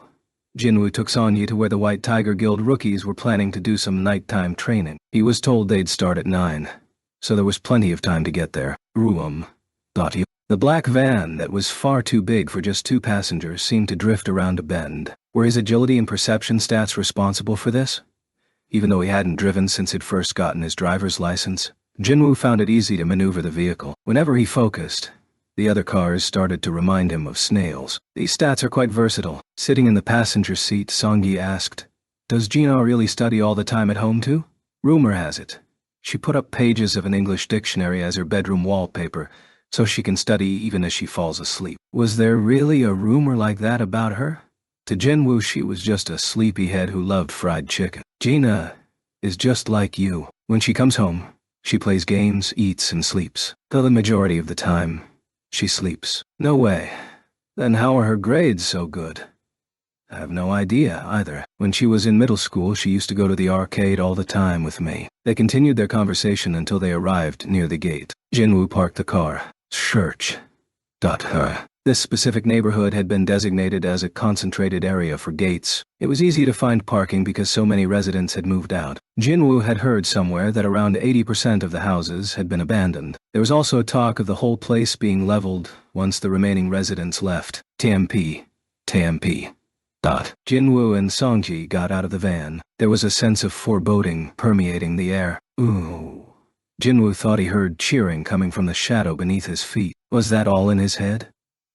Songyi looked frightened by the spooky surroundings until she saw other hunters gathered in the distance. Her eyes twinkled as if she'd spotted celebrities. After all, they're hunters with the White Tiger Guild. To a student who admired hunters, they were basically rock stars, weren't they? Considering how hunters were portrayed on TV, that was an apt description. Oh, you really did come. Kichul saw Jinwoo and beelined straight for him. Do you remember me? Jinwoo nodded lightly. Since Kichul's smile was genuine, rather than something to be used for a sales pitch, Jinwoo smiled back. He'd interacted with Kichul only a few times, but he seemed like a nice guy. Manager and told me everything. Oh, is this the student? Hello. Songyi bowed. As they exchanged greetings, a big muscular man approached and snapped at them. Enough small talk. Let's go. We're not here for a picnic, and it's already 9 o'clock. He returned to the gate without waiting for a response. He had a strong presence about him. Jinwoo turned to Kichul. Who is he? Oh, he's a new rank member. But he wasn't too happy about someone observing the training. He said a dungeon isn't a playground. He's an A rank? Kichul nodded. A prideful rank would act like that. Jinwoo had another question. What's the level of the strike squad today? 1 A rank, 7 B ranks, and 4 C ranks. So 12 in total. A and B rank hunters to raid a C rank dungeon. High ranks aside, a newbie is still a newbie. This is for them to gain dungeon experience. Kichul spoke proudly. He added that they would be assigned to high-level dungeons immediately after this one training session, because they were that powerful. Sure, but an A rank and 7 B ranks still seems excessive. Jinwoo's gaze changed. There was only one reason Sangmin had okayed this. He was showing off the White Tiger Guild's excellent new recruits in hopes of changing Jinwoo's mind. Contrary to Sangmin's and Kichul's expectations, though, Jinwoo looked at the gate with disappointment. It was a C-rank gate. Compared to the gate's level, members were overpowered. If the raid goes too smoothly, my plan won't work. This was his biggest concern. He tried to tell himself things would work out. She'll figure it out herself. She just had to understand how useless an E-rank hunter would be in a dungeon. That was all. When are we going in? Unaware of Jinwoo's ulterior motive, Songyi was nagging him to head inside. He looked at her sideways and saw she was flush with excitement. Let's see how long she'll stay excited. Jinwoo swallowed his laugh as he spoke to Kichul. We're going in too. Oh yes. Kichul looked around before whispering to Jinwoo. Psst. Stot. Hunter Sung. If you participate in the raid, it'll end too quickly. So please just watch. The purpose of the visit was to observe the training, so that was a redundant request. Of course, he was going to hit a bunch of C-rank dungeons with Jinho tomorrow anyway, so no need to interfere with the White Tiger Guild's training. He was planning to bring out his shadow army in the dungeons with Jinho, so that was why he'd brought Songyi all the way here. Don't want to bust out my shadow soldiers in front of her. If Songyi saw how easily Jinwoo could defeat magic beasts using his shadow soldiers, her delusions of hunter grandeur would only swell. The two walked to the front of the gate together. Unlike the A-rank hunter they'd met earlier, The others welcomed them. Hello. Nice to meet you. Since this raid wasn't about the money, the more hunters there were, the better. As was the custom, they took turns introducing themselves. When it was the A-rank hunter's turn, however, pass. And inside the gate he went. We should go in too. The White Tiger Guild trainees entered the gate one by one. Songyi looked back at Jinwoo right before she went in. How about you, mister?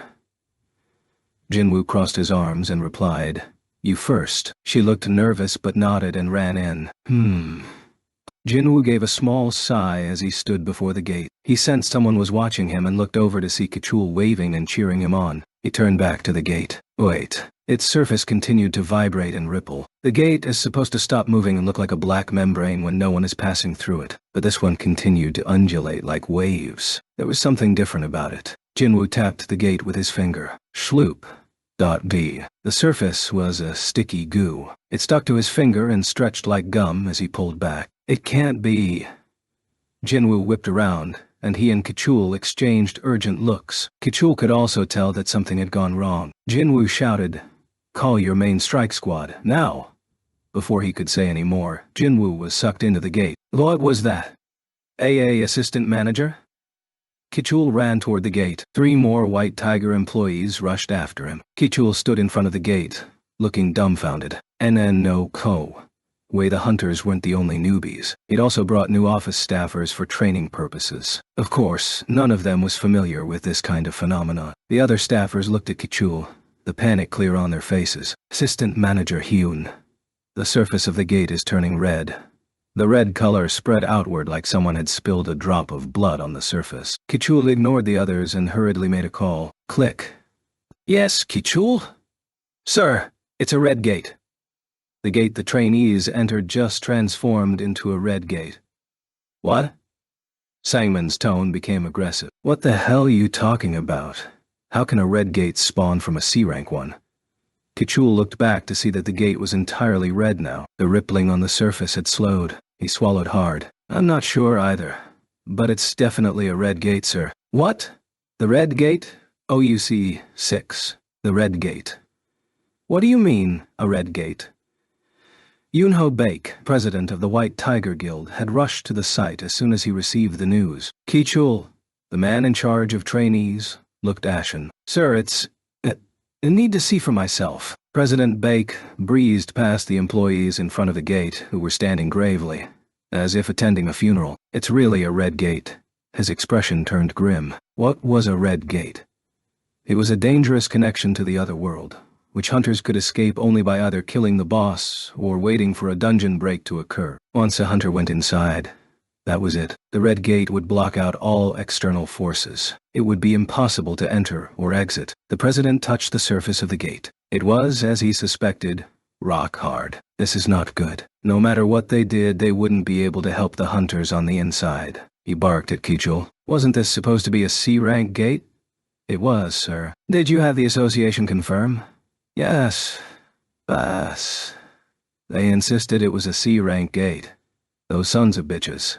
Yuno spat out curses. A red gate could spawn only from higher-ranked dungeons. The portals linked their world to another. So considering how much mana would have been flowing from the gate, it was impossible for it to have been measured as merely a C-rank dungeon. This particular one was at least a B-rank. Worst-case scenario, it was in a rank or even higher. And yet, the association wouldn't admit they'd messed up? Kichul asked, Sir, should we measure the gate again with our own manometer? President Baek shook his head. Red gates are sealed tight, so it'd be impossible to calibrate. There was no way to fine-tune the reading, so it was impossible to determine the actual rank of the problematic gate. Besides, there were more important things to worry about than the rank. How many of our members are inside? 12, sir. How many of them are high-rank hunters? The leader is Hunter Chul Kim, a rank, and with him are 7 B-rank hunters. 1 a rank and 7 B-rank hunters. The new recruits? Will they be okay? The president shook his head again. Consider them all dead. If they're lucky, 2 or 3 of the A and or B ranks might make it out alive, but only if they were lucky. The odds were not in their favor. The hunters who'd gone in could barely clear a B-rank dungeon of the lowest difficulty. Anything beyond that would be too much for them. Barring any miracles, those trainees had zero chance of survival. Baek looked very worried. Kichul eyed the president and carefully spoke. One more thing, sir. Another person went in with the new recruits. The president raised his head. What were the chances of it being a high-rank hunter who happened to be passing by and went in with them because he was curious about the training? Miracles could happen. This would truly be a miracle. His voice got louder. Who was it? It's the hunter I've been keeping an eye on lately, sir. The response came from somewhere behind them. Yoonho and Kichul turned around at the same time to see Sangmin breathing heavily and sweating profusely. Apologies for my tardiness. There was a traffic jam. Sangmin had arrived last. As he lived the farthest away, Sangmin glanced at the red gate. It looked like the entrance to an iron fortress. He felt suffocated just staring at it. But if it's Jinwoo's song, Jinwoo might be the game changer, defying the dire predictions being made here the way he'd defied fate so many times before. That was Sangmin's vague hope. Yoonho urgently approached him. The hunter you've been personally monitoring, Manager N? That's right, sir. Ah, yes. Yoonho recalled hearing about this, thinking about it. He'd heard Manager N had been quite busy these days. He'd been aiming for a particular hunter. Manager N had a knack for discovering exceptional talent. Could that hunter be? There was a glimmer of hope. What's his rank? A or B? If he was an S-rank hunter, there was no way Yoonho wouldn't already know about him. There were barely 10 S-rank hunters in all of Korea. But Sangmin shook his head. Oh my god. Baek's face began to relax. Then an S-rank hunter went in there? Sangmin replied calmly. No, sir. He's an E-rank. Baek looked like he'd swallowed a lemon. Jinwoo was taken aback. Does this gate lead to the other world? This was his first time experiencing it for himself, but he'd read about other people's experiences online. They all described it as feeling like they were sucked into the gate. Jinwoo thought it was an apt way to put it. Once inside, he was surrounded by darkness, and it felt like he was sliding somewhere unknown. When he opened his eyes, he found himself standing in the middle of a snow-covered forest. Where are we? This isn't the inside of the dungeon, is it? The gate is gone. The hunters couldn't hide their bewilderment as they looked around. While everyone else was dumbstruck, Jinwoo narrowed his eyes and scanned the area. Not sense anything out of the ordinary. Thanks to his training from the system, he was able to keep calm despite being thrust into a strange environment. The first thing he noted were the trees. They were coniferous, rarely found in Korea, and grouped together tightly as they stretched up to the sky. He noted that the snow atop the trees could be dangerous if it fell. Before looking back down and making eye contact with someone, it was Chul Kim, the A-rank hunter who, like Jinwoo, was also warily scanning the area. They sized each other up and eventually turned away. In the meantime, Songyi had come over to Jinwoo and was tugging at his clothes. Something went wrong, right? She was frightened, and her attitude and fake confidence were nowhere to be found. Jinwoo suddenly reached for her face. This startled Songyi. Tup. Jinwoo snatched an arrow out of the air, and it quivered as if angry that it had missed its target, which would have been right between Songyi's eyes. Her face went pale as soon as she realized what had just happened. A scream erupted from elsewhere. Eek. Whump. A male hunter struck in the forehead by an arrow fell to the ground. Blood spilled over his eyes and out of his mouth. Some of the hunters began sobbing. The arrow had been shot simultaneously with the one aimed at Songyi. Thanks to this, no one else had seen Jinwoo catch the arrow mid-flight. Over there! It's those bastards. One of the B-rank hunters motioned to the top of a tree quite a distance from where they were. Before he even pointed it out, Jinwoo's and Chul's eyes were already trained on the spot. 2 people were standing there. 2 people, or should say 2 creatures. They had white hair and skin, with silver eyes. Their kind also had a unique feature: pointy ears. These magic beasts were well known for their beauty and rarity, as well as the fact that they could be encountered only in higher-level dungeons. Ice elves, otherwise known as ice slayers. People who had never run into them referred to them as ice elves, but anyone who'd ever fought them called them ice slayers. The latter group often added that a pretty name like EF didn't suit the bastards. Jinwoo immediately understood why experienced hunters held so much contempt for ice slayers. They're smiling. The 2 creatures lowered their bows and smiled eerily at the hunters. They seemed like they were standing before a grand buffet, trying to decide what to eat first. "And what was your decision?" Jinwoo frowned in thought. One arrow had been aimed to the group's far left and the other to the far right. That was not random. The hunter struck down by the arrow was a man in his 30s who had awakened as a crank not too long ago. Other than Songyi, he was the weakest of the bunch. And the other arrow, it targeted Songyi. They had gone after the two weakest members. If it wasn't for the system, I'd be the one with an arrow in my head. Jinwoo was put off by the Ice Slayer's superficial moves. He lifted the arrow above his head so the Ice Slayers could see it and broke it in two. Crack. Viewing this as a challenge, the archer who had fired that arrow gestured that he would slit Jinwoo's throat. Ha!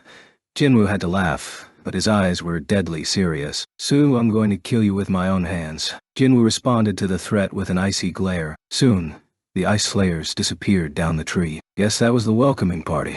Finally, Chul spoke up. Since he was the only A-rank hunter in the group, everyone looked at him as the de facto leader. He was the designated leader of this strike squad anyway. As some of you may have already figured out, we're inside a red gate. Chul didn't bother to mince his words, which came off a little arrogant. Of course, no one complained. That means we'll all die, or they'll come to help us once the gate expires and there's a dungeon break. The group was despondent. The fact that they couldn't count on being rescued came as a big shock. Chul continued. "If we stay here, we'll either freeze to death or get killed by those ice bastards. I'm going to clear this dungeon and get out, even if I'll have to do it myself. Will anyone join me?"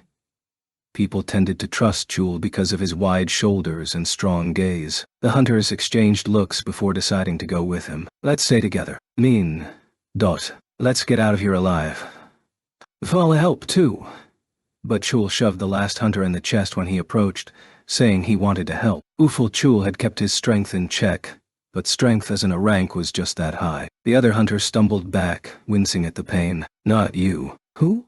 "Or you, or you, either." Chul was pointing to a few more people, including the man. Jinwoo and Songyi were among the ones he indicated. Jinwoo's eyebrow twitched. He had singled out 5 hunters in total. All were C rank, or lower. "Sorry, but Tay can't have you tagging along." "What do you mean?" "Do you know anything about red gates?" The other man shook his head. 1 hour outside the gate is a whole day in here. Worst case scenario, it'll be several months in here before a dungeon break or defeat the boss. You don't need the excess baggage. We're just baggage to you?" The hunters singled out by Chul were pissed, but they all went quiet when he glowered at them. He spoke as if he were doing them a favor. "Don't get too upset. If you can stay alive until we kill the boss, then everyone gets to go home. But still." The rejected hunters turned desperately to the ones Chul was taking with him, but none of them did anything. They were too busy avoiding eye contact. That was when... "Excuse me." A female B-rank hunter on Chul's team raised her hand. When Chul looked at her, she pointed at Jinwoo. "Can switch to their side." "Shy, up to you." She walked over to Jinwoo without a moment's hesitation. Chul looked back and forth between her and Jinwoo, and then sneered. "Since we have a spot available, I'll take one more." Me." The male hunter who had been shoved by Chul quickly ran forward before changing his mind. That was a normal reaction Jinwoo could understand. This woman is weird. He looked over at her suspiciously. The female hunter met his gaze and whispered quietly to him. That Chul guy didn't even see those arrows coming. Even if a person was a high-rank hunter, it didn't mean all their stats were equally high. Even an A-rank hunter could have low agility. Since Jinwoo understood the concept of stats, her comment didn't strike him as anything strange. "Yeah. So?" She grinned from ear to ear. "You not a rank, are you?" Okay, outside the red gate, President Bake's expression was dark. Even though Sangmin had briefed him about Jinwoo, he still felt uneasy. "This is only speculation?" "That's right, sir." Sangmin had to admit it. Nothing had been definitively proven about Jinwoo. If the president personally met Hunter Sung, he'd understand. There was something about Jinwoo that was different. Sangmin was frustrated by his inability to explain himself. Yunho turned back to the gate. "Then we only have Chul to rely just then." This shouldn't be a problem for Chu. One more person joined their group. All three turned toward the newcomer. It was Sung Chan-ju, the department manager of the first administration team. He spoke confidently. "I've thoroughly trained Hunter Kim to be prepared for every possible contingency." Ordinarily, the second administration team was in charge of training new hunters, but the first administration team had jurisdiction over training awakened beings who were a rank or higher. Those selected for the elite strike squad took a different route. Sung Chan's confidence allowed the president's features to smooth slightly. How were Chul's results? Excellent, sir. His combat abilities alone were as good as the current members of the elite strike squad. Really? Yunho finally had his smile back. Chul was an A-rank hunter, and the type of talent who stood out among his peers. Perhaps he could successfully lead the B-rank hunters and clear the dungeon. Casualties among the C-rank hunters were to be expected, but the survival of the high-rank hunters was more important to the White Tiger Guild. Fortunately, Chul seems to be among the best of the best. The flame of hope, once dead, now sparked again. After managing to reassure the president, Sung Chan now raised an eyebrow at Sangmin. You were saying something about an E-rank hunter who has potentially reawakened? He scoffed at the idea. Our man Chul is much more reliable than some hunter we can't really count on. Sangmin clenched his jaw at the condescension, but he didn't see a need to raise his voice or get angry. We'll see who's right in the end. All four men turned in unison toward the red gate, where their hunters were being held captive. The crimson color of the gate seemed even more ominous today. Okay. You not a rank, are you? It was a daring question. Jinwoo replied. Then let me also ask you something. Sure. He looked toward Chul, and the hunters gathered around him. They were discussing strategy before heading out. How are you rookies so calm, considering the situation? The first thing trainees are taught is to expect the unexpected in a dungeon. Anything could happen in a dungeon. Jinwoo knew this better than anyone here. We've all been trained well, especially that guy Chul. He was being groomed for the White Tiger's elite strike squad. Their training kept their fear in check. Jinwoo thought this was absolutely absurd and realized with a start that they were no different from Sonye. She claimed they were prepared, but were they really? They could brag about their training all they liked, but they had no idea how terrifying dungeons could actually be. Knowing something and experiencing something are two very different things. A dungeon could easily shake one's confidence, and all it would take was a small crack for everything to fall apart. It took time to build up a wall, but only seconds to break it down. Jinwoo could predict what was in store for Chul's team. They looked tough on the outside, but they were beginners nonetheless. You still haven't answered me. Excuse me. Jinwoo looked to the woman. Asked you a question about whether he was an E-rank. She was more tenacious than he thought. Why do I have to answer you? He was blunt, but in her mind, Heejin Park considered it a victory. She'd been around the block enough times to know what his reaction meant. He was self-assured. Knew wasn't seeing things. And that was another reason she was sure about him. While training with the White Tiger Guild, she had witnessed how a lot of high-rank hunters moved. But Jinwoo's hand earlier, she had never seen anyone move as fast as he did. He was barely able to make out what happened with my own eyes. She was an athlete who had awakened as a combat hunter, so she was confident with what she could do physically. Heejin's eyes sparkled. This man is at least a rank. No, maybe even... She asked again to try and extract the answer she wanted. Come on, can't you please just tell me? It's none of your business. That was... enough small talk. Jinwoo turned away. He was done with the third degree, and anyway, Chul was approaching them. Chul and Jinwoo looked each other over. We're going. Chul's voice was very deep and gravelly, so he sounded threatening no matter what his intentions were. Down that path. He wasn't simply reporting his team's itinerary. His expression made it clear he was asking Jinwoo what his plan was, as well as issuing a veiled threat to not follow them. Jinwoo had a look around before turning back to him. We'll be going toward the forest. Dawad luck. Chul's team was the one that would need luck, but Jinwoo kept his thoughts to himself. You too. Jinwoo's team started heading into the forest. As soon as they were out of his line of sight, Chul burst out laughing. Morons. Pardon.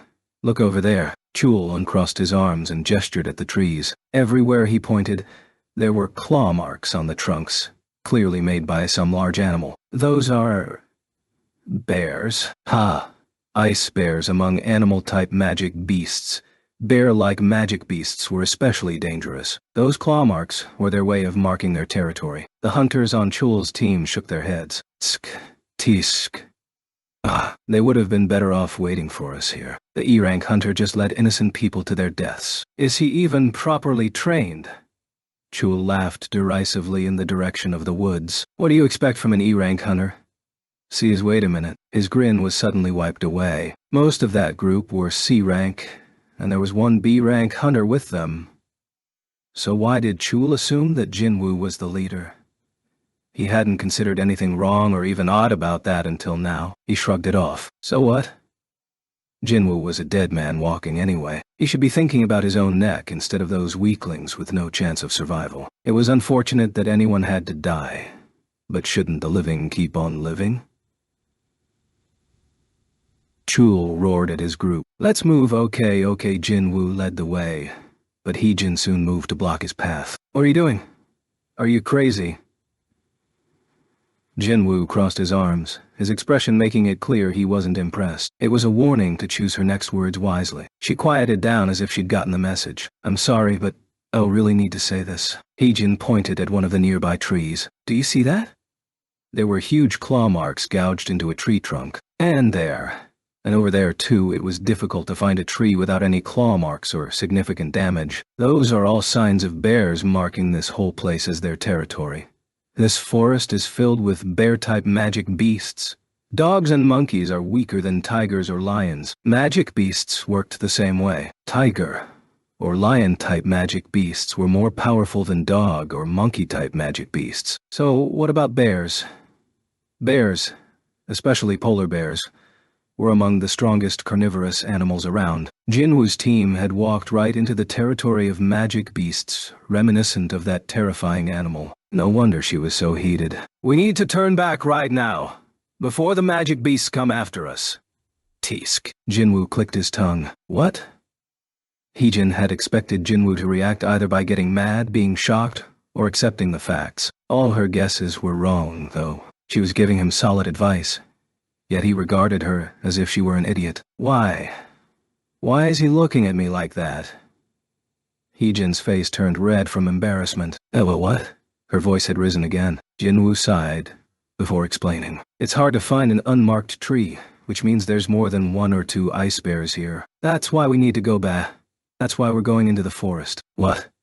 Heejin blinked, perplexed. She still doesn't get it. Jinwoo had no choice but to spell it out. While we're making our way through the woods, all we have to worry about are ice bears. Oh. She finally understood what he was trying to say. The presence of so many ice bears meant that there were no predators stronger than them in this forest, which in turn meant they didn't have to worry about coming across more powerful magic beasts. Why didn't they think of that? She felt embarrassed about her outburst. Her face and neck flushed, and she hung her head low. Jinwoo kept his disapproval to himself. The unknown is what makes dungeons so frightening. No one could prepare for an unknown enemy after all. But here, their opponents were clear. Bear-type magic beasts. He didn't know how strong ice bears were, but they were definitely weaker than those elves they'd encountered. The elves wore clothes made of bearskin. That's why he had chosen the forest. Jinwoo planned to level up in the forest, keeping an eye on Chul's team as well as the ice slayers, while waiting for the right time to make a move. This was the safest course of action. Something caught his eye. Why is your face so red?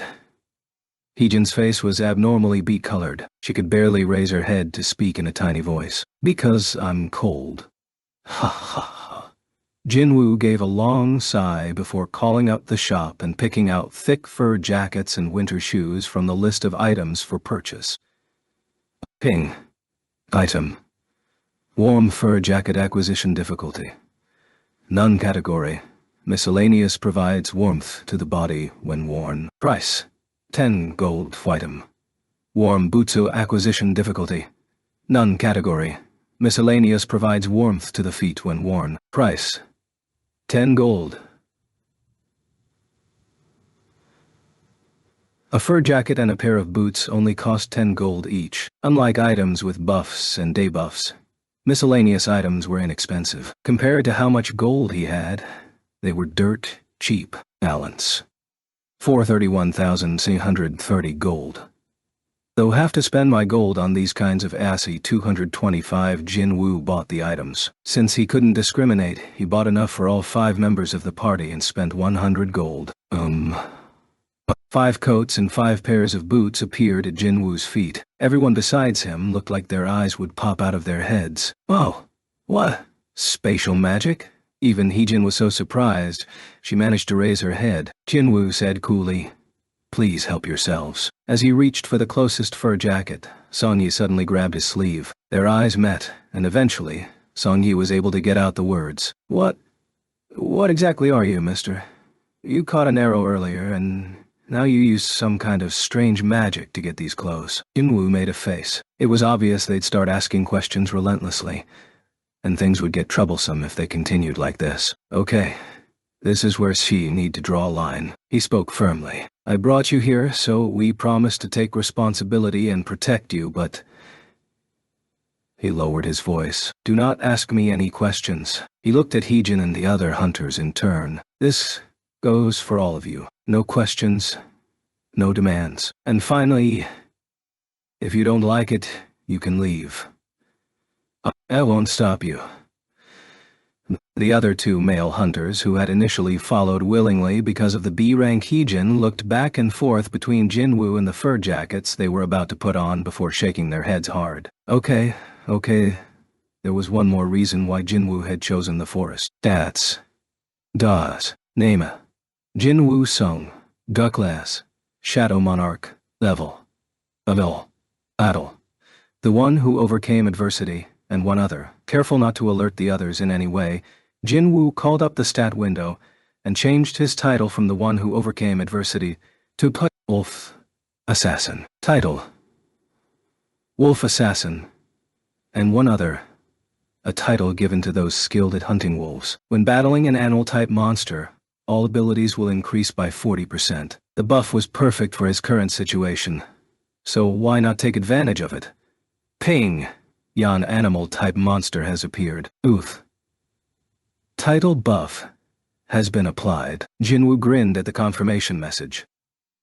Perfect. That was when the other hunters started screaming. It's a bear. Ice bear. An ice bear had picked up their scent and was now lumbering toward them. Strangers had invaded its territory, and the ice bear did not look kindly on intruders. Grrr. It bared its translucent ice-like teeth and slowly rose up on its hind legs. Its enormous body was all the hunters could see. It resembled a polar bear but was twice as big, and embedded in the middle of its chest was an essence stone, like an emblem signaling that it was a magic beast. Grrrah! Its loud roar shook the entire area, and everyone except Jinwoo froze in terror. Heejin scowled. How's only having to worry about ice bears a good thing? How could anyone say that after seeing this creature? She'd almost fallen for Jinwoo's BS, but as soon as she caught sight of the magic beast, she was certain she'd been right all along. We shouldn't have come into the forest. Sensing the impending danger, Heejin got in front of the group and yelled at them. I'm going to draw its attention so you guys... Ah! Someone forcefully tugged at Heejin's clothes, and she had to stagger backward to stay on her feet. By the time she regained her balance, Jinwoo was standing in front of her. What are you doing? Jinwoo stabbed his finger at her. Listen to me loud and clear. Deal with the magic beasts. He didn't want to lose out on any experience points. These teddy bears were going to help him level up before he had to deal with the real enemies, the Ice Slayers. What? Heejin couldn't hide her exasperation. He pulled me back, just so he could kill the magic beasts by himself. The two mage hunters also stopped casting, completely dumbfounded. Don't care how strong you think you are. That is a magic beast in a high-ranked dungeon. Ignoring Heejin's irate voice coming from behind him, Jinwoo walked toward the bear. If I'll use a dagger, it would get too messy with blood spraying all over the place. He pulled his daggers out of reflex, but he put them back into his inventory. He clenched his fists instead. He was only supposed to observe, but I'm sure they'll understand, since this is an emergency situation. Jinwoo locked eyes with the ice bear. Grrr! Despite being as thick as a telephone pole, the ice bear's foreleg was lightning quick. Shwick! But all it struck was air. It's huge but also fast. Jinwoo understood why these creatures were infamous as he leaped above it. All his leveling up had not been in vain. Before the bear could raise its head, Jinwoo struck down on its forehead with all his might. Wham! The bear's head slammed into the ground, with its skull smashed in and its long tongue trailing out the side of its mouth. It lay there, lifeless. You have leveled up. There it was. Jinwoo had expected to level up this time around, so it was a good thing he'd stopped Heejin. What in the world are you? Jinwoo turned around at that shaky voice and took in the faces of the four speechless hunters. Jinwoo exhaled, told them no questions in advance exactly because wanted to avoid this, but temporary memory loss during a shocking experience was to be expected. Jinwoo had no choice but to repeat himself forcefully, said no questions. If you don't like my way, the exit, Jinwoo pointed in the direction Chol's team had gone, is back there. Heejin had gotten herself together in the meantime. I just saw how you killed that bear. Do you really think I'd leave you now? She was overwhelmed. She'd gone with her gut in choosing Jinwoo over Chul, thinking he was the better choice. But only now did she realize she'd hit the nail on the head. Heejin had a good sense for self-preservation, so her decision had come quickly. She knew the smartest thing to do would be to follow Jinwoo if she wanted to get out of there alive. Just in case he was thinking of abandoning them, she frantically said, "Please be our party leader, Jinwoo. We'll do whatever you say." Did say no demands, but he thought about it for a second, then readily agreed. Thinking ahead, he realized this might be a convenient arrangement. Heejin looked back at the others. Since Songye had arrived with Jinwoo, Heejin didn't need to ask her opinion on the matter. But that left two people. You're good with this, right? With all eyes on them, the two hunters glanced between the ice bear's carcass and Jinwoo, then nodded vigorously. Okay, outside the red gate. Kichul checked his watch while wiping the cold sweat from his forehead with a handkerchief. President Baek turned to him. How long has it been? About 3 hours, sir. 3 hours. That means 3 days have already passed inside the dungeon. President Baek's voice was heavy. Among the four of them, he was the only one with first-hand experience being on the other side of a red gate. He was Yoon-ho Baek, one of the S-rank hunters who represented Korea. But even for him, a red gate wasn't easy to deal with. Yoon-ho recalled his memories of that time with mixed feelings. The scariest part of a red gate is that you never know what'll be on the other side. S-rank hunters rarely spoke of their experiences inside a red gate, so Sangmin, Sungchan, and Kichul were completely focused on him. The president continued, the place beyond the gate could be a desert with temperatures of over 60 degrees Celsius, the heart of a jungle filled with poisonous snakes and insects, or a snowy landscape so cold that you could lose your toes to frostbite. Gulp. ... The three listeners were hanging on to his every word. As you enter, you have no idea whether it's a red gate, so what preparations could you possibly make? Which is precisely what had happened today. The gate had seemed normal, only turning red once the hunters entered. Your skin burns from the heat of the sun. Poisonous insects relentlessly attack you at all hours. The cold rots your flesh. That's how the weakest in the group start dying off. Oh my goodness, Kichul whispered in disbelief. And in that unforgiving environment, you have to fight magic beasts. Just listening to Yoon-ho, the other three could feel how hopeless the situation was. However, he had more to add. But let's say you're able to adapt to this new environment. Now, you have to find food. They'd have to find enough nourishment for a minimum of a few weeks, possibly up to several months. That was no easy task. Between the starvation and the grueling environment, the only thing you can trust is a mana compass. A mana compass pointed the user towards strong sources of mana. Other than waiting for the gate to expire, the only way out was to use the mana compass to find the boss and defeat it. Think about enduring in a place where all your hopes lie solely on the needle of a compass for several days, weeks, or months. That would drive anyone insane. The three men nodded. If ordinary people like themselves fell into that kind of environment, they wouldn't last a day even without the threat of a magic beast. We established that 3 days have passed, right? Yes, sir. Yoon-ho's face fell at Kichul's response. It's likely that all the C and lower rank hunters are already dead. Chul was an excellent rank, but even for him, it'd be impossible to protect the entire team. If only they had an S-rank hunter with them. At this point, we have to pray for the safe return of the high-rank hunters. This was his conclusion based on personal experience. In the president's mind, the low-rank hunters were as good as gone. Okay, dinner time. A big chunk of meat was roasting nicely on a campfire. Bear meat's a little tough, but it's not bad, eh? Would you like some more? Oh, thank you. Myungwon Ko sliced off some well-done ice bear meat and put it on the plate held out by Ki Jung-yoon. They were the two C-rank hunters on Jinwoo's team. Heejin and Songyi were also enjoying the food, though not as much as the other two. Heejin, could you pass me the pepper? Some salt too? No thanks. Everyone had adapted to living in the dungeon. They had a campfire, blankets, and even a tent. They didn't need much else. and it all felt almost cozy. Myungwon surveyed the area before speaking up. Have you noticed that the bear attacks have decreased lately? Heejin answered. It's probably because the captain is single-handedly making them an endangered species. Yeah.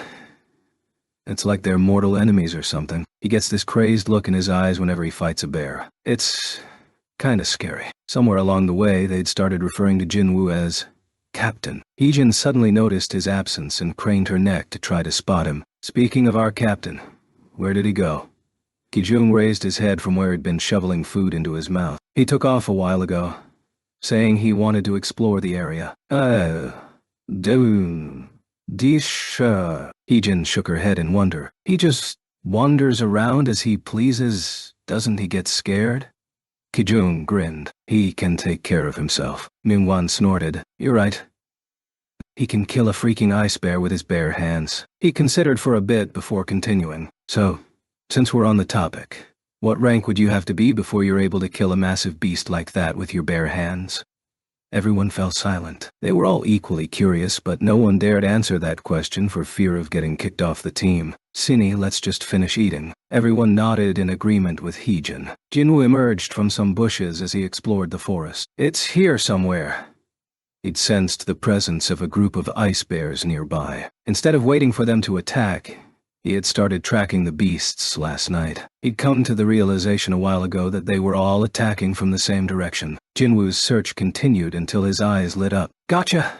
Just past some bushes, he spied a large number of caves. He could sense, even without using perception, that there was at least one ice bear in each. He could clearly see the ice bears entering and exiting the caves. There were roughly 30 or so. It was like a neighborhood of Bruins. He grinned. Jinwoo had intentionally ventured out alone so no one would see him. This was a perfect opportunity to use his shadow soldiers. He'd been waiting for a moment like this. Come. As he summoned them with his mind, the armored shadows wordlessly materialized around him. Remember, this is your first outing, right? Their results here would dictate his impressions of them. The shadow soldiers stood silently at attention. Good. Jinwoo smirked. Sniff. Sniff. The ice bears had caught a whiff of Jinwoo and were starting to emerge from their caves. They were also ready on their end. Jinwoo pointed toward the ice bears. Go. With that, the shadow soldiers charged forward like they were gliding on ice. Jinwoo's minions advanced quickly, but the ice bear's angry paws were even faster. Foosh. Clang. A shadow soldier was crushed with one hit. The attack would have split apart a human body if there had been one inside the armor. Jinwoo watched disapprovingly. Was she expecting too much from them? The bear's size and strength appeared to be more than the shadow soldiers could handle. Just then, something unexpected happened. Whoa. Jinwoo stared in amazement. Before the crushed soldier could hit the ground, it turned into a puff of black smoke. The black smoke then reformed into a knight, good as new. Nice! Jinwoo was delighted. He'd almost forgotten what these soldiers were. Undead. The ice bear was enraged after seeing how futile its attack had been. Grrrah! While the infantry bought time, the mage soldiers completed their spells. Boom! Krakum! Fireballs flew from their hands, causing explosions left and right. Knights caught in the middle of the blasts simply regenerated, but the bears caught on fire and cried out in pain. Aru! Aru! The shadow soldiers then went in for the kill, stabbing the moribund bears with their swords. Shunk! The ice bears fell to the combined attacks of the infantry and mage soldiers. Jinwoo observed the battle with fascination. With the infantry's quick regeneration ability and the mage's powerful fire attacks, the shadow soldiers' combat skills far exceeded his expectations. The bears were forced to retreat into their caves. Jinwoo thought the battle was almost over when... Grrrr! Something enormous emerged from one of the caves with an ear-piercing roar. Jinwoo could only stare. It was an ice bear a head taller, and with shoulders twice as broad as any of the other Bruins around. Grrrr! The beast destroyed the shadow soldiers with one blow. Whoosh! Crock! The undead warriors couldn't regenerate fast enough to keep up with the ice bear. Crack! Bam! Jinwoo groaned. So, that's the head of the pack? He had expected there to be some kind of leader, since the bears lived in a pack. But this creature was bigger and stronger than anything he'd imagined. Woo! The beast was speedily tearing its way through the soldiers toward Jinwoo. A message suddenly popped up. Ping! A shadow soldier is unable to regenerate due to insufficient mana. A shadow soldier is unable to regenerate due to insufficient mana. What? When Jinwoo urgently checked how much mana he had left, it was as the system indicated. MP 01860 II. With his mana exhausted, the defeated soldiers transformed back into shadows and returned to Jinwoo instead of regenerating. Apparently, the caster required mana in order to regenerate soldiers. Damn mana. Yet another reason Jinwoo needed to increase his intelligence stat. He hummed in thought. The tide had turned with the appearance of the leader, but he remained unconcerned. I think it's time to fight fire with fire. Jinwoo crossed his arms and summoned his top shadow soldier. Igris, a shadow separated from Jinwoo's own, and a knight wearing a helmet with a long mane quietly emerged. Jinwoo pointed with his chin. Igris bowed to Jinwoo and immediately charged. TMP, TMP, TMP. Igris evaded the massive bear's front paw by sliding between its legs and, taking a dagger from his waist, severed its hamstring. Krah! That was just the beginning. Igris unsheathed his sword and easily avoided the bear's continuous attacks while hacking away at its body. A hamstring, a claw, a paw, and a leg. The bear was diced like a hunk of meat. Two. Jinwoo was rendered speechless by Igris's graceful moves. The final cut was to the ice bear's neck. Shh! The huge head was severed from the body. Igris caught it before it hit the ground, marched over to Jinwoo, and knelt before him. Thud. The head was placed at Jinwoo's feet like an offering to a king. Jinwoo could only stare at the kneeling Igris. Would have been able to defeat Igris if it used its sword in our fight? Lost without their leader? The remaining ice bears were easily slaughtered by shadow soldiers. With that, the battle was over. The results were greatly satisfying. Shadow Infantry Alv. 2. Shadow Infantry Alvdor T. 3. Shadow Infantry Alvdor 2. Shadow Mage Elv. 2. The soldiers' levels rose steadily, and because his minions were linked to Jinwoo's skills, he leveled up 3 times. And the part he most enjoyed? Arise. Shadow Extraction Successful. Shadow Extraction. Successful. A shadow extraction. Successful. And he gained new comrades. Jinwoo handpicked a few of the fallen bears, including the leader, to extract and watched the inky creatures rise. He thought they'd look like armored bears, but it wasn't what he was expecting. The new soldiers had the name Shadow Magic Beast, and while they were vaguely bear-shaped, it was difficult to tell if they were a solid or gas. As the creatures panted, black vapor rose from their shoulders. Not the best visually speaking, but they're clearly the shadows of ice bears. Their great strength and destructive power would prove useful in time. Just then, Grar.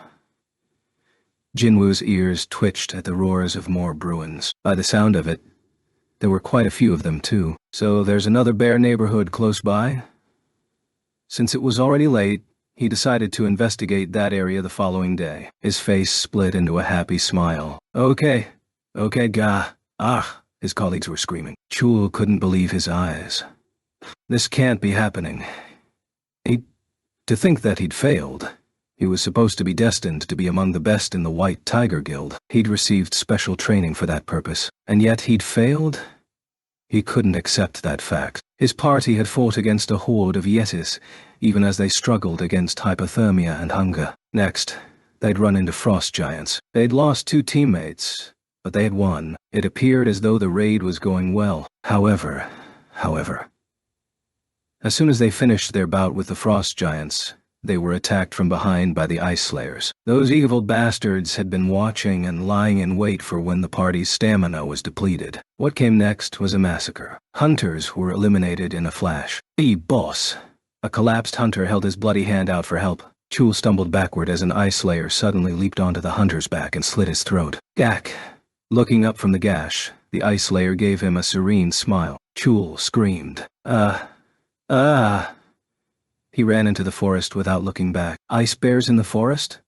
Bears in the forest were nothing compared to Yetis, frost giants, and ice slayers in front of him. Chul was literally running for his life. Several ice slayers noticed his fleeing back and took aim, but an ice slayer with hair down to its waist raised an arm. The archers put down their bows. When the long-haired slayer signaled the others to follow Chul, one by one, the ice slayers disappeared from view. Okay, Chul burst through the underbrush. Huff, huff, huff.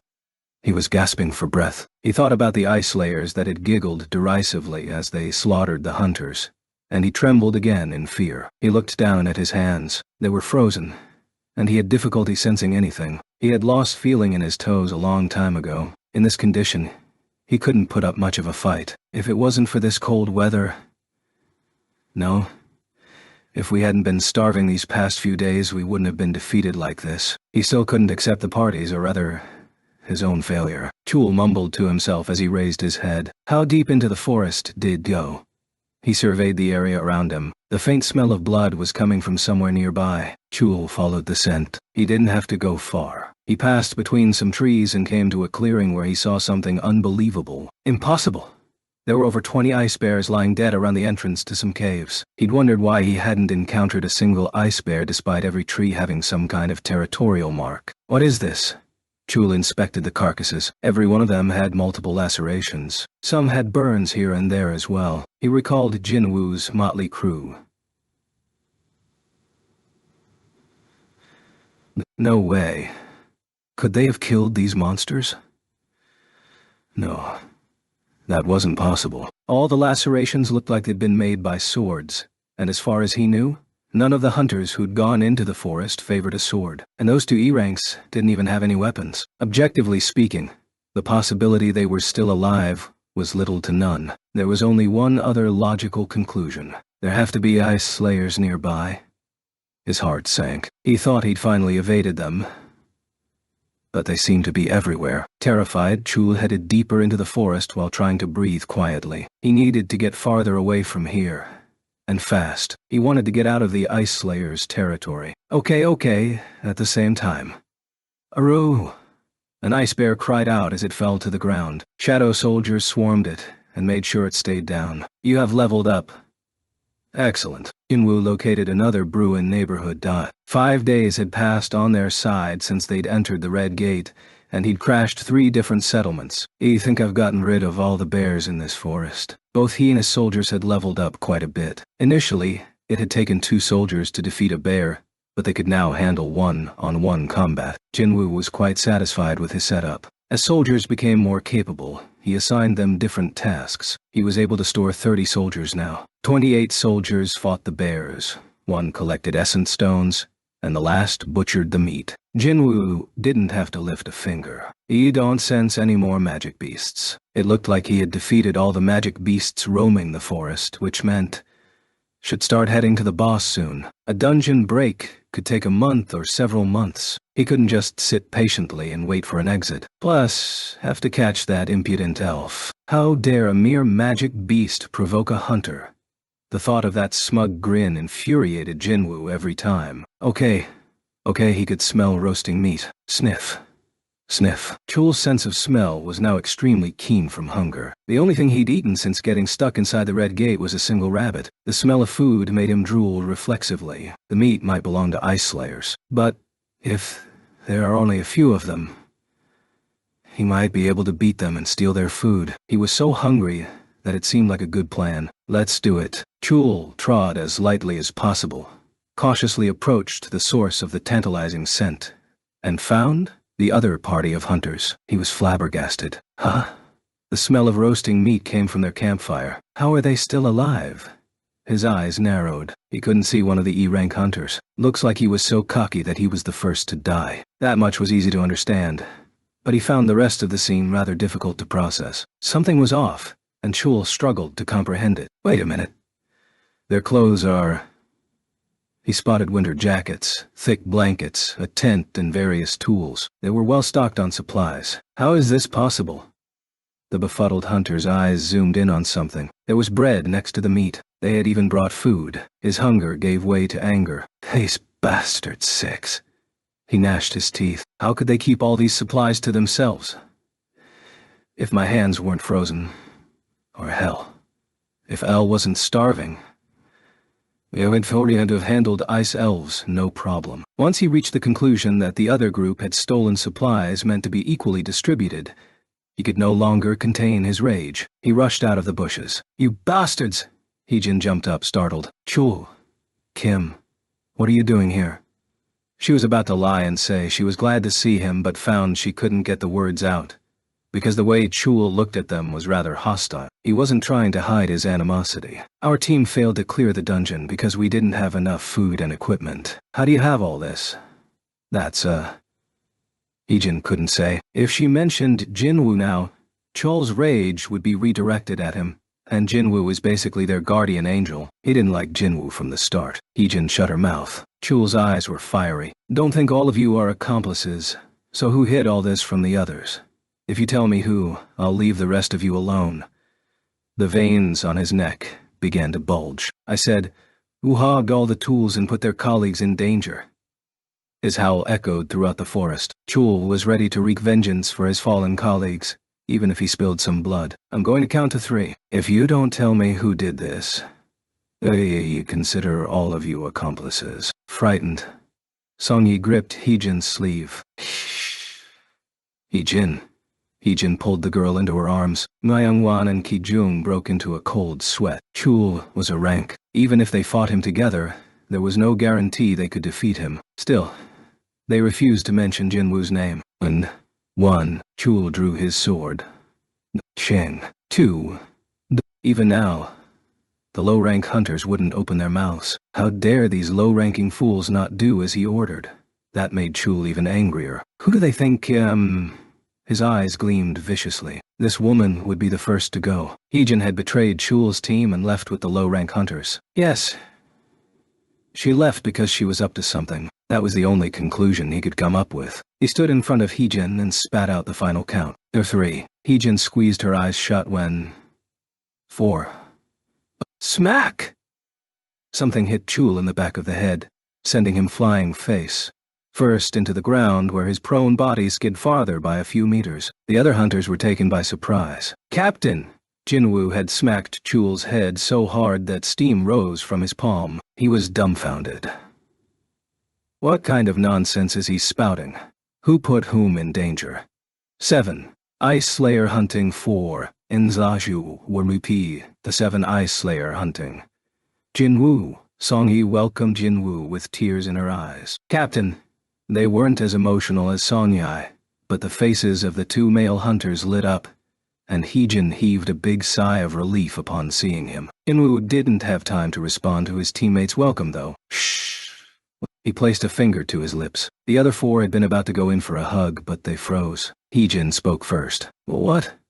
That damn bastard deserved to be beaten to death." Jinwoo glared at the unconscious Chul. He brought along some uninvited guests. He could sense numerous presences in the forest. There was no time to consider whether Chul had led them here on purpose, because the real problem was over there.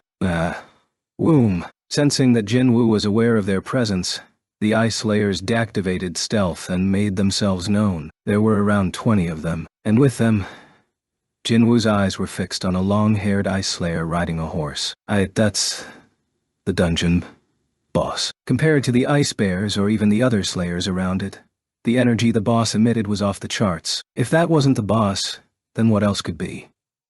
For the first time in a while, Jinwoo felt uneasy. At the same time, the boss had also assessed Jinwoo. So it's true, there is treasure among the human trash. What?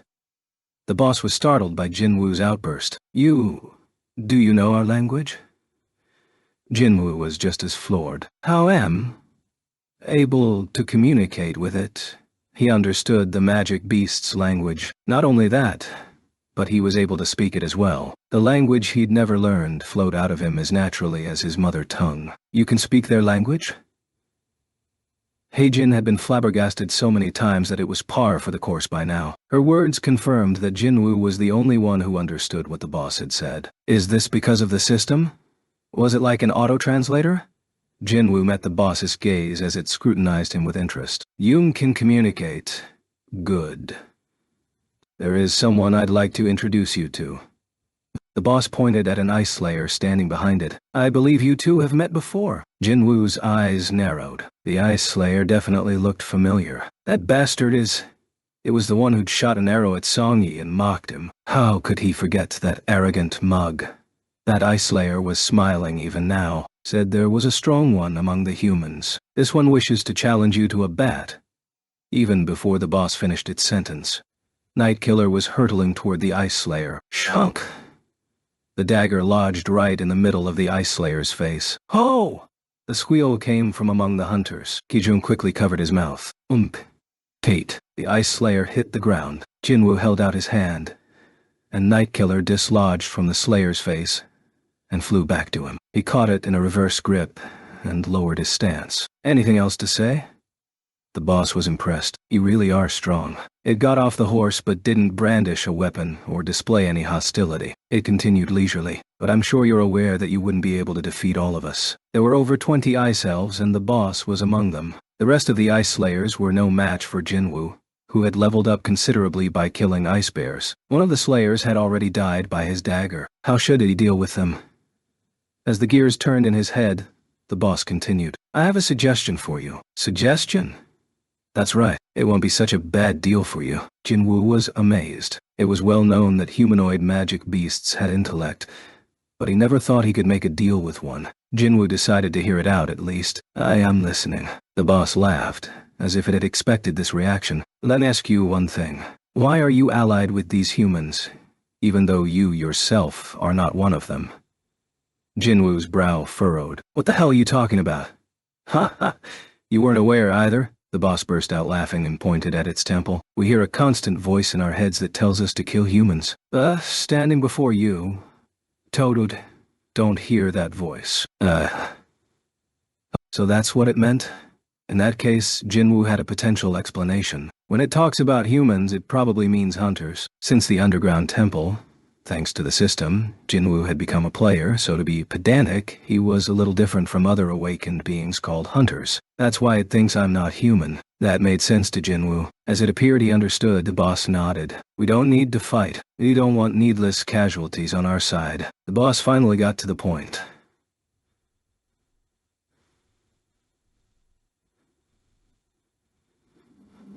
Just hand over those humans behind you. Then, A will guarantee your life. How does that sound?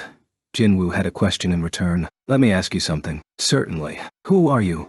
Where are you from, and why are you trying to kill humans? We are...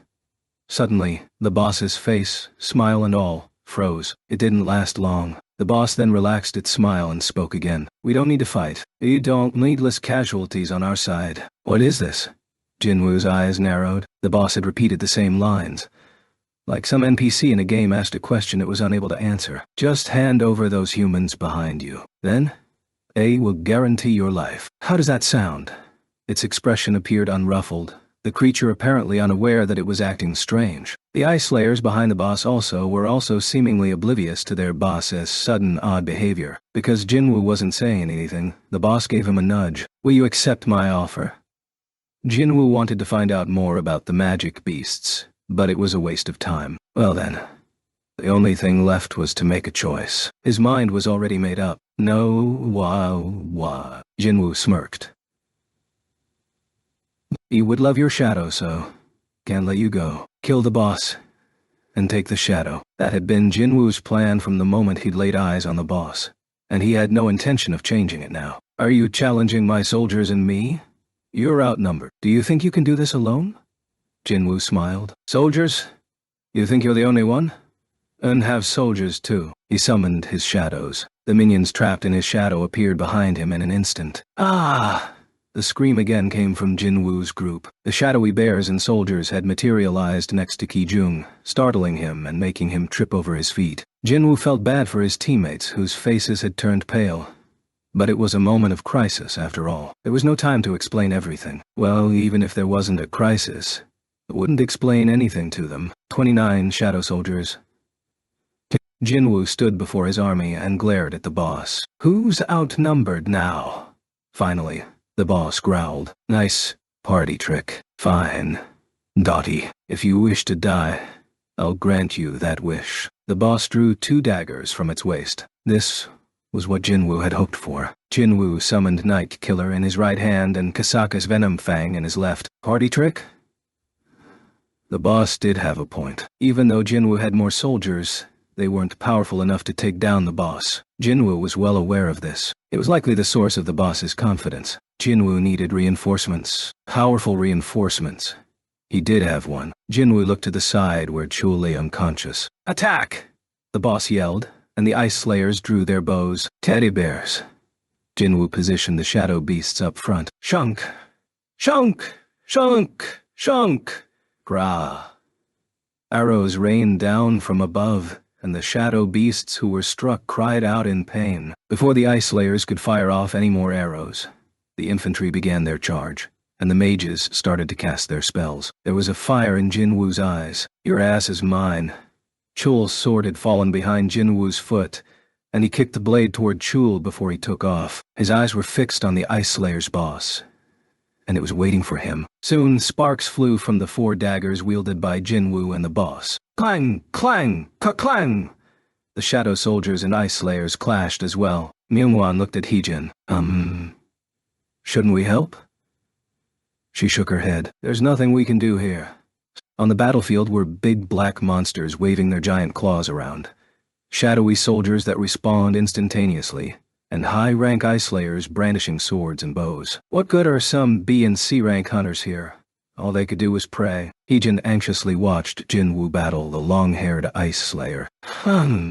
Jinwoo cried out. His opponent was a high-rank dungeon boss, all right. It looked like an even fight, yet Jinwoo was the only one getting nicked. Could he last 3 more minutes at this point? His MP was quickly depleting because his soldiers had to keep reforming. Eventually, the mages completed their spell. Balls of fire larger than volleyballs dropped on the Ice Slayers. Boom!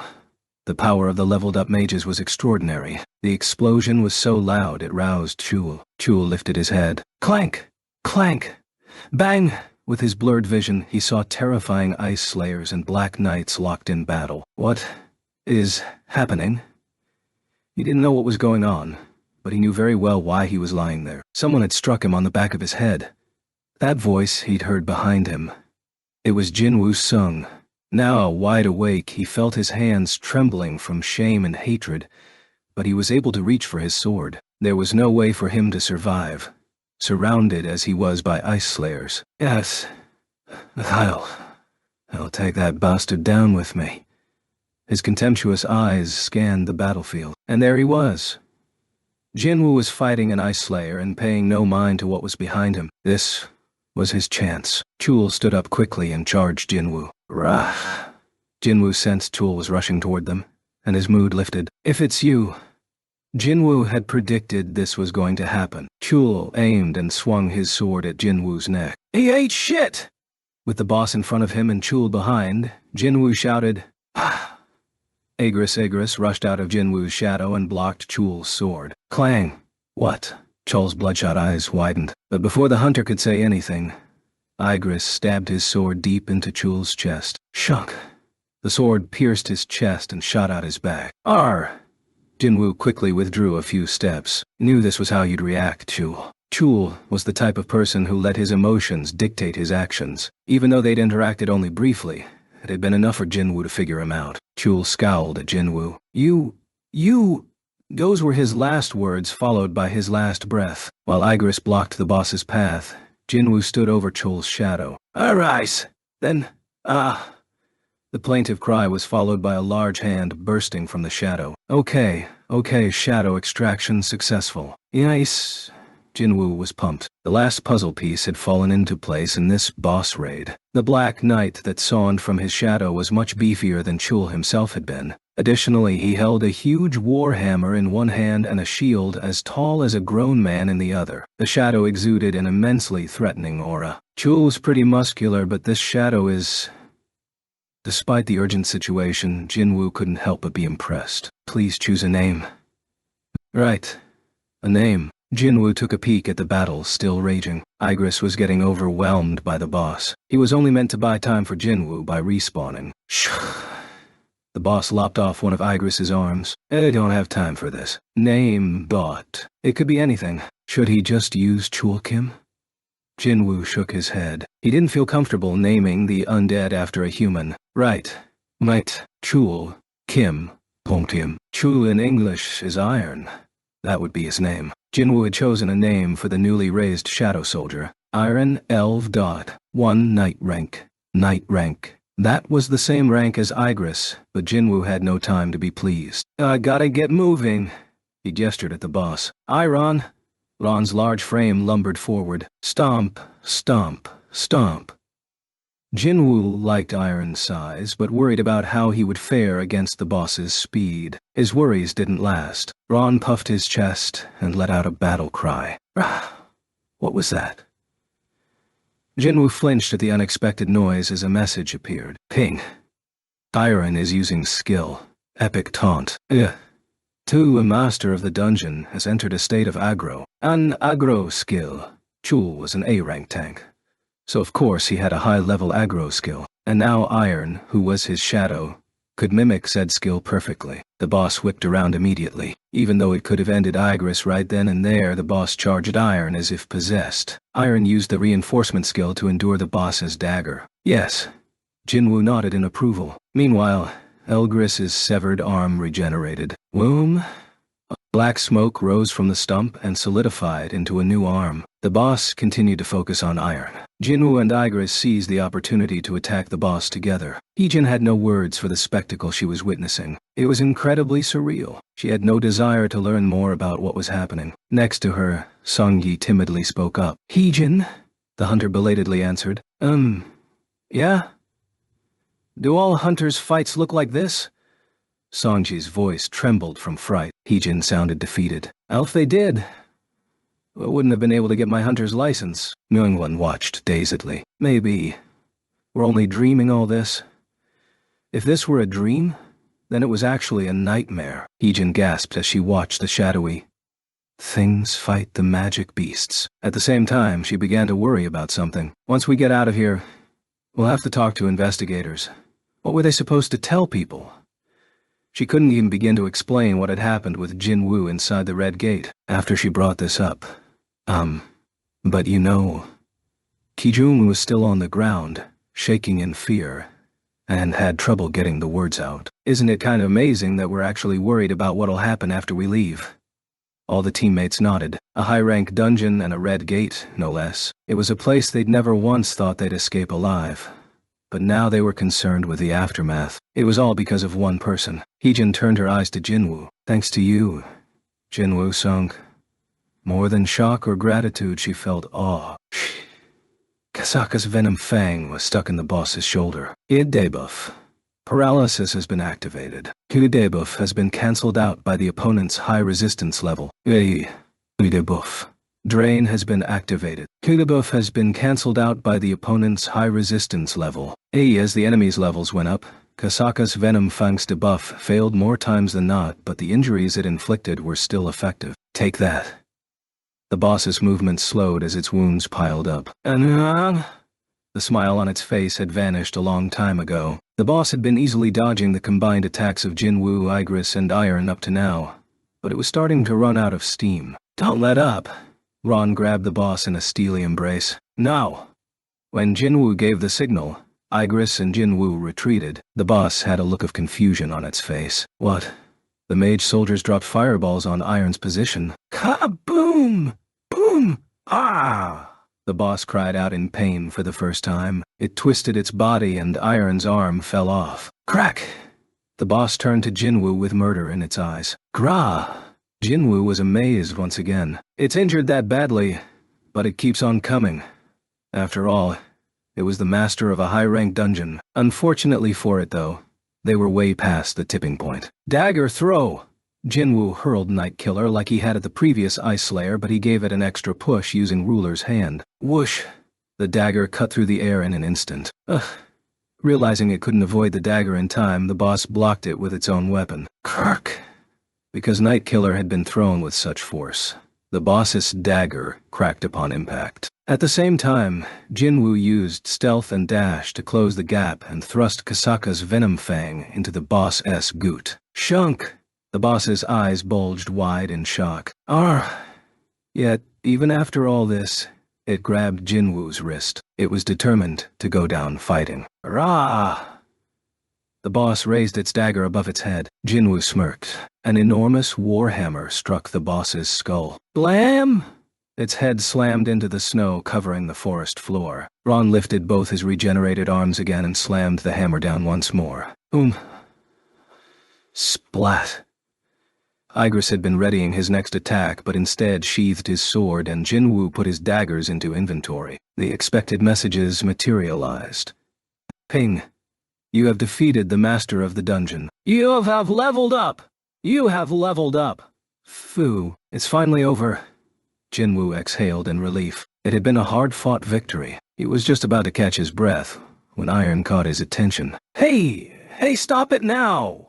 He rushed to halt Iron. The Shadow Warrior had been about to drop his hammer yet again, but stopped. He was as merciless as when he had been Chul. The boss's body had already been obliterated. It's good that doesn't affect the shadow. He smiled. The ultimate reward for the hard battle was right under his feet. Inu murmured, Arise. Okay.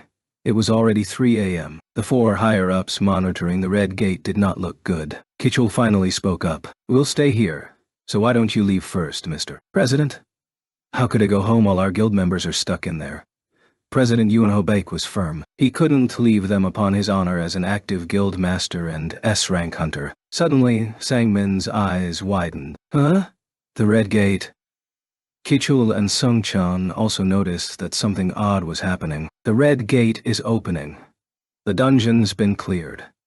People are coming out. President Baek clenched his fist tightly. Chu Kim, is this his handiwork? Everyone rushed up to the gate. Baek couldn't hide his excitement and looked for Chul, the leader, but he wasn't among those who emerged from the portal. Huh? What? That's odd. Sungchan had also placed his confidence in Chul, and his expression grew stranger with every second. Hunter Park, Hunter Ko and Hunter Yoon, Hunter Sung. A big smile crossed Sangmin's face as he spotted Jinwoo with Songyi trailing the 3 white tiger hunters. He knew it. His smile was a sharp contrast to the stony look on Sungchan's face, but the smile quickly vanished. The gate disappeared after only 5 hunters, including Jinwoo, stepped through. Kichul asked, Did only the 5 of you make it? Jinwoo looked tired as he nodded affirmatively. Kichul was devastated. How could this be? He had tears in his eyes as he crossed out the names of the dead on his list. Baek, who was watching this all happen, let out a cry. Only the low-rank hunters survived? Only a single B-rank came back. This was impossible. What had happened inside that gate? Let's go. I'll take you home. Jinwoo was about to leave with Songji when the president grabbed his wrist. Wait a second, sir. Smack! Jinwoo snatched his arm back. Baek's gaze sharpened. Let's talk for a second. Jinwoo turned around. I'm tired now. If you have any questions, please ask your guild members. Baek couldn't stand it anymore, and finally revealed his identity. I'm Yunho Baek, the guild master of the White Tiger Guild. Jinwoo's eyes remained cold. And? Jinwoo's frosty reception caused Baek's eyes to transform into those of a magic beast. They looked completely feral. We lost 9 of our guild members from this incident. Don't you have a right to ask you a few questions as the president of the guild? This wasn't a request. It was an order. Or perhaps a threat. Whatever one wanted to call it, Baek had no intention of letting Jinwoo go just like that. But Jinwoo looked pissed. He didn't cower at the immense pressure exuding from S-rank hunter Yunho Baek. Saved 3 of your people. As the president, shouldn't you start by thanking me? The tables had turned, and it was Baek who now felt the weight of Jinwoo's anger. Everything Jinwoo said was right, after all. He couldn't argue with that. Yes, apologies. Yunho gave a repentant bow. Yunho turned to leave. Let's go, Songyi. Okay. Songyi peeked at Jinwoo's expression as she followed him, so as to not irritate him more. Eventually, they got in the van and left. This doesn't make sense. Yunho's thoughts were all jumbled. He sprinted over to Heejin, the only surviving high-rank hunter. Excuse me, Heejin. She was warming up with some tea Kichul had brought her. What's with that guy? Why is he in such a bad mood? They had escaped from a red gate after overcoming untold hardship. So why was he acting so savage? Heejin shook her head, indicating she had no idea. I don't know, sir. After he defeated the boss, he muttered something 3 times while he stood in front of the corpse. He's been acting that way ever. So he was fine until then? She looked at Myungwon and Kijung. They simultaneously nodded. What strange man highs... Yoonho mumbled to himself as he looked at the alley Jinwoo had driven down. Sangmin started wringing his hands like it was all his fault. I'm sorry, Mr. President. He was probably exhausted. He isn't a bad person, from what I've seen. No, that's not the problem. Pardon me? Yoonho looked sternly at Sangmin. Why haven't you recruited him yet? Sir.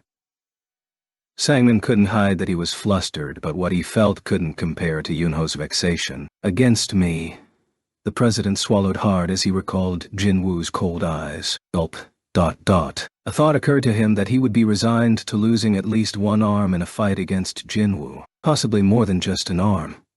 Realizing what Yoonho meant, Sangmin replied hastily, I'm doing my best, sir. Well, it's not good enough. Yoonho's eyes shined. Inwoo sung. Go. Clearly.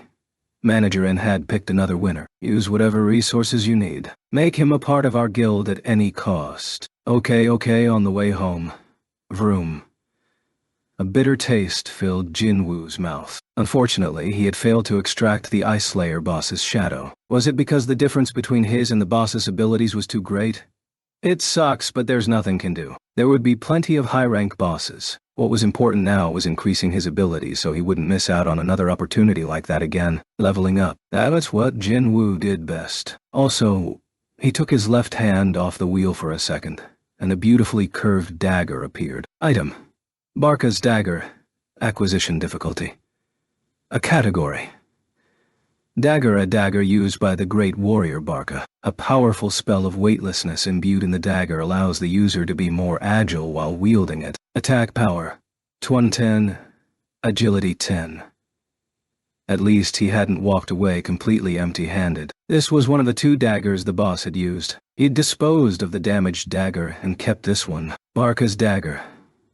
It not only packed a powerful attack, but also boosted agility. It was a superior dagger compared to both the C-rank Kasuka's Venom Fang and the B-rank Night Killer, which he'd spent so much money on. The acquisition difficulty was a rank as well. It was the ideal weapon to replace Kasuka's Venom Fang, which was proving less and less effective as of late. It even feels good in my hand. Inwoo was recounting the events of the Red Gate as they pulled up to Songyi's apartment building. Breach. Songyi, who had sat so quietly that it was like she wasn't even there, got out of the front passenger seat and bowed. Have a safe drive. Right. Ta-da. She turned around, looking at the way her shoulders slumped and how she was trudging to the door. Jinwoo felt he had achieved his goal. Things got complicated, but it was all about convincing Songyi. She appeared to no longer want to be a hunter. It would be the same for anyone whose first dungeon experience involved a red gate. Jinwoo was satisfied with himself and was about to start the van when the passenger side door suddenly opened. Jinwoo looked over. Songyi had returned and was holding open the door. What's she doing? He didn't have to wait long. She politely bowed once again. Thank you for everything, Jinwoo. Sometime while in the Red Gate, she'd stopped calling him Mr. Yeah, sure. See you tomorrow. Well, in a few hours. A few hours? He eventually realized what Songyi meant after she was out of sight. Starting today, Jinwoo had to finish the rest of the raids with Jinho. He was going to see her again because she was a member of the squad. That's what she was talking about. He was relieved. Had Songyi refused to leave home because of this incident, it would have seriously messed up his schedule. This turned out well. Now Jinwoo could clear C-rank dungeons even faster using his shadow soldiers. He was confident he'd complete the rest of the raids in record time. Besides, he was looking forward to seeing Jinho's reaction when faced with the shadow soldiers for the first time. It can't beat Kijung's reaction, though. Jinwoo chuckled as he slowly turned the corner. Okay, the following morning. Non. Jinwoo was still sleepy as he made his way to the lobby of his apartment building. It felt like he'd blinked and it was already time to work. Good morning, boss. Jinho gave an enthusiastic greeting. How did you get here without your van? Jinwoo had used the team's trusty van yesterday, so it was parked in a lot nearby. I took a taxi, boss. Hey. I see. So much for his plans to be the one to pick Jinho up. That's okay, boss. You're already doing plenty for me, so we should at least be the one driving. Jinho replied with a laugh. It was a typical morning, except... Whoo! Jinho noticed the cylindrical object in Jinwoo's hand. It piqued his curiosity. What's that, boss? Oh, this? Jinwoo grinned mischievously. Something I'll need in the dungeon today. At that moment, Jinho felt a chill run up his spine. Is that a weapon he'll use in the dungeon? Jinwoo was already overpowered, so what frightening new weapon was this? Jinho felt anxious. Gulp. God. He took a breath to calm down, and nodded. Okay, boss. Let's go. Hold on. Jinwoo pulled out his phone and made a call. We need to pick someone up. What? Who? Hey, Sungyi. Meet us downstairs. We'll give you a ride. Sungyi. Was that? As soon as Jinwoo hung up the phone, Jinho pounced. Are we picking up that high school girl in our squad? Jinwoo nodded in confirmation. Songyi's apartment was on their way, so he figured they might as well pick her up. But Jinho read more into it. Songyi-han. She was the cute high schooler who always wore her hair in a bun. He knows her phone number and was all friendly with her. Are they already that close? Jinwoo was impressive even from a guy's point of view, especially when he only uses a dagger to take on a monster. He really is...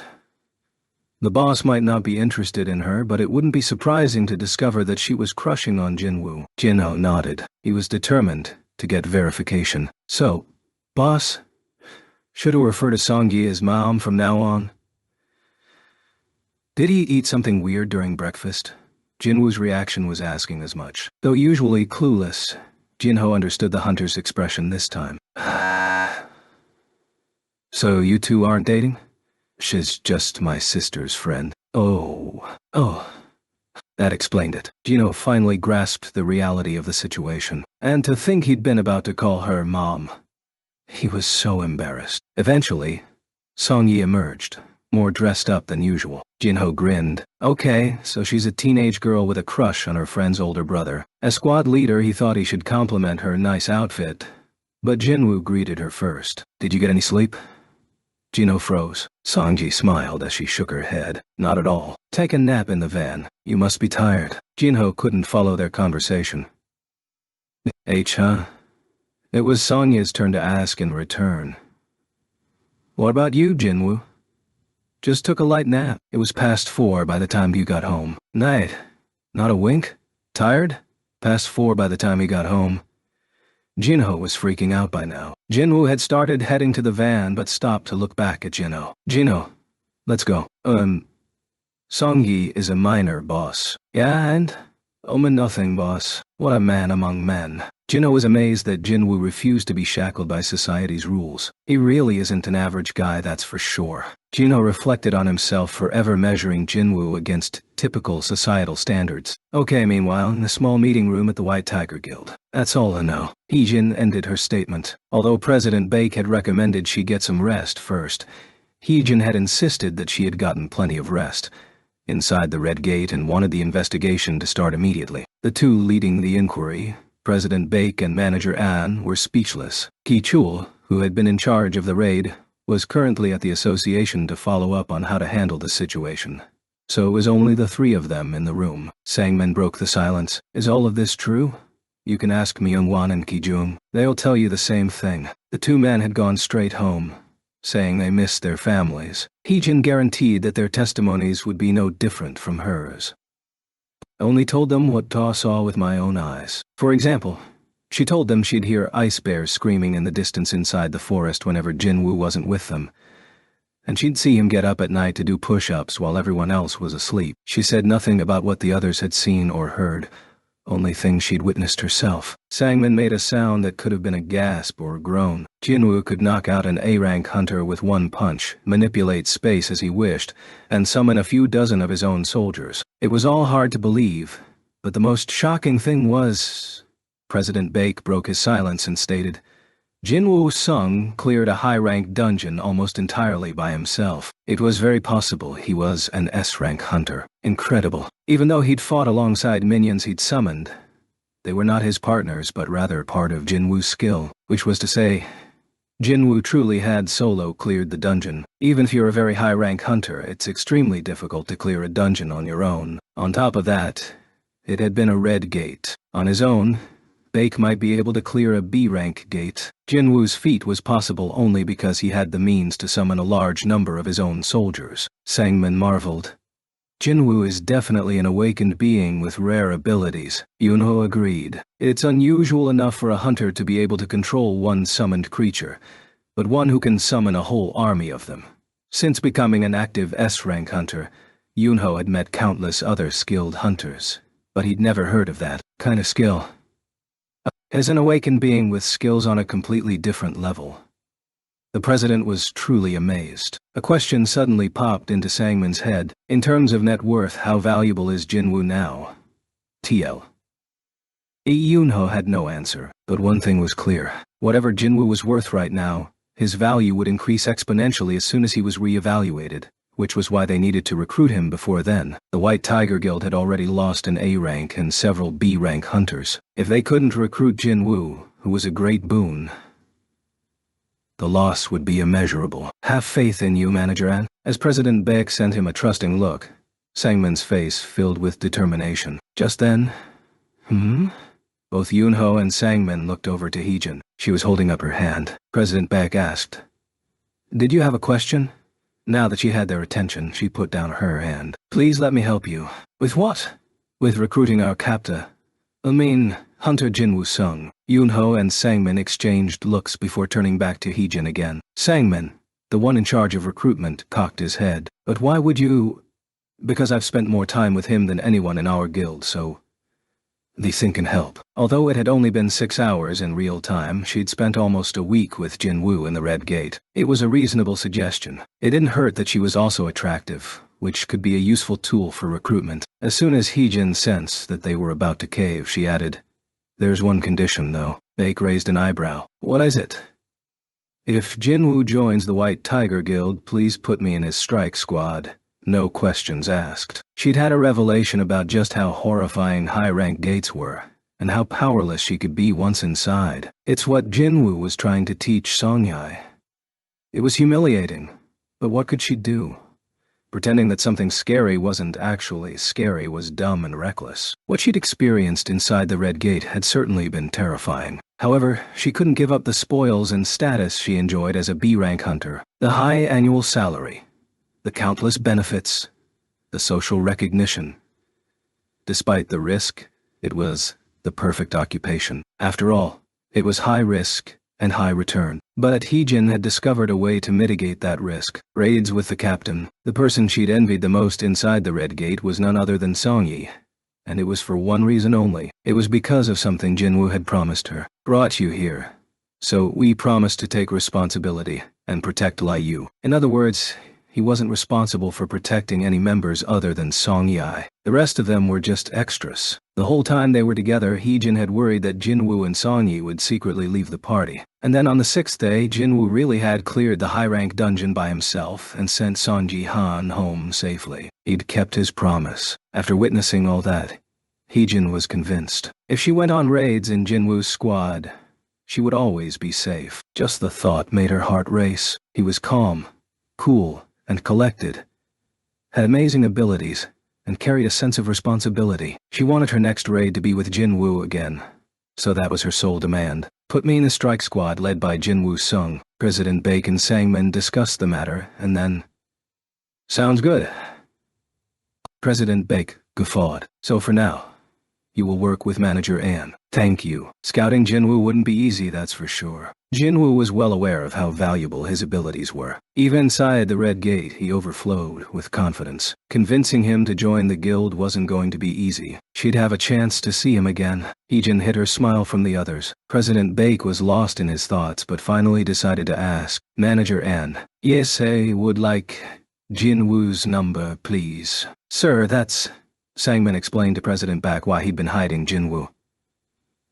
Yuno mulled it over, then nodded in understanding. Get why he wants to hide his abilities, even though he's so great. Some people in the world just want to go unnoticed. A man with that kind of personality had just revealed his secret abilities in front of other people. Of course, he'd been in a dangerous situation, but it most likely meant that he was also self-assured enough to slowly reveal himself to the world. As long as things don't blow up, Jinwoo can't blame you, Manager An. Sangmin nodded. Of course, he had no intention of leaking this story. Not only would that cause problems for Jinwoo, but the news wouldn't benefit either the guild or to the association. That's true, but Sangmin was worried about something else. His boss could ruin everything by rushing into things without knowing Jinwoo's firm nature. Sangmin wanted to prevent that from happening. Sir, don't think contacting him directly yourself is... Yoonho realized what concerned Sangmin. Oh, it's not about recruitment. Sorry, then why? It's like Jinwoo said. Yoonho had realized something while listening to Heejin's statement. The White Tiger Guild owed Jinwoo.B. He'd saved 3 of their new recruits. Moreover, he'd stopped the White Tiger Guild's name from being tarnished by clearing the Red Gate. Even though it had been the association's mistake, their public image would have taken a dive if news regarding the loss of their recruits had gotten out. Just thinking about the possibility was awful and gave him chills. And despite that, he tried to interrogate him. Yoonho now understood why Jinwoo had been so sour. He hadn't realized it at the time, but now that he was aware, he wanted to do something about it. As the president of the White Tiger Guild, Du would like to officially thank Hunter Sung as well as apologize to him about yesterday. Oh well, if that's the case. His words won over Sangmin. Knowing the president's straightforward personality, he wouldn't thank Jinwoo just to turn around and try to recruit him. Not to mention, Sangmin also wanted to thank Jinwoo. Okay then. Sangmin pulled out his phone and looked for Jinwoo's contact info. What's Jinwoo's number? President Baek also took out his phone to enter Jinwoo's number. The number is... Sangmin stopped because he felt an intense pressure, and he turned his head. And why do you need it, Hunter Park? Ah, right. Heejin smiled awkwardly and furtively hit her phone, which was open to the Add New Contact page. Okay, the Hunters. Korea's #1 guild. Its president, an active S-rank hunter named Yongin Choi, had just been delivered some interesting news. Has this been confirmed? No one would dare knock on his door to bring him misinformation. Myung-ki Jo, director of their recruiting team, nodded. Yes. Received this intel from the association today. All the large guilds had their own informants within the association. It wasn't something to be proud of, but this was how they got the jump on contacting high-rank awakened beings before anyone else. But their informant had told him something odd today. Only after agonizing over it had Myung-ki gone to the president's office. Since this is about White Tiger, the guild threatening our spot at the top, he thought it was worth reporting to the president. As Myung-ki had expected, Jongin was very interested. 2 C-rank hunters survived a red gate where an A-rank and 6 B-rank hunters got killed, and they cleared the gate. This doesn't make sense. Even with that B-rank hunter. Jongin shook his head as he read the memo. There must have been someone else not mentioned in this memo. He was certain of it. His extensive track record and experience with raids told him as much. Myung-ki continued. The association suspected this as well. However, White Tiger wouldn't talk. So the association let it go. Just like that. Since the incident was the association's fault, they didn't want to make a big deal out of it. Jongin tapped his chin. It was a force of habit. Something he did when lost in thought. Never mind the association. Why was White Tiger being quiet? There could be only one reason. White Tiger got help from someone they don't want anyone else knowing about. Agree with you. They shared the same opinion. Jongin's mind began to race. A nameless supporter who saved the low-rank hunters from a difficult dungeon where many high-rank hunters were killed. He was dying for some answers. Is it a new hunter who has yet to be diagnosed as an awakened being? Or a criminal whose identity needed to be concealed? It didn't matter either way. If this was a new hunter, the hunters would recruit them. If it was a criminal, the hunters would ruin White Tiger's reputation. Jongin's eyes twinkled. We need to find out who was there. Do you have any ideas? You have to set a fire in the raccoon's den to catch the raccoon. Myung-ki's eyes lit up. Are you going to set White Tiger on fire? You think I'm crazy? Why would I set fire to someone else's property? Ah, apologies. He just thought Since you're such an amazing mage hunter? He was known as the ultimate hunter for a reason. If Jongin used his skills at full blast, blowing up a building would be like knocking down a house of cards. Jongin explained, "That's not what I mean. I'm saying we need to cause some trouble." "So that's the fire." Jongin's gaze turned fierce, and Myung-ki quieted. "Let's leak something to the media." "Brilliant." Myung-ki looked impressed. "The Hunters Association's big mistake. The tragedy of a large guild, and the mystery behind it all. Wouldn't the press eat that up?" Myung-ki nodded automatically. Jongin laughed. "If the White Tiger Guild is ambushed by the media, they'll have no choice but to reveal the mystery hunter." "That's such a good idea." Myung-ki laughed with him. It was an excellent chance to deliver a huge blow to the White Tiger Guild, which had been hot on the hunter's heels. Jongin couldn't suppress his smile. "Call the reporters immediately." "Okay, you have entered the dungeon." Jinwoo took a deep breath as soon as he was inside. After being trapped in an outdoor-type dungeon for several days, the air in a cave-type dungeon felt different. Soon, Jinho entered as well. "What kind of magic beasts do you think we'll run into here, boss?" "Who knows? Sense something nearby, but..." Jinwoo felt their presence, but didn't see anything. He took a step forward. The floor of the cave began to rise here and there. Thud. Duh. Thud. Eeth a thud. They were humanoid magic beasts made of stone. Jinho recalled hearing about them. "Us. These are Stonum." Jinwoo acknowledged him with a nod. These bastards were known for having the toughest hides among magic beasts found in low-rank dungeons. Conventional wisdom said to use magic to defeat Stonum, but...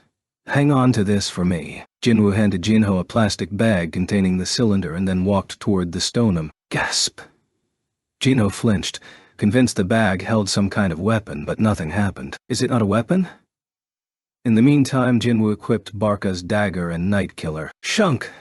The head of a stoneman rolled away. Jinwoo admired Barca's dagger with a pleased grin. Not bad. Suddenly, Jinwoo disappeared from view. TMP. 10 or so Stonum fell to the ground just before Jinwoo reappeared behind them. Crumble. Feel so much lighter and faster on my feet since got out of the Red Gate. That was only natural, as Jinwoo's current level was 60. After defeating Ice Bears and Ice Slayers, he'd leveled up 9 times from level 51 to level 60. Now, C-rank magic beasts felt like the goblins found in E-rank dungeons. You don't even think need weapons here. That was good enough for a warm-up. Shoulda just speed things up then? It was time to summon his shadow soldiers. As if on cue, a group of Stonum came lumbering toward them from inside the cave. Summon. With his order, shadow soldiers hidden within Jinwoo's shadow quietly formed behind him. This was followed by a scream of terror. Gaia! Oh, right. Jinwoo smacked his own forehead and turned around. He's here too. Jinwoo had been having so much fun that he'd forgotten Jinho was with him. BB boss? From where he'd fallen on the ground, Jinho pointed at the shadow soldiers. "What are these?" "It's too complicated to explain, but it's one of my skills." "You have the SS skill to summon these things?" Jinwoo replied with a nod. Jinho couldn't close his mouth. This was Jinho's 11th dive into a dungeon with Jinwoo. He'd thought himself incapable of being surprised by now, but clearly, he was wrong. Jinwoo had exceeded his expectations once again. Gulp. ...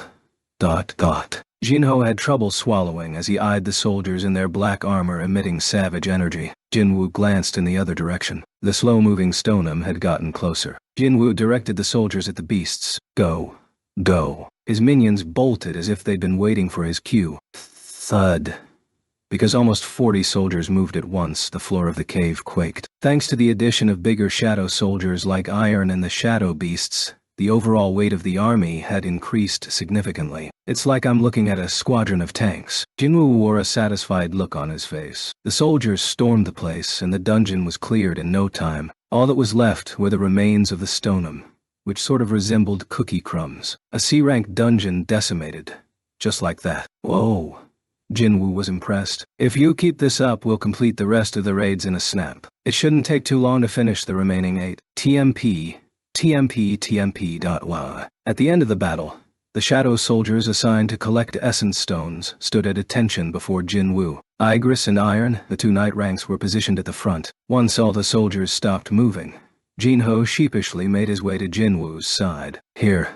Boss. Jinho returned the plastic bag Jinwoo had given him earlier. Jinwoo grabbed the travel mug out of the bag and took a sip. What's that, boss? Vegetable juice. Tried it recently and it's pretty good. Slurp. Slurp. Slurp. ... When the mug was almost empty, Jinwoo turned to Jinho. How many gates did you book today? Jinho was cautiously trying to touch the fur of a shadow beast but stopped and turned to Jinwoo. I.e., 4 in total. That would leave 5 more dungeons if he did 4 today. There was no need to drag this out longer. Okay, let's wrap everything up by tomorrow, even if it means we have to travel far. Tomorrow? Jinho inspected his surroundings. He saw the Stonum's remains scattered everywhere. If he keeps going at this speed, there won't be any issues. You got it, boss. By the way, Jinho hesitated a bit before continuing. Is it okay if I'm the one who collects essence stones? Why? It kinda feels like they've stolen my place, boss. It's a little upsetting. Jinwoo burst out laughing. He's special for sure. And finally, the next day, Jinwoo fulfilled his promise to Jinho and completed all 19 raids. 33, either a human or a magic beast 4-2, in slow, WP, or 8 are human or magic beast. Since all the raids are done, how about we celebrate with a staff dinner, boss? Jinho looked expectantly at Jinwoo. Staff dinner? It's just us. The other squad members had been dismissed as soon as the last raid was over. Songgi had said she had somewhere else to be. So it was only Jinwoo and Jinho in the van. Jinho bashfully admitted, since you're always helping me out, I wanted to buy you dinner today. What a roundabout way of asking to grab a bite. Jinwoo chuckled. He wasn't going to say no since Jinho was paying. Sure. With that, Jinho's expression lit up. I know it's this nice hotel restaurant, boss. Their steaks are fantastic. How about... Steak was great, and all if it was a fancy dinner that he had no choice but to attend, but Jinwoo preferred eating somewhere he could relax. As luck would have it, he spotted such a place. Tap. ... Jinwoo pointed through the window. How about that restaurant? Oh, you want Korean beef? No, the place next to it. Jinho squinted. Next to that was only one other restaurant. Pork Belly Blossoms, specializing in thinly sliced pork belly. Are you talking about the pork belly spot, boss? You don't like Korean barbecue? The corners of Jinho's mouth turned up. Sure do, boss. They parked the van nearby and entered the eatery to find it packed and bustling with servers and customers. It was 7 o'clock in the evening. The restaurant's dinner rush. Hello. A friendly server approached. How many in your party? Just us 2. This way, please. The server tried to seat them at a table in a corner of the room, but Jinho had other ideas. Excuse me. Jinho scanned the dining area and pointed at a table near the window. Can we sit over there? Sorry, that's reserved, so... Several empty tables were pushed together, presumably because it was a reservation for a large group. Jinho looked at the empty tables and shook his head. Eventually, they sat down at a table in the far corner of the establishment. Jinho bowed his head in shame. I'm sorry, boss. Why are you apologizing? I was the one who wanted to come here. Still could have taken you somewhere nicer. Jinwoo smiled and patted Jinho on the shoulder. Don't worry about it, kid. Enjoy the food. Jinwoo was actually worried this wouldn't be to the little master's taste. And didn't tell him, but Jinwoo took in his surroundings. There were people, and more people. Since he spent most of his time at home in solitude, he didn't mind the boisterous environment. Here are your 3 servings of pork belly and 2 bottles of soju. The food and drinks were served. Sizzle. The meat was soon cooking on the grill top. Slice by slice, it began to disappear. Fortunately, Jinho seemed to be enjoying it. My college friends and Aisha go for Korean barbecue often, boss. Oh yeah? College friends? Yup. College. Get along better with classmates from my university than the ones from the private school used to attend. Jinwoo smiled and nodded. That sounded about right. Let me pour another shot for you, boss. One for you, too. Glug. Glug. Ga. They poured soju in each other's shot glasses, toasted, and tossed them back. Nim botchi. But unlike Jinho, who was enjoying the liquor, Jinwoo looked disheartened. Huh. Don't you like it, boss? No, that's not it. Jinwoo stared at the empty glass wistfully. He had been forgetting something. Ping. A harmful substance has been detected. Buff. Detoxing has been activated. 3, 2, 1. Detoxing is complete. Can't get buzzed. It was the same no matter how many shots he drank. Ping! Ping! Ping! As long as Jinwoo had the health and longevity buff, which blocked all toxic effects, soju was nothing more than bitter water. The hunter cursed to himself. Damn. Since there was no point in drinking bitter water, he decided to order a soft drink. Excuse me. A server came at once. 2 more servings of pork belly and a soda, please. Coming right up. Jinho looked curiously at Jinwoo after the server left. Why didn't you order more booze, boss? One don't do well with alcohol. Jinwoo was clearly nowhere near drunk when he answered, despite how many shots he'd already had, but that went over Jinho's head, as per usual. In fact, he was already pretty tipsy and had a goofy grin on his face. The boss is still human, after all. Jinho stared intensely at Jinwoo, but Jinwoo just ignored him. It's not like he's never acted this weird before. Jinwoo did have something he was curious about. What's your plan for the future? Jinho sat up straight as if in the middle of a job interview. Once pass a simple written test at the association, I'll get my guildmaster's license right away. Then, I'm going to make a deal with my father. Jinho's expression was earnest. He'd invested so much money in this endeavor that there was no turning back now. Plus, have a promise to keep. Jinho had promised to hand the guild building over to Jinwoo. He could only do that if he became the guildmaster with Chairman Yu's approval. In contrast, Jinwoo was completely lighthearted. It'd be great to own a 30 billion won building, but, well, that would just be icing on the cake for him. His true goal had been to level up. He already climbed much higher level than he'd initially expected. Jinwoo had surpassed his previous goal. The result of his leveling up? He'd knocked out Chol, an A-rank hunter with a guaranteed annual salary of a few billion won, with a single punch, which means should at least make more money than he did. Money was guaranteed to follow him if he had power, so there was no need to be anxious. His more relaxed attitude showed on his face. As Jinwoo recalled the last few days in his mind, Jinho probed him. What are you going to do next, boss? Me? Had he asked Jinwoo something he shouldn't have? Jinho peeked at the hunter but relaxed after seeing Jinwoo's chill expression. You won't be able to reach me for a while. There's somewhere I need to be. Jinho was taken aback. He looked like an abandoned puppy. He threw back another shot of soju. Tack. Jinho put the shot glass down on the table. After one more shot, he was finally able to speak from the heart. Boss, please tell me if I've annoyed you. I'll try my best not to do so ever again. This kid. He'd taken it the wrong way when Jinwoo said he'd be unreachable for a while. Jinwoo scratched the side of his head and asked a question in return. Jinho ... Yes, boss. What do you think of me? Well, Jinho's eyes darted this way and that as he tried to think of a good answer. Have this brother who's more than 10 years older than Bobby and boss. Jinwoo had heard about him. Jinsung was the firstborn son of Myung-an Yu. My big brother doesn't like me much, so I probably spent more one-on-one time with you than him. You saved my life and helped me with my dream. Jinho looked Jinwoo squarely in the eye. You're more of a big brother to me than my own brother ever was. Jinwoo still scared him, but Jinho would always cherish the past few days tagging along with him. His admiration surpassed his fear. Since you think of me as your brother, Jinwoo spoke with a smile. Then I'll think of you as my brother as well. Boss.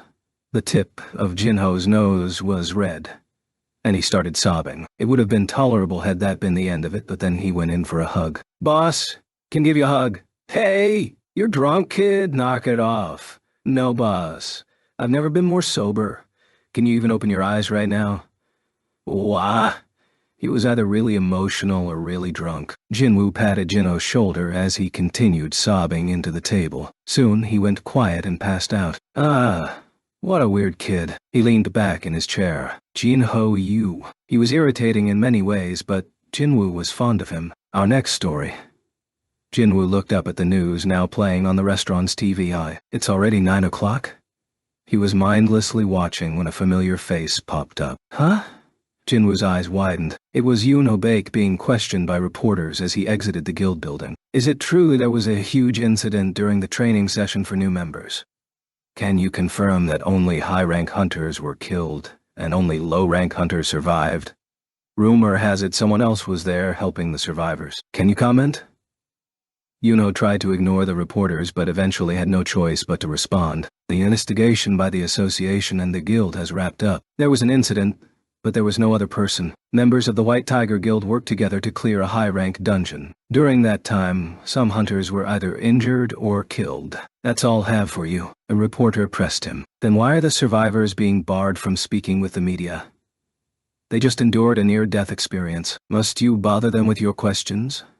No further comment. Yuno got into his car and drove away. Jinwoo was stunned. Aren't they talking about me? Not too long ago, on the east coast of the United States, a scream came from a dungeon. Ah!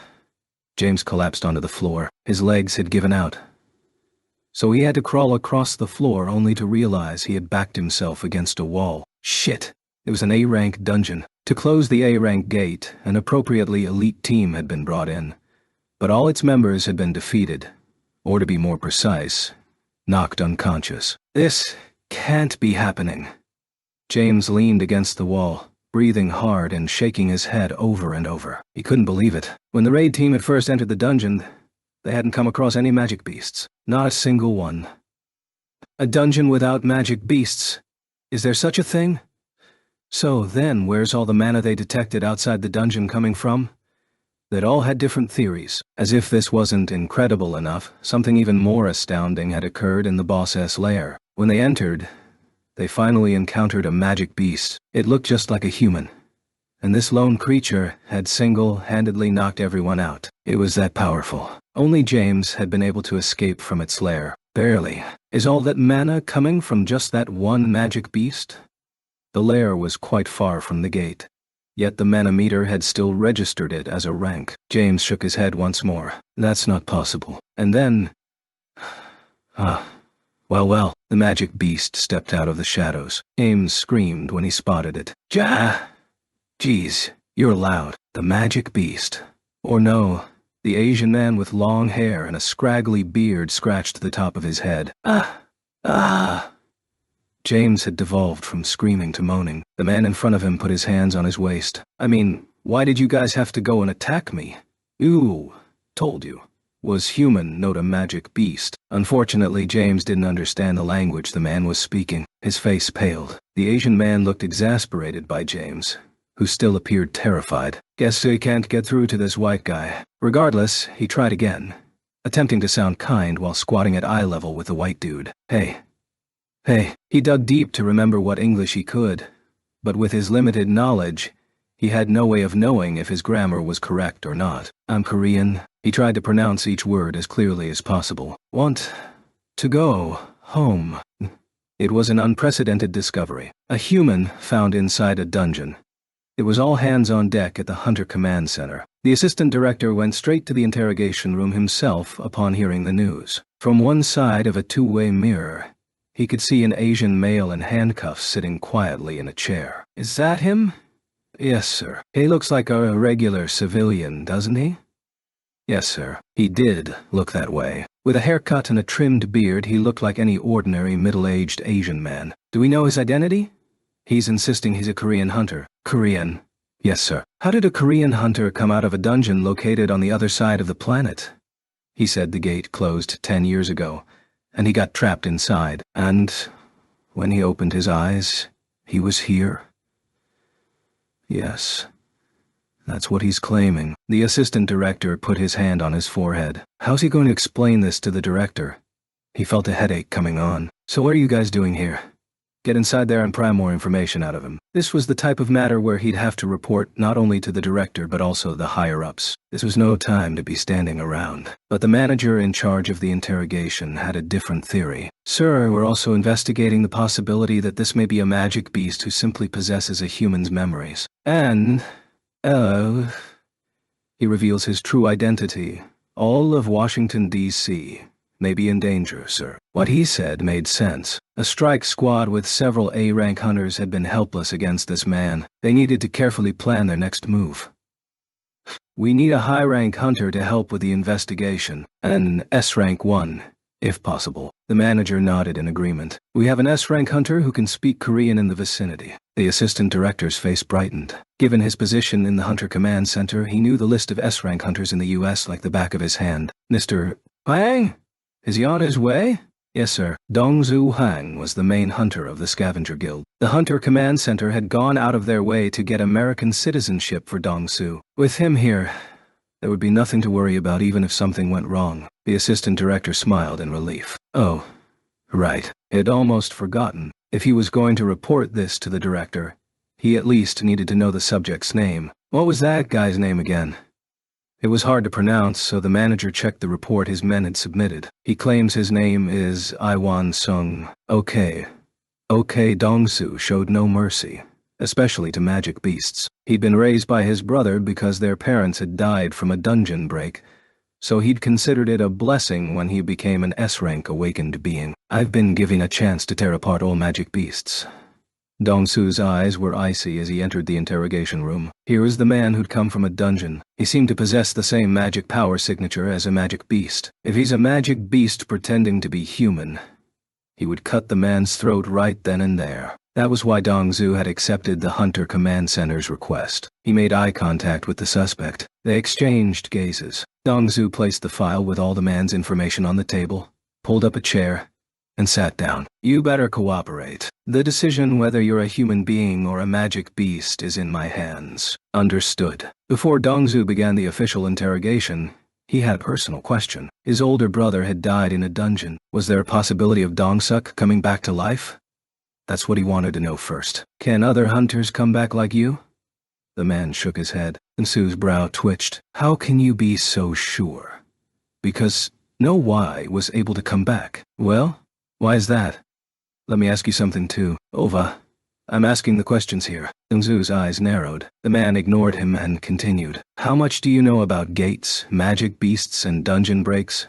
Dongsu was going to force the guy's mouth shut if he'd asked a lame question. He couldn't do that though, because these were topics countless people had been trying in vain to explain ever since the first gate had spawned, and the first awakened beings started appearing 10 years ago. Maybe today was the day everything would finally be made clear. Assistant Director.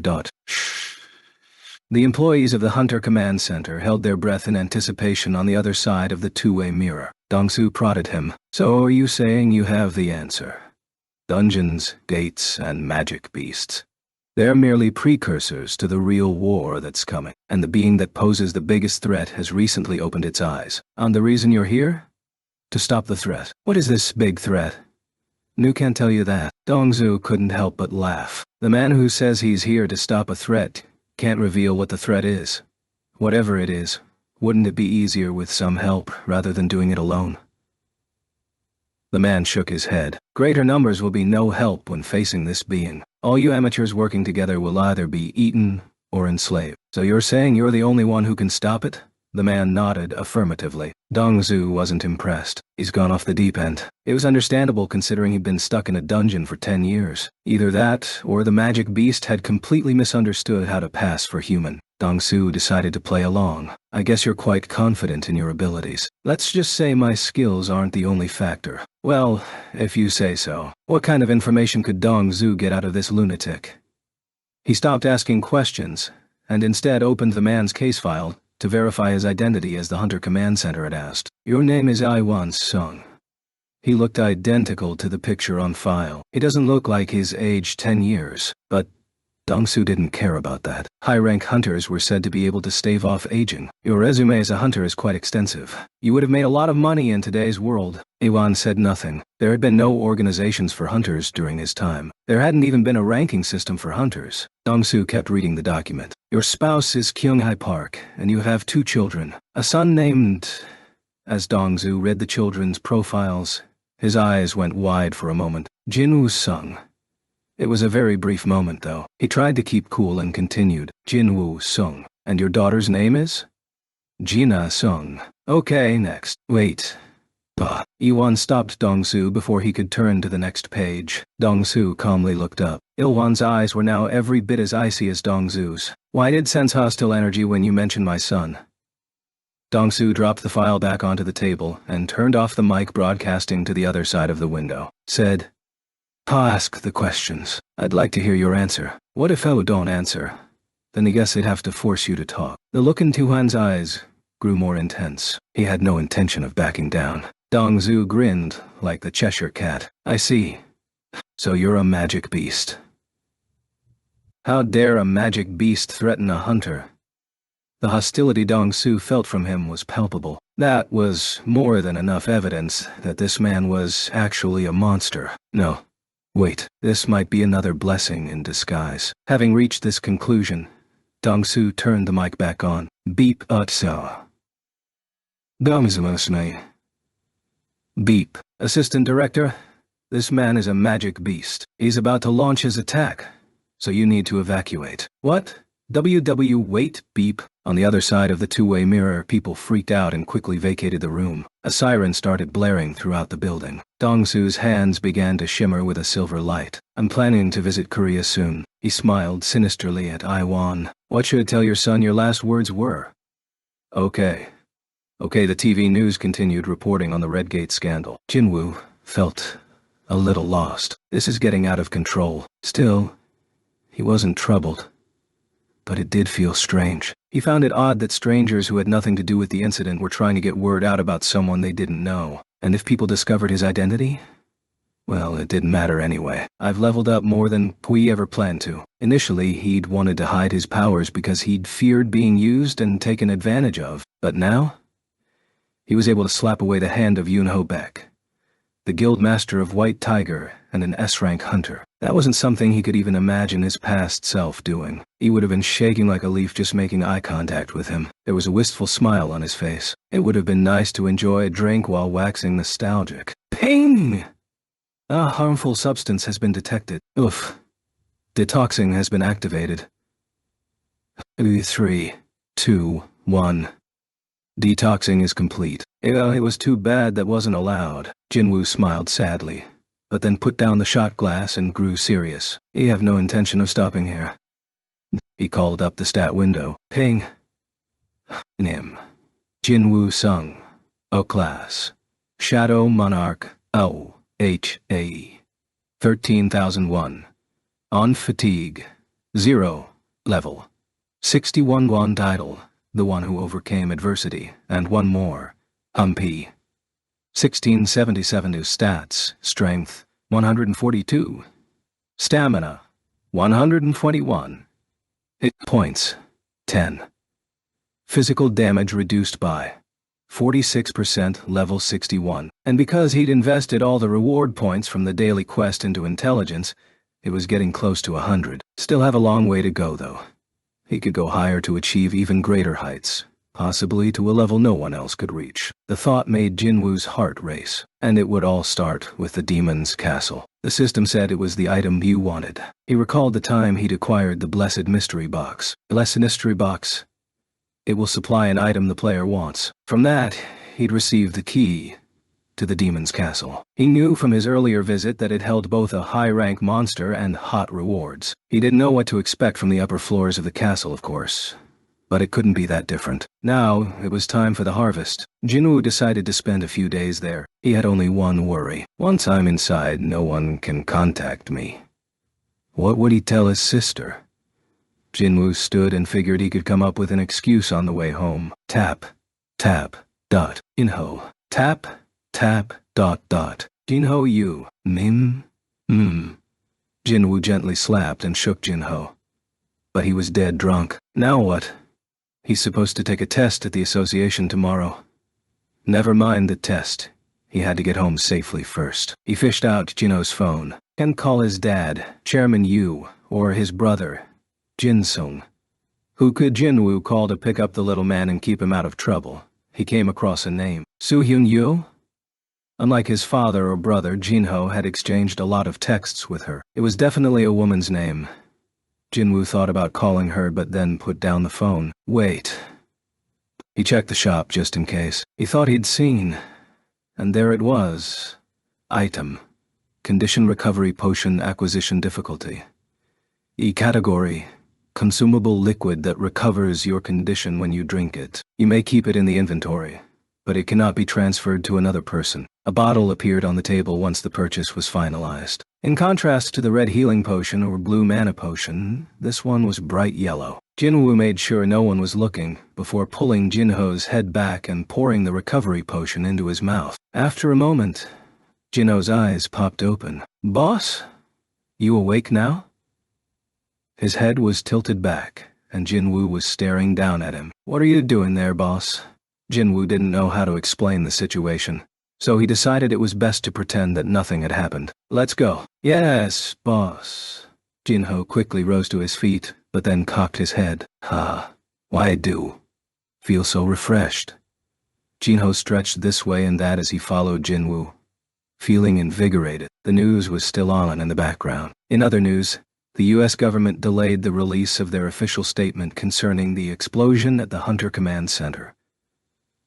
Okay, as soon as the sun was up, Jinwoo made his way to the Daisung Tower. It's as tall as he remember. It was a 100-story skyscraper, and looking up at it this close hurt Jinwoo's neck. But what's with all the people?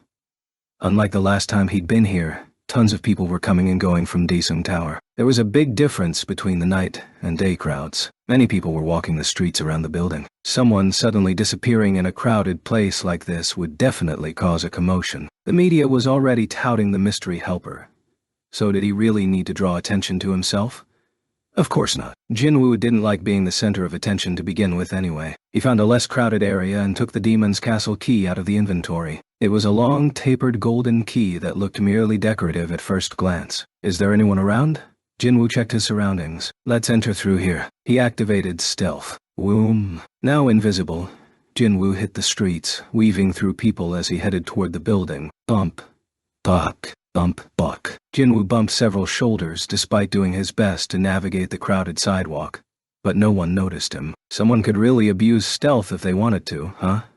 He concluded that had to be why high-rank hunters with stealth were closely monitored. This random thought didn't stay in his head for long.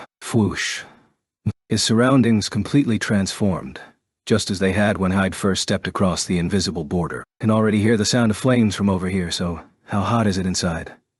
It was a flaming fortress. All Jinwoo could see was the demon's castle where Daisung Tower once stood. Humans really were adaptive animals. I'm not as nervous as Ki was the first time. The demon's castle definitely wasn't as intimidating as it had been the first time Jinwoo saw it. Or maybe it might be because I've leveled up so much. He put the demon's castle's key back in inventory and took out a gray key. Item. Castle door key acquisition difficulty. A category. Key. This key unlocks the door to the demon's castle. You can acquire this only when you kill the gatekeeper. It was the castle door key Jinwoo had acquired after killing Cerberus, the gatekeeper. He hadn't dared to enter the castle last time because Cerberus had been such a challenge. Finally, he felt ready to use it. Boom. Next, he called up a weapon. Jinwoo held the gray key in his left hand and Barca's dagger in his right as he walked cautiously toward the castle door. Cerberus was nowhere to be seen. Maybe monsters don't respawn inside the demon's castle. He couldn't be certain, but there was a high possibility that, like Cerberus, once a monster was dead here, it couldn't return. That meant the structure of this dungeon might be different from the previous instance dungeons where monsters could respawn. Jinwoo focused his perception stat. Ba-dump. Ba-dump. Ba-dump. After increasing the perception stat to over 100, his own heartbeat sounded like thunder in his ears. But it's not fear. Knowing how powerful he was now gave him confidence. Being tense and being scared were two different things. Ping! He received a message as he stood before the castle's enormous gate. Would you like to enter using the castle door key? Yan, did you think was going to turn back now? Jinwoo chose yes as he grinned from the absurd question. Crick. Even though he hadn't laid a finger on them, the two huge doors opened on their own, hinges creaking loudly. Thud? Huh? Jinwoo was startled. Even though his perception was focused, he didn't sense any monsters inside the doors. No monsters? And here Jinwoo was worried about the opposite happening. He'd even entertained the idea of returning to the penalty zone to do some special training killing centipedes in case too many enemies attacked him at once. What was this? He felt like he had wasted his time. The interior was bare. Huh. Are you serious? Jinwoo sent Barca's dagger back to his inventory and stepped inside the demon's castle. As soon as he did, ping! Jinwoo called up 2 daggers as fast as lightning, but it was just a notification chime. Huh? New quest has arrived. A quest has arrived, not the daily quest. Thinking back, the notification couldn't have been for the daily quest since he'd completed that earlier and had collected all the rewards before coming here. That meant it was a regular quest. Well, first time for everything. So far I've only been given hidden or urgent quests. That wasn't counting the daily quest that he received every day whether he liked it or not. Jinwoo took a look at the message. Read. The quest details popped up. Ping. Quest. Gather demon souls. 1. The demon's castle is filled with demons. Defeat the demons and collect their souls to acquire special rewards. Demons each have at least 1 soul, but some demons on higher floors possess multiple souls. Quest activation requirement. Enter the demon's castle quest clear requirement. 10,000 demon souls rewards. 1. Your choice of any 1 item. 2. All stats. Et. 23. Mystery reward a 20-point boost. That was the first thing that caught Jinwoo's eye. He can increase intelligence by 20 points. He couldn't contain his grin. He'd recently discovered the pain of not having enough mana. I need a lot of mana so my shadow soldiers can respawn. But it wasn't just about mana. He'd also confirmed that the number of shadows he could extract and store went up as his intelligence increased. That was why he desperately needed to raise the intelligence stat. He can only increase it so much with level ups and daily quests. If he could get 20 bonus ability points as a quest reward, all his problems would be solved at once. Gulp. On top of that, Jinwoo looked at the line above. Rewards.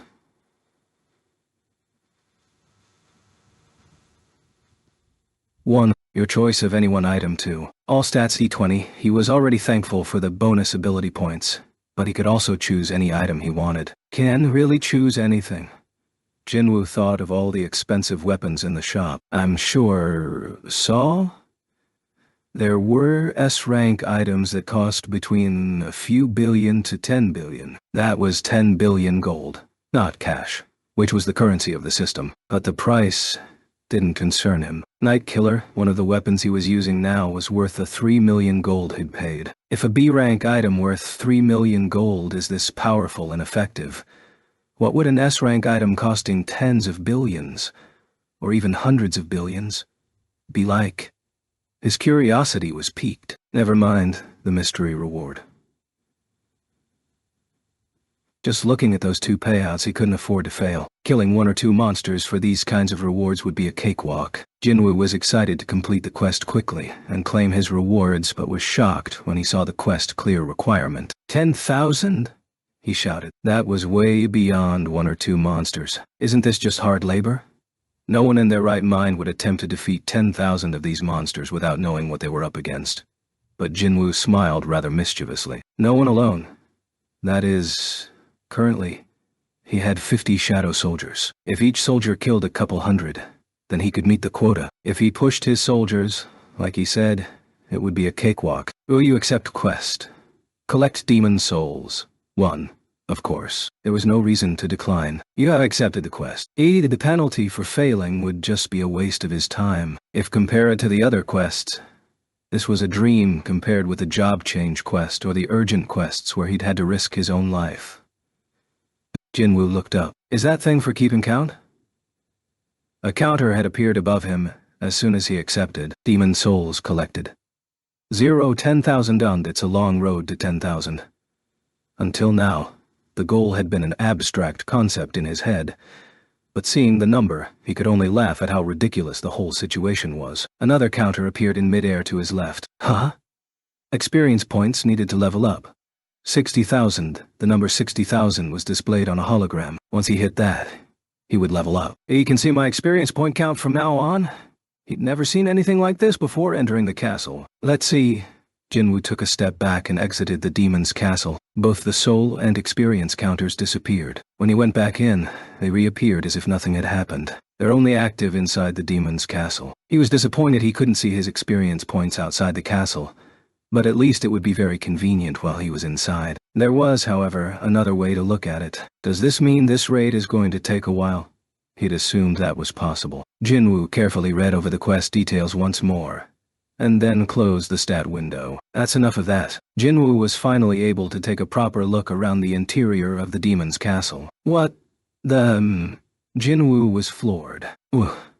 Beyond the gate was a city in ruins. He'd unexpectedly entered an outdoor dungeon. What's this? Is this Seoul? Is this what Seoul would look like if all the humans died and 100 years passed?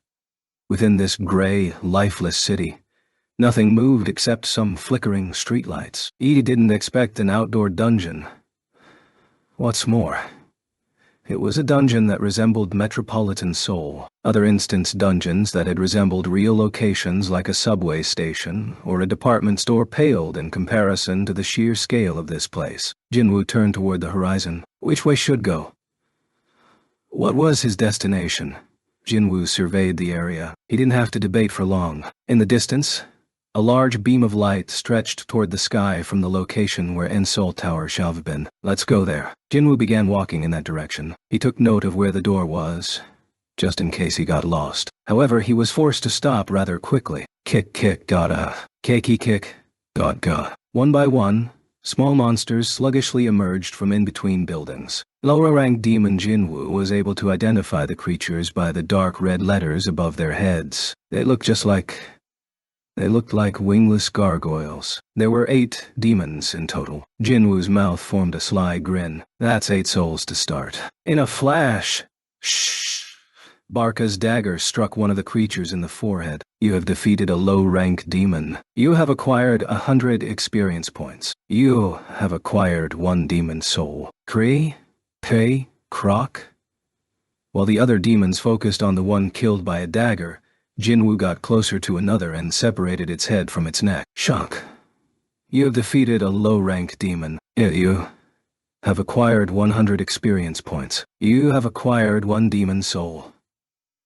This one also gave Jinwoo 100 experience points, and needs 60,000.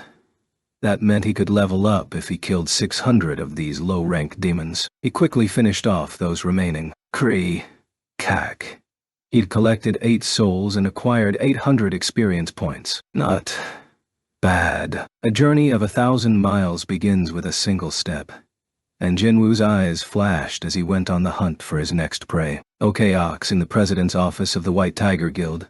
President Beck was reviewing some documents he had been neglecting due to being so busy the last few days. Beep. He picked up the phone receiver. Sir, Hunter Byung-gu Min would like to speak with you. Please connect me. Yes, sir. Within moments, a familiar voice came over the phone. Bake. Bro, why'd you turn off your cell? Yoonho took a deep breath. Because of the reporters. I'm laying low until things quiet down. Oh, the Red Gate. It was on the news here in Japan, too. You look good on TV, you know. Don't mess with me. I'm not in the mood for jokes. Find out whoever tipped off the media. I'm gonna... Relax, dude. It'll blow over soon. There's bigger news. Bigger news? In Japan? Yup, things have gotten more serious than we thought. It'll eventually be on the news in Korea, too. Why? What is it? A week ago, the Hunter organization in Japan had secretly contacted the Hunters Association and all the major Korean guilds, saying they wanted to consult Korean hunters on a matter. 2 days after that, several hunters representing Korea had traveled to Japan. Young-gu had been one of them. Yoonho was curious about the details. Stop beating around the bush and spit it out. This is the first damn time Japan's ever asked us for advice. What's all the fuss about? What's up with those snooty assholes? Dude, you remember the ants from Jeju Island? An S-rank gate had spawned on Jeju Island 4 years ago. Ants had broken out of that dungeon. 3 extermination operations had failed. Eventually, the Korean government had given up on Jeju Island, which was now overrun by magic beasts. How could he forget? Almost got killed there. There might be mutants. Mutants? Who cares? Let them fight one another. The thing is... The voice over the phone sounded troubled. The carcass of an ant with wings was found off the coast of Japan. A smooth start. CCC. Ni Y9, a smooth start. You have defeated a low-rank demon. You have acquired 100 experience points. You have acquired 1 demon soul. You have defeated a low-rank demon. You have acquired 100 experience points. You have acquired 1 demon soul. Yeah, for 2 straight hours. Jinwoo killed low-rank demons every chance he got. He checked the soul counter. Demon souls collected. 310,000. He'd completed 3% of the quest. If he was able to keep hunting at this speed, he calculated that he could level up in the next 2 hours. His current level was 61. To go from level 60 to level 61, it had taken him 9 different C-rank dungeons and 2 whole days. But here he could level up in 4 hours? That's insane. There was a smile on his face. When was the last time he'd enjoyed hunting this much? Was that the last time? He recalled his time at Hapjeong Station when he'd kept going back and forth between the first and second basement floors, until his level would increase any further. Kree. Whenever Jinwoo's dagger flashed without fail, at least 1 demon fell. Kree. Kree. Sometimes, several fell. Once again, he defeated 20 low-rank demons in a blink of an eye. This is awesome. His experience points and the number of souls went up as the number of demons around him went down. Plus, there were item drops too. Jinwoo grinned as he collected them. Horns drop almost every time. Item. Low-rank demons horns acquisition difficulty. None category. Miscellaneous 2 small horns from a low-rank demon's head. Demon's horns are considered high-quality materials and can be sold at a high price. The demon's horns. He could make 20,000 gold just by selling them in the shop. The shop paid 15,000 each for the Cerberus fangs last time. Monsters in the demon's castle are quite generous, aren't they? Miscellaneous items were no longer junk to Jinwoo, because he'd discovered how useful the shop could be to him. Gold could become a tremendous boon later. There's really nothing to throw away. Jinwoo searched the dead demons' bodies for drops to either sell to the shop or store in his inventory. As he did, what do we have here? He found an item he'd never seen before. Something was protruding from the abdomen of a demon. Item. Entry permit acquisition difficulty. Category. This permit grants access to the 2nd floor of the demon's castle. It can be used only on the magic teleportation circle on the 1st floor. It was a rolled-up scroll. Entry permit? When Jinwoo opened the document, he took in diagrams and writings he couldn't decipher or read. Ultimately, the only helpful information came from the item description. An item that lets me go from the 1st floor to the 2nd. Could this be? Jinwoo looked around the area. He was inside the demon's castle, but he was also inside Daesung Tower. If the castle was divided into floors like the tower, then this was the ground floor. He didn't think there would be different floors because this is an outdoor dungeon, but could the dungeon consist of 100 floors like Daesung Tower? He was awed by the size of this place. Set there can't really be 100 floors, can there? There was only one way to find out. He had to uncover the magic circle. There's only one place that magic teleportation circle can be. Jinwoo focused on the beam of light stretching toward the sky. Over there. He'd been heading in that direction at first, but had gotten sidetracked by the temptation of hunting low-ranked demons. Yes, should head over there now. He thought it was time to go. Besides, it looked like he had killed all the low-rank demons in the area anyway. That brought a smile to his face. Summon. ... Unlike extraction, summoning the shadow soldiers didn't require a particular phrase. He just had to will them to come out. Womb. The enormous shadow beast that had been extracted from the ice bear leader's shadow materialized before Jinwoo. Grrr. The big black bear stood on his hind legs. He was as huge as a house, but responding to Jinwoo, he was no different from a well-trained puppy. Down, boy. Grrr. The magic beast soldier went back on all fours, and Jinwoo mounted him. Hiya! As soon as he wrapped the bear's side, the beast started running at top speed toward the beam of light. Thud, thud, thud, thud. Because of his speed, the shadow beast covered a lot of ground quickly, even when obstacles got in his way. Kree, kick, grara. He cleared them with one quick swipe of his massive paw. Whoa. Jinwoo was proud of his soldier. He thought I'd ride him for fun, but this is pretty awesome. Foreseeing that he'd be doing this quite a lot, he decided to give his new ride a name. From now on, your name is Tank. Grara! The shadow beast, Tank, raised his head and roared. Did that mean he liked the name or not? Jinwoo wasn't sure what the roar was supposed to convey.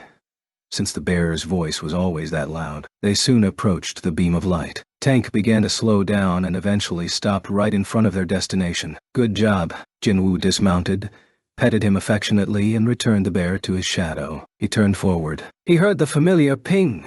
You have discovered the magic teleportation circle. The magic circle was engraved on the ground, and the light emanating from it reached to the sky. He stepped inside the circle. Nothing happened. A little confused, Jinwoo walked a little farther and stood in the middle of the circle. No floors have been opened. Which floor would you like to teleport to? How many floors are there? There was no answer. Do have to find out for myself? Jinwoo considered this for a moment. Should he finish leveling up before going, since he was close to meeting the requirement? Or should he proceed and level up as he went?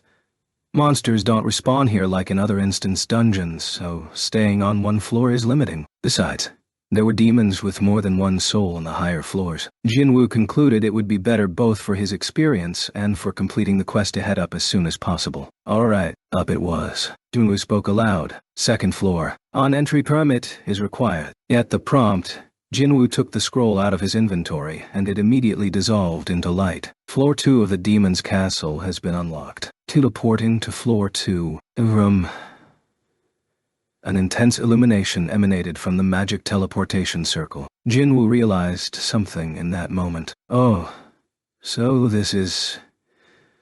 It was simply an elevator. Right when Jinwoo came to that realization, he was teleported to the second floor in a brilliant flash of light. Okay, second floor. Third floor, fourth floor.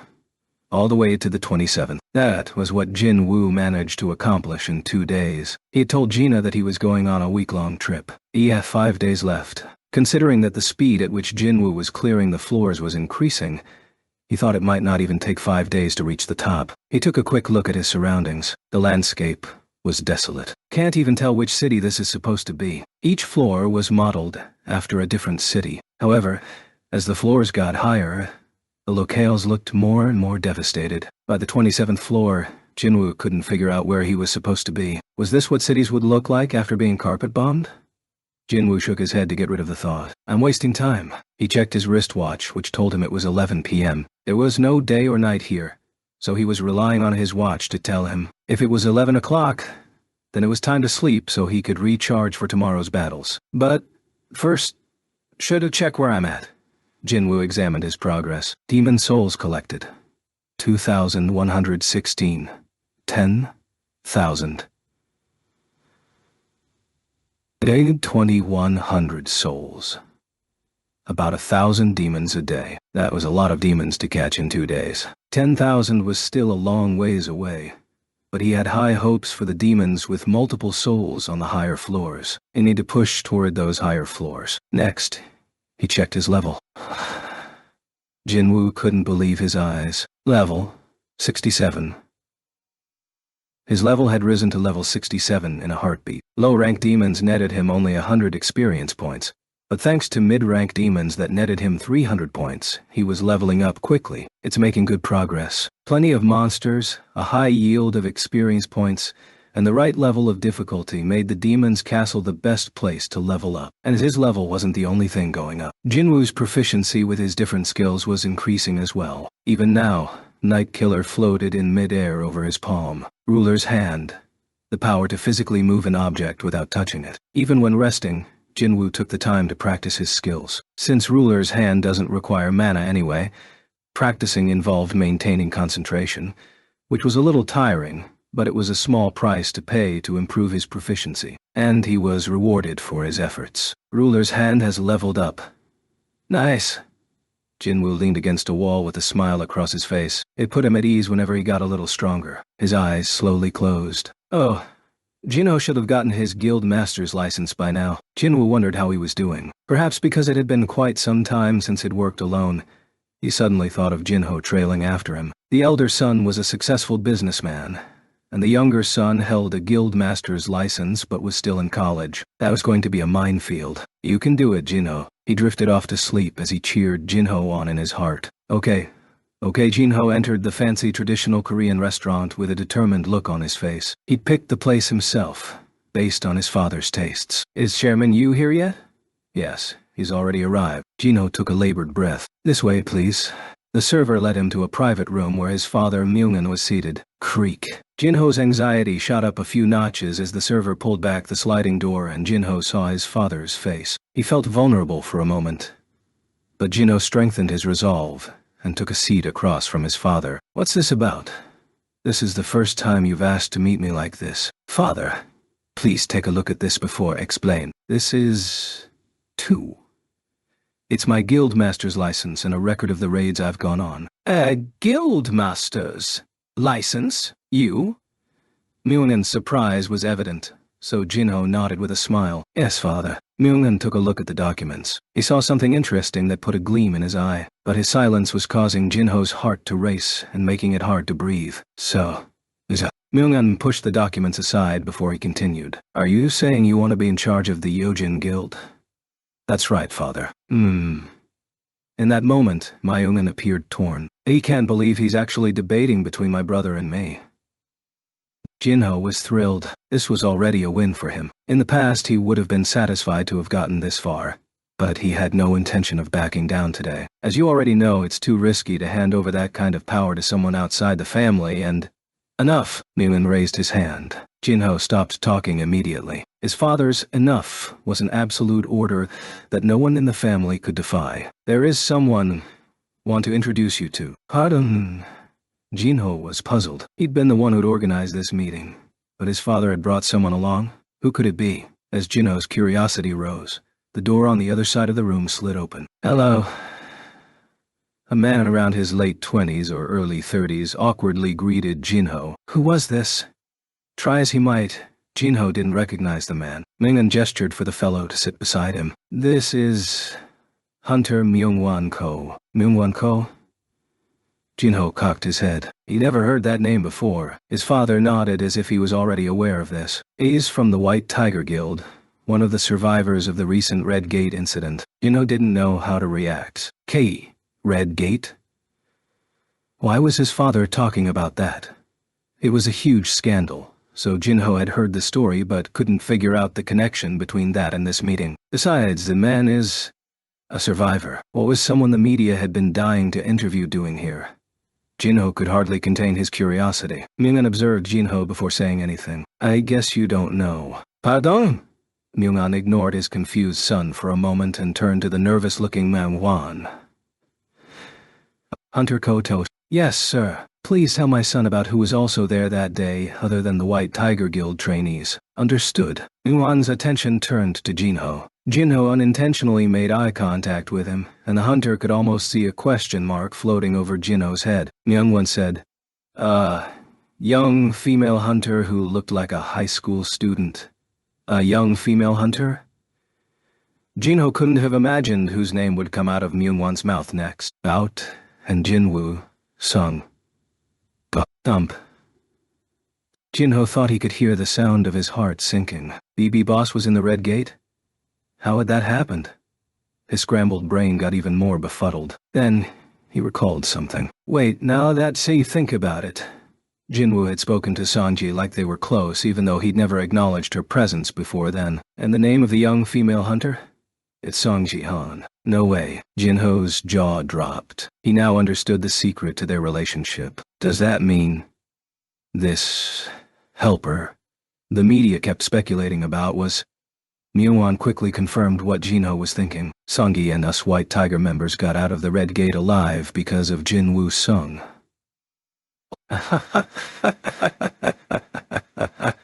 What had the boss been doing there? Jinho was half surprised and half delighted. For a moment he forgot his father was there and asked, what happened inside the Red Gate? Myung-won turned to Jinho's father for permission, and the chairman nodded his approval. Myung-won had been dying to tell the story and continued excitedly. So what happened was... Jinho paid close attention. In the beginning, we were confused why 2 E-rank hunters were going to observe our training. Myung-won told the story like a child bragging about a present he'd just received. Eventually, an N-rank hunter. Myung-won wasn't the only one excited now. Exactly. He opened his hand just like this. And smack. Chul went down in a flash. Hearing about Jinwoo's exploits had Jinho's heart racing. That's just like the boss. Taking down high-rank magic beasts with his bare hands was nothing for him.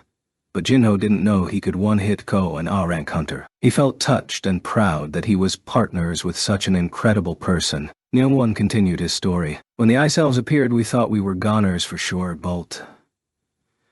Maybe it was because they were so focused on Myunghwan. But time flew by in the blink of an eye. It was a long story, but Myungwon was nearing its conclusion. He got a bit loud and overzealous in the end. It was unbelievable. Jinwoo is the savior of everyone who was there. Jinho was nodding in agreement without even realizing it. He related to how Myungwon felt. He'd been saved by Jinwoo too. The guild forbade us from telling anyone about Jinwoo. Already had a problem with the guild's decision, but then Chairman Yu contacted me, so at that moment, the chairman politely cut in. Hunter Myungwon Ko. Seer? Think that's enough. Oh, I'm sorry. He got carried away. Myungwon bowed his head in embarrassment. The chairman turned to his son again. So an unexpected name came up while Kao was gathering information about Hunter Jinwoo Sung. He held up his index finger, then pointed to Jinho's name in one of the documents. It was the document of the raids Jinho had handed him earlier. He moved his finger smoothly across the document and stopped at Jinwoo Sung. Strike Squad Leader, Jinho Yu. Strike Squad member Jinwoo Sung. Jinho couldn't deny the evidence. I'm busted. His father had found out that Jinwoo had helped him get his guildmaster's license. Jinho tensed. Hunter Jinwoo Sung was a big help in getting your guildmaster's license. Do you admit that? Do you have anything else to add? Jinho thought it was curtains for him. Since the chairman had discovered that Jinwoo had intervened in the process of obtaining Jinho's guildmaster's license, his father would question Jinho's ability to take charge of the Yujin Guild. His father gave him the look. Jinho felt his hands shake as they always had in the past because of that look. He couldn't give up just like that. For the first time in his life, he stood up to his father. He lowered his head but raised his voice. Won't you let me take charge of the Yujin Guild? Fine. Who? Jinho's head snapped up at his father's unexpected response. You may have the guild. What? You said it yourself. It's too risky to hand over that kind of power to someone outside of the family. Why take that risk when how have you? B but A tried to deceive you and... So did you think was going to punish you and then kick you out? Could it be? Jinho thought his father was smiling, even though his mouth was closed and his lips were straight as usual. Had you been careless and raided dungeons recklessly, might have done that, but don't remember raising a fool. Jinho suddenly turned red. He would have been punished and disowned if it wasn't for you, boss. No, he would have been killed before that happened. Jinho's mind was finally at ease. But there is one condition. Yes, sir. Can you bring Hunter Jinwoo Sung into the Yojin Guild? Jinho's eyes widened. Bring the boss? Boss? Myungwon's curiosity was piqued for a fleeting moment. Yes, exactly. Jinho was at a loss. Even little kids could have told him he needed to project confidence in front of his father. But the other party in question was the boss. Asking wouldn't be an issue, but still... So, Jinho told the truth. Don't know. Course not. God. No one said meeting this condition would be easy. The chairman drank some water and then dried his mouth with a handkerchief. Fail. And Che will turn the guild over to your brother. Still care to try? Jinho's face shone with determination. He worked hard to get this far. If he gave up now, he wouldn't be able to look Jinwoo in the eye. Jinho replied with added resolve. I'll give it a go. Good.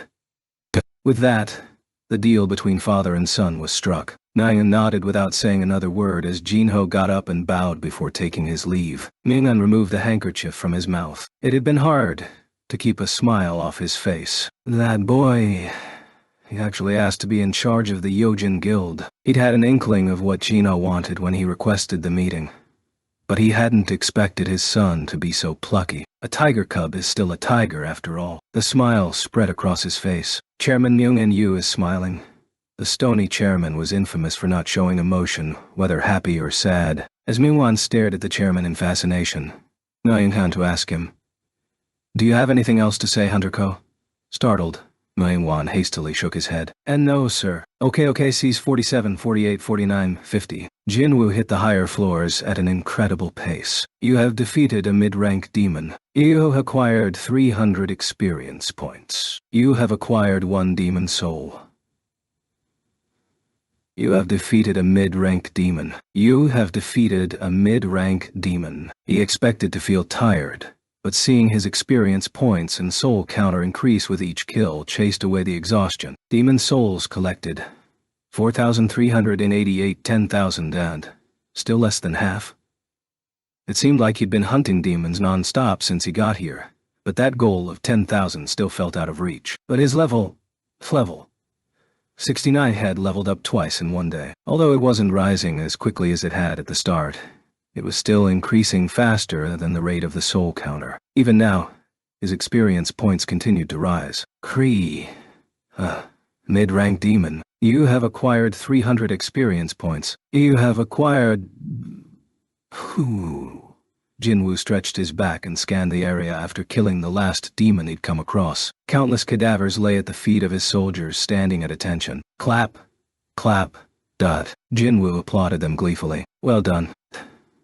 The battle-weary soldiers returned to his shadow instantly. Soldiers could pick up essence stones, but Jinwoo was the only one who could gather items. Would you like to acquire? He had to answer each message from the system. This is pretty inconvenient. This was why he fought solo when there weren't many demons and alongside his soldiers when a large contingent appeared. Once the fight was over, the collecting started. Why did Jinwoo ask to keep doing this job? Is this fun for him? Jinwoo chuckled as he grabbed an item from a dead monster's body. Another inconvenience was that it wasn't possible to extract shadows in the demon's castle. It didn't matter whether it was a mid or low-rank demon. The black smoke that indicated possible extraction never appeared, no matter how long he stared at the corpse. The mana is contaminated. You cannot extract a shadow. The only message he received was that he couldn't extract a shadow because its mana was contaminated. Well, there's nothing can do. As he searched the bodies while feeling disappointed, a message came up. Ping! You have discovered 29 items. Mid-rank demon's horns. Would you like to acquire all? Jinwoo beamed. Of course. He forgot his disappointment regarding shadow extraction as soon as he took stock of all the items. Nothing can use for myself. Sell all. A large amount of gold was added to his balance after he dumped the miscellaneous items on the shop. To balance. 914,690,772 gold. Whoa. Jinwoo inadvertently checked his balance and was floored. He had over 900 million in gold. Well, I've killed more than 4,000 demons, and each horn is 200,000, so... Because he profited from selling items each time, the gold was piling up. Should buy an S-rank weapon now? He shook his head. Just because he had a lot of gold, there was no need to spend it unnecessarily. I'm sure I'll find a need for it someday. Jinwoo dusted off his hands after closing the inventory. He was done clearing the area and had acquired the entry permit for the 51st floor some time ago. So all he had to do was get on the elevator. He looked toward the beam of light. Something was standing a little ways in front of the magic circle. It was a huge demon, flanked by several high-rank demons. Jinwoo glanced up. The demon's name was floating in black letters. Avaricious Vulcan. Lord of the lower floors, its hefty body looked like it weighed several tens or even hundreds of tons. In its hand, the creature held a large and deadly-looking club. But Jinwoo had a smile on his face. So that's the mid-boss, is it? He only had good memories of the bosses from the instance dungeons, mainly because of the large amount of experience points and excellent item drops.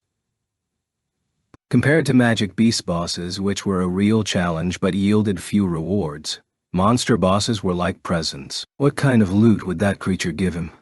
Woo. Jinwoo took a deep breath and grinned. 10 an avaricious Vulcan CCC. Ni y 10 an avaricious Vulcan, shall we? Shadow soldiers materialized in rows behind Jinwoo. Not only was the infantry there, but the mage soldiers, shadow beasts, and the 2 knights were standing at attention as well. Jinwoo took point, and the 2 knights stepped forward and flanked him. Jinwoo looked at Igris on his right and Iron on his left and smiled in satisfaction. How dependable. Even though it was Jinwoo's own skill, the fact that he had colleagues who had his back was reassuring. However, Clashing head-on it'd be very dangerous. The main issue was the club Vulcan was brandishing. I'm amazed that there was a tree tall enough. Vulcan looked like it could bat away all the soldiers with one swing. It's fine if they fall, but the real problem was the mana needed to regenerate the fallen ranks. It was obvious he would quickly run out of mana if he had to keep regenerating soldiers pummeled by that ridiculous weapon. That meant there was only one way to do this. I'll flay that big chunk of meat myself. He'd let the soldiers handle the lackeys while he took care of Vulcan. Jinwoo decided that would be the best course of action. Just have to attack without taking damage. Unlike his soldiers, he was confident he could avoid Vulcan's attacks. In order to accomplish that, the first thing he had to do was separate Vulcan from its minions. Jinwoo ordered the mage soldiers to attack first, draw Vulcan's subordinates to us using range attacks, and then subdue Vulcan in a head-to-head battle. It was a clear and simple plan. Now. Jinwoo gave the signal, and the mages shot fireballs from their hands. Foom, foom, kaboom! The opening salvo exploded near Vulcan's army. Ping! Avaricious Vulcan, Lord of the lower floors, has detected intruders. Vulcan's guard has detected.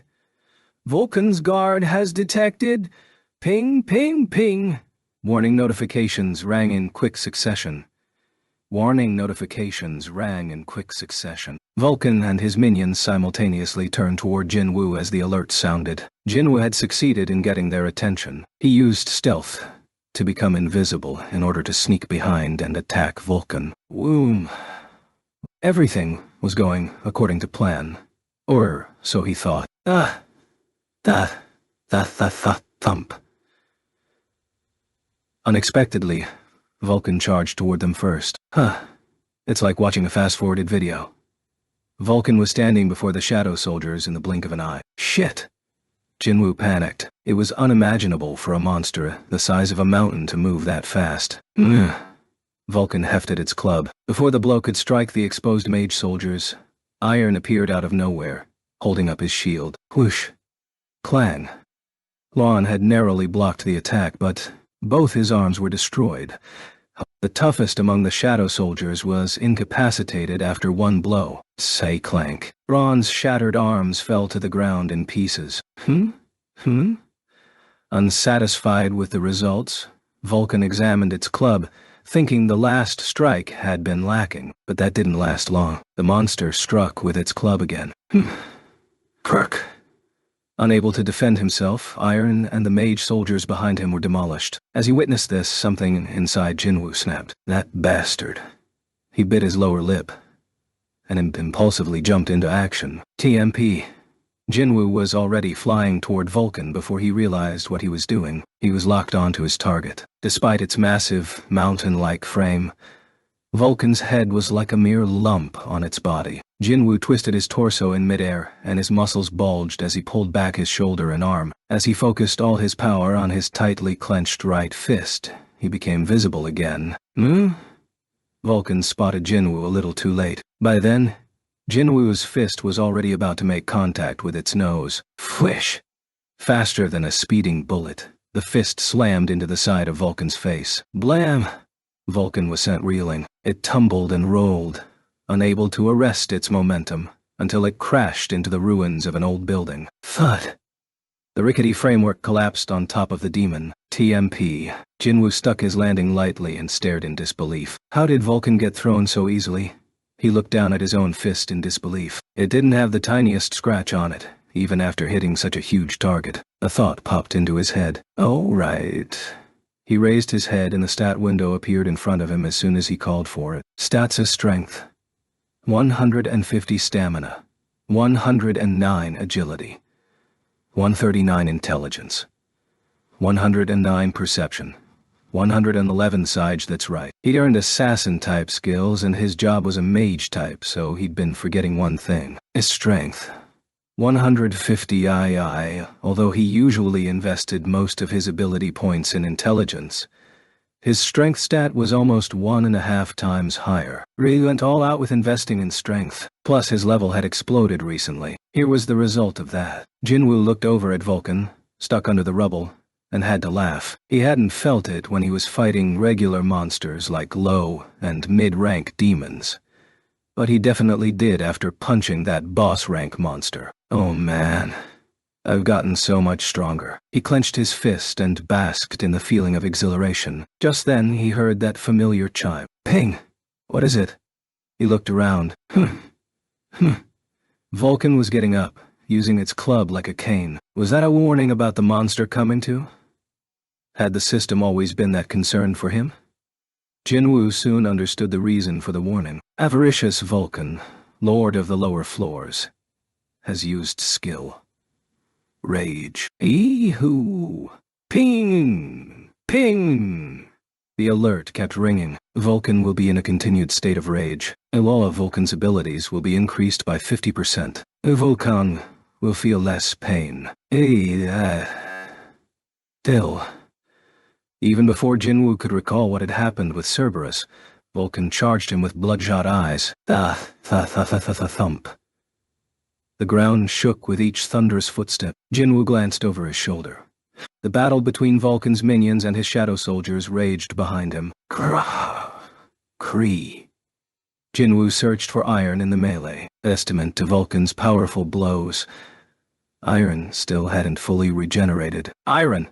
Shouted Jinwoo. As he did, Iron threw his shield to the hunter. Jinwoo caught it, but when he spun around, Vulcan had already reached him. If don't block its attack, my soldiers will sustain damage. It'd be difficult to kill Vulcan and all its henchmen without his soldiers, so he chose to protect them as much as he could. Jinwoo raised the shield and braced his arms for impact. Vulcan smashed down its club. Bam! Bam! Bam! Despite not being able to catch a breath during Vulcan's relentless onslaught, Jinwoo calmly withstood the attacks. His high percentage of physical damage reduction and increased stamina made that possible. When his attack did nothing, Vulcan angrily pounded harder with its club. Bam! Bam! Bam!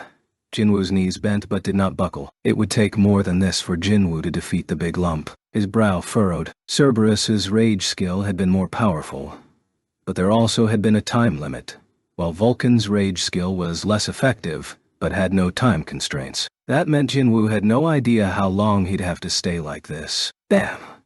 Bam! Jinwoo gritted his teeth. My fighting style isn't really to lie back and take the punches anyway. Bam! When Vulcan pulled the club back from the shield to wind up for another blow, Jinwoo, who had been readying a counterattack, took this opening to leap toward Vulcan's head. However, he wasn't the only one waiting for a chance. Vulcan leaned back at the same time Jinwoo jumped. What? The club was coming at him from the side. Langkick had tricked me. There was nothing for his hands could grab or his feet to land on. There was no way to avoid the attack in midair. Even if he blocked it, he had no idea where he'd end up being thrown from the impact. Woo, Dada. Jinwoo watched the club come closer in slow motion. Is there anything that can do? Anything? If he could move his body, he could avoid the impact. At that thought, move my body? An idea popped into his head. There was no time to work out the math. Jinwoo instantly used Ruler's hand to shove Vulcan.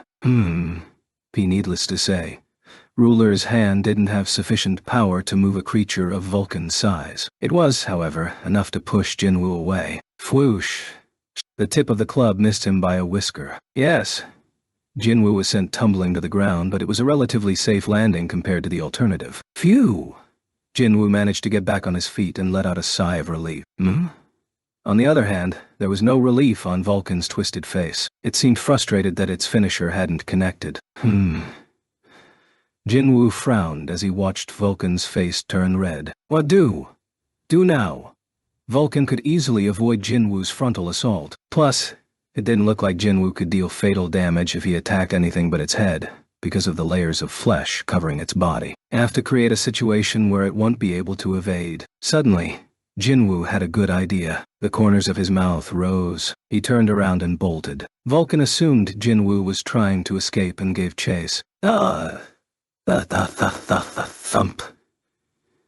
Jinwoo paced himself to make sure Vulcan could keep up. His eyes lit up when he found an appropriate building. That one. Meanwhile, as Vulcan caught up to Jinwoo, it raised its club. This bug-like creature. This was its chance to finally kill the annoying pest. A sinister smile crept across Vulcan's face. As it was about to bring down its club, the bug creature suddenly sped up and scaled the exterior wall of a half-collapsed building. Vulcan knew something wasn't right, but it was unable to slow down in time. The pest climbed up to Vulcan's eye level before it gave the wall a powerful kick. Crack! Vulcan was watching the cracks on the wall spread like a spider web when something shot toward it at a speed it had never seen anything move at before. It was the pest. The demon's eyes widened. Jinwoo met its gaze and smirked. With Barca's dagger, he severed a vein bulging in Vulcan's neck. Shh! A fountain of blood erupted that could have filled a human body. Vulcan dropped its club and tried to stop the bleeding with its hands. But that wasn't nearly enough to keep the blood from gushing out. Vulcan started to panic. By now, Jinwoo had already climbed up the creature's back, and he proceeded to stab at its neck with the 2 daggers in his hands. One hit's not good enough. Jinwoo pulled the blades out and used his skill again. Fatal strike. 2 daggers burrowed into Vulcan's neck again. Shh! Finally, Jinwoo received the message he'd been waiting for. Ping! You have defeated Avaricious Vulcan, Lord of the Lower Floors. You have acquired 150,000 experience points. All demon souls remaining in Vulcan's stomach have been expelled. You have acquired 72 demon souls. You have leveled up. You have leveled up. Okay, boom! Vulcan slumped to the ground. Jinwoo casually emerged from the clouds of dust hanging in the air and surveyed his surroundings. He was going to join his soldiers, but it looked like they were wrapping up as well. Kree! Kick, Kree! Thanks to his soldiers' swordsmanship, the number of Vulcan's minions was dropping rapidly. Tats. Jinwoo examined the stats window. His stamina and mana were full, since it just leveled up. I've got plenty of mana, so they don't really need my help. As long as he had enough mana, the shadow soldiers were practically immortal. That was the power of an army of undead. Jinwoo decided to let his soldiers take care of the last demons while he collected loot. It felt like he was opening gifts. The sight of Vulcan's dead body made him smile. What are we getting this time? The corpse displayed several pinpoints of light. Jinwoo reached for them and received messages about the items he'd acquired. Ping. You have discovered item. Demon Monarch's earrings. Would you like to acquire it? You have discovered item. Sphere of Avarice. Would you like to acquire it? You have discovered 2 items. Vulcan's horns. Would you like to acquire them? You have discovered material item. World Tree Fragment. Would you like to acquire it? No wonder Jinwoo had a good feeling even before engaging Vulcan. As expected, there was a lot of loot. He can contain his happiness as he checked the list. Vulcan's horns are most likely miscellaneous items. Based on the name and how many there were, Vulcan's horns were clearly miscellaneous items for earning gold. Just like Demon's horns. He focused on the big prizes, and one in particular got his attention. You have discovered material item. World Tree Fragment. Would you like to acquire it? What's a material item? Could he make something with it, or was it a necessity for a quest? He was curious, since he'd never seen this kind of item before. He had to acquire something before he could read its description. So, he decided to acquire them all, except all. The shining lights transformed into items and materialized at Jinwoo's feet. A pair of earrings, a red sphere, and a large hunk of wood the size of a grown woman. He could tell immediately which was the World Tree Fragment. Jinwoo stared at the wood, and its info popped up. Material item. World Tree Fragment acquisition difficulty. Category. Material: a branch cut from the World Tree with the parts contaminated by Vulcan removed. Wood from the World Tree has strong magic properties, and is therefore used for crafting advanced magic tools. An ingredient for crafting advanced magic tools? Jinwoo was curious what he could make with it, but unfortunately, that was all the information the description offered. Nevertheless, it was undoubtedly an extraordinary find. He could feel an intense energy just being next to it. I'm not sure what the best use of this would be. He sent the World Tree Fragment straight to the inventory instead of selling it at the shop. Following that, he looked up the info for the other items one by one. Item: Demon Monarch's Earrings acquisition difficulty. S category: accessory strength 20, stamina at 20. There is a set buff that will be revealed when worn with Demon Monarch's necklace and Demon Monarch's ring. Set buff 1. Hidden. Set buff 2. Hidden. This one has a set buff.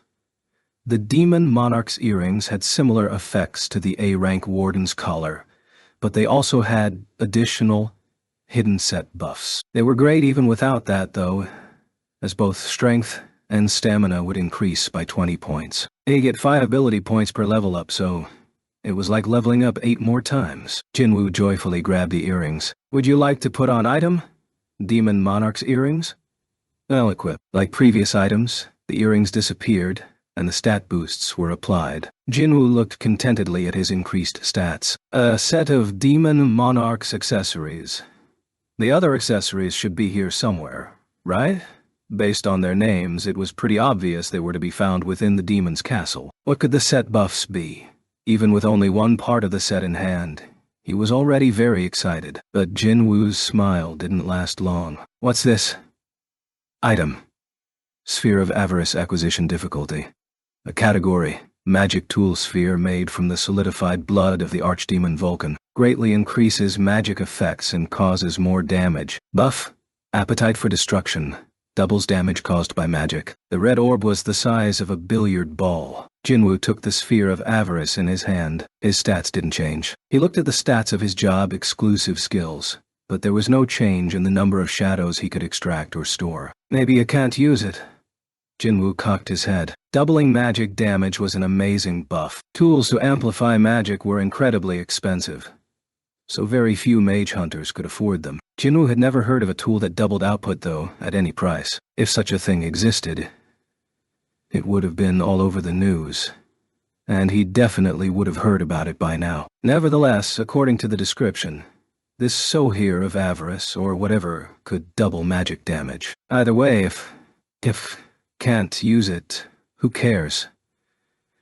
Jinwoo felt bitter about it. If this item only doubled magic damage and nothing else, it didn't affect him at all. Extracting and storing shadows had nothing to do with dealing damage, and none of his other skills was magic-related. It would have been better if he'd gotten something that boosted his intelligence. Wu wistfully tossed the Sphere of Avarice into the air and caught it as his shadow soldiers reported back to him after completing their tasks. Igris was the first to arrive and delivered 6 demon heads in total to Jinwoo, holding 3 in each hand.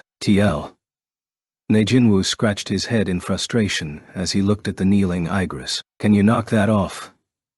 Of course, Igris did not reply, keeping his head bowed in deference. Because when you do that, Jinwoo looked over at Iron, who had severed Vulcan's head and was now dragging it back to offer to Jinwoo. Look, he copies you. Moreover, Jinwoo had been the one who'd killed Vulcan. The hunter sighed deeply as he gazed at Iron, when suddenly an interesting idea popped into his head. Can my men use the Sphere of Avarice the way he was able to use Lawn's shield earlier?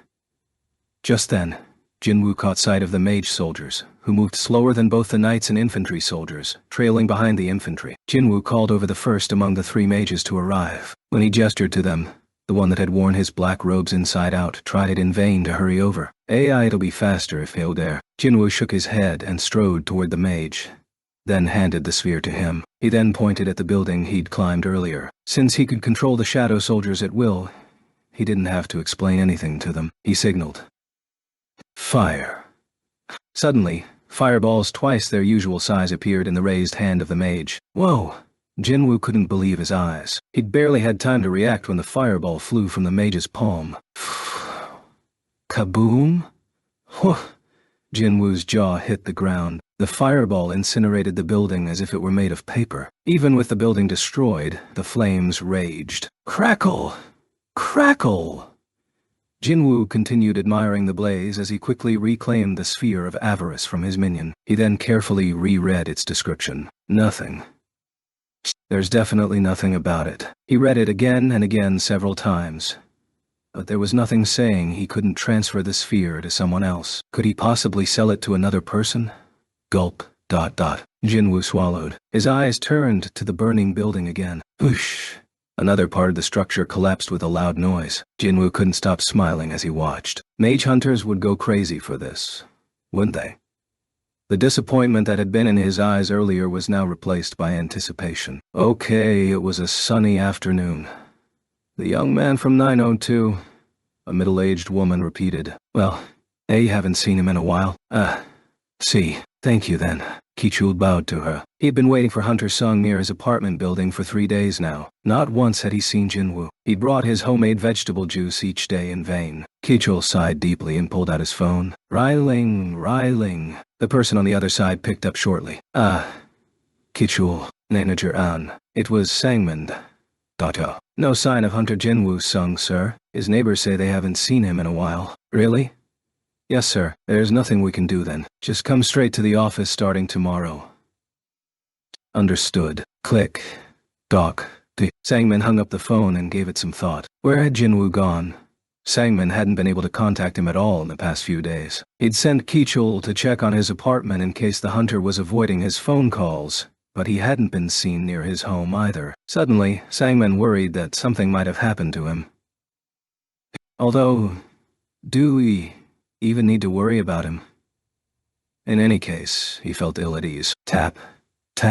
Dot. Someone had tapped him on the shoulder and he turned to see Heejin standing there. Seems like he told his sister he was going on a trip with a friend for a week. Are you talking about Hunter Sung? Yes. Then that means he's not on the face of the earth. Pardon? Heejin's eyes widened. Sangmin quickly explained. Naturally, there are no records of him leaving the country, and there hasn't been any activity on his bank account or credit card for several days. You can check that stuff? It's my job to monitor hunters after all. Oh wow. Also, according to the association, they last tracked his cell signal somewhere in the middle of the city. That was 5 days ago. Mysterious, isn't it? He hasn't been kidnapped, has he? The question slipped from Heejin's mouth. They looked at each other, then started laughing. Woo? Kidnapped? He was the hunter who had cleared a high-ranked dungeon all by himself, and a red gate no less. Sangmin scratched his cheek and responded. It'd have to at least be the hunter-exclusive Chinese special forces to bring in Jinwoo. Heejin nodded in agreement. Sangmin had a question for her. By the way, how did you know he went on a trip? Oh, from Songji. We're still in touch. She goes to the same school as Jinwoo's sister, so he asked Songyi to check with her. With that, their conversation stalled as both of them wondered the same thing. Just where the heck is he? Okay, the upper floors are a whole different game. Jinwoo recalled avaricious Vulcan, the only boss monster had met in the demon's castle thus far. Its title had been Lord of the Lower Floors. After the 50th floor, where it had been stationed, the level of difficulty drastically increased. Previously, he'd clear at least 10 floors, sometimes closer to 20, in a day. But that had slowed to the point where he found it challenging to clear even 7 or 8 a day. He now stood on the 74th floor. High-ranked demons were common on these floors, and he also occasionally ran into top-ranked demons, whose size alone set them worlds apart from those found on the lower floors. Shunk! A top-ranked demon the size of a 2-story building slowly fell to the ground with a dagger sticking out of its chest. Thud. You have defeated a top-ranked demon. You have acquired 1,700 experience points. You have acquired 1 demon soul. Jinwoo pulled Barca's dagger out of the dead demon's chest. That was the last one for this floor. Yet another battle was over. The victorious shadow soldiers began gathering around Jinwoo. He inspected his troops. Somehow, they appeared exhausted, even though that wasn't possible for an undead army. But the monsters on these upper floors were powerful. At least this last battle had been easier because no archdemons had appeared. Each one of those is basically a boss, and this wasn't just a theory with no evidence. He'd acquired the Sphere of Avarice after defeating Vulcan, and its description said that the sphere was made from the solidified blood of the archdemon Vulcan. If archdemon indicated Vulcan's rank, then those on the upper floors were no different. Archdemons appeared more frequently after the 70th floor. The increasingly powerful monsters are one thing, but there was a bigger problem. The environment had completely shifted as Jinwoo ascended. All the cities were on fire after the 51st floor. The higher he climbed, the more intense the fires became. Starting from the 70th floor, it had gotten so hot that his health was drained just standing there. His fatigue increased with the slightest movement. He'd been right on the nose to call the demon's castle a flaming fortress. Need to go down. That was enough for this raid. He needed to find a countermeasure for the fires, and need an artifact that works against fire magic. Equipment used by high-rank hunters was incredibly expensive, and it went without saying that included items with defensive magic. He'd once seen an item on the news that cost tens of billions of won. He'd made a lot of money working with Jinwoo, but he was still worried whether he could afford the artifact he required. That was why he needed insurance. Selling this should cover it. Jinwoo smiled at the sphere of avarice safely stored in his inventory. It was an item every mage hunter would lust after. How much would the sphere fetch in an auction? If he could demonstrate its quality, high-rank mage hunters would line up for it. He closed the inventory. His goal for this raid had been to level up, which he'd done successfully. Therefore, he wasn't disappointed having to postpone clearing the dungeon. But one thing did bother him. Jinwoo looked up higher. Demon souls collected. 9,624, 10,000 and just under 400 to go. If he could just collect a few more demon souls, his quest would be over. Today was day 6. One day would be more than enough time to complete the quest. The only good thing about the upper floors was that he could get multiple souls from killing one demon. He could collect 400 more in no time. Let's just finish this and get out of here. Jinwoo came to a decision and turned around. There was a spring in his step because he had a clear goal. Floors 1 through 74 have been opened. Where? Would you like to teleport? Jinwoo stood in the middle of the magic elevator, or rather the teleportation circle, and said, "Floor 75. Okay, how lucky was this?" Jinwoo grinned from ear to ear while observing the monster guarding the teleportation circle in the distance. Metis, Guide of Souls. The name alone made it clear this was a boss monster. Its black robes and silver necklace made it stand out from the others. You bet that's the Demon Monarch's necklace. Jinwoo had been aiming only to complete the quest, but now he was going to get to collect another item for that set. But that wasn't what brought a smile to his face. Good items or not, it was useless if he couldn't kill the monster. Jinwoo held a dagger in each hand and charged forward. The skeleton mage in the black robe spotted Jinwoo running toward it. Ping! Metis, Guide of Souls, has discovered an intruder. Hiei, as expected of a boss monster, the creature cast a spell instantly. A red magic circle appeared beneath its feet as ominous dark energy swirled around it. Metis, Guide of Souls, has used skill. Cursed voice. An undead army rose to answer Mita's call, and they numbered in the thousands. An average person would have been horrified by this, but Jinwoo was not in the least bit fazed, even as he was surrounded. Knew it. He'd expected this to happen. With all the black smoke filling the area, it wasn't difficult to guess what kind of monster Midas was. Guide of Souls. The name had confirmed it, and as Jinwoo had predicted, Midas had summoned a powerful undead army. Luckily, Jinwoo had the best job in this field. Aris. Soldiers emerged from the shadows of the undead, screaming in agony. They numbered several hundred. Their ranks paled in comparison to Midas's army, but they were more than sufficient because he had the real deal. Make way.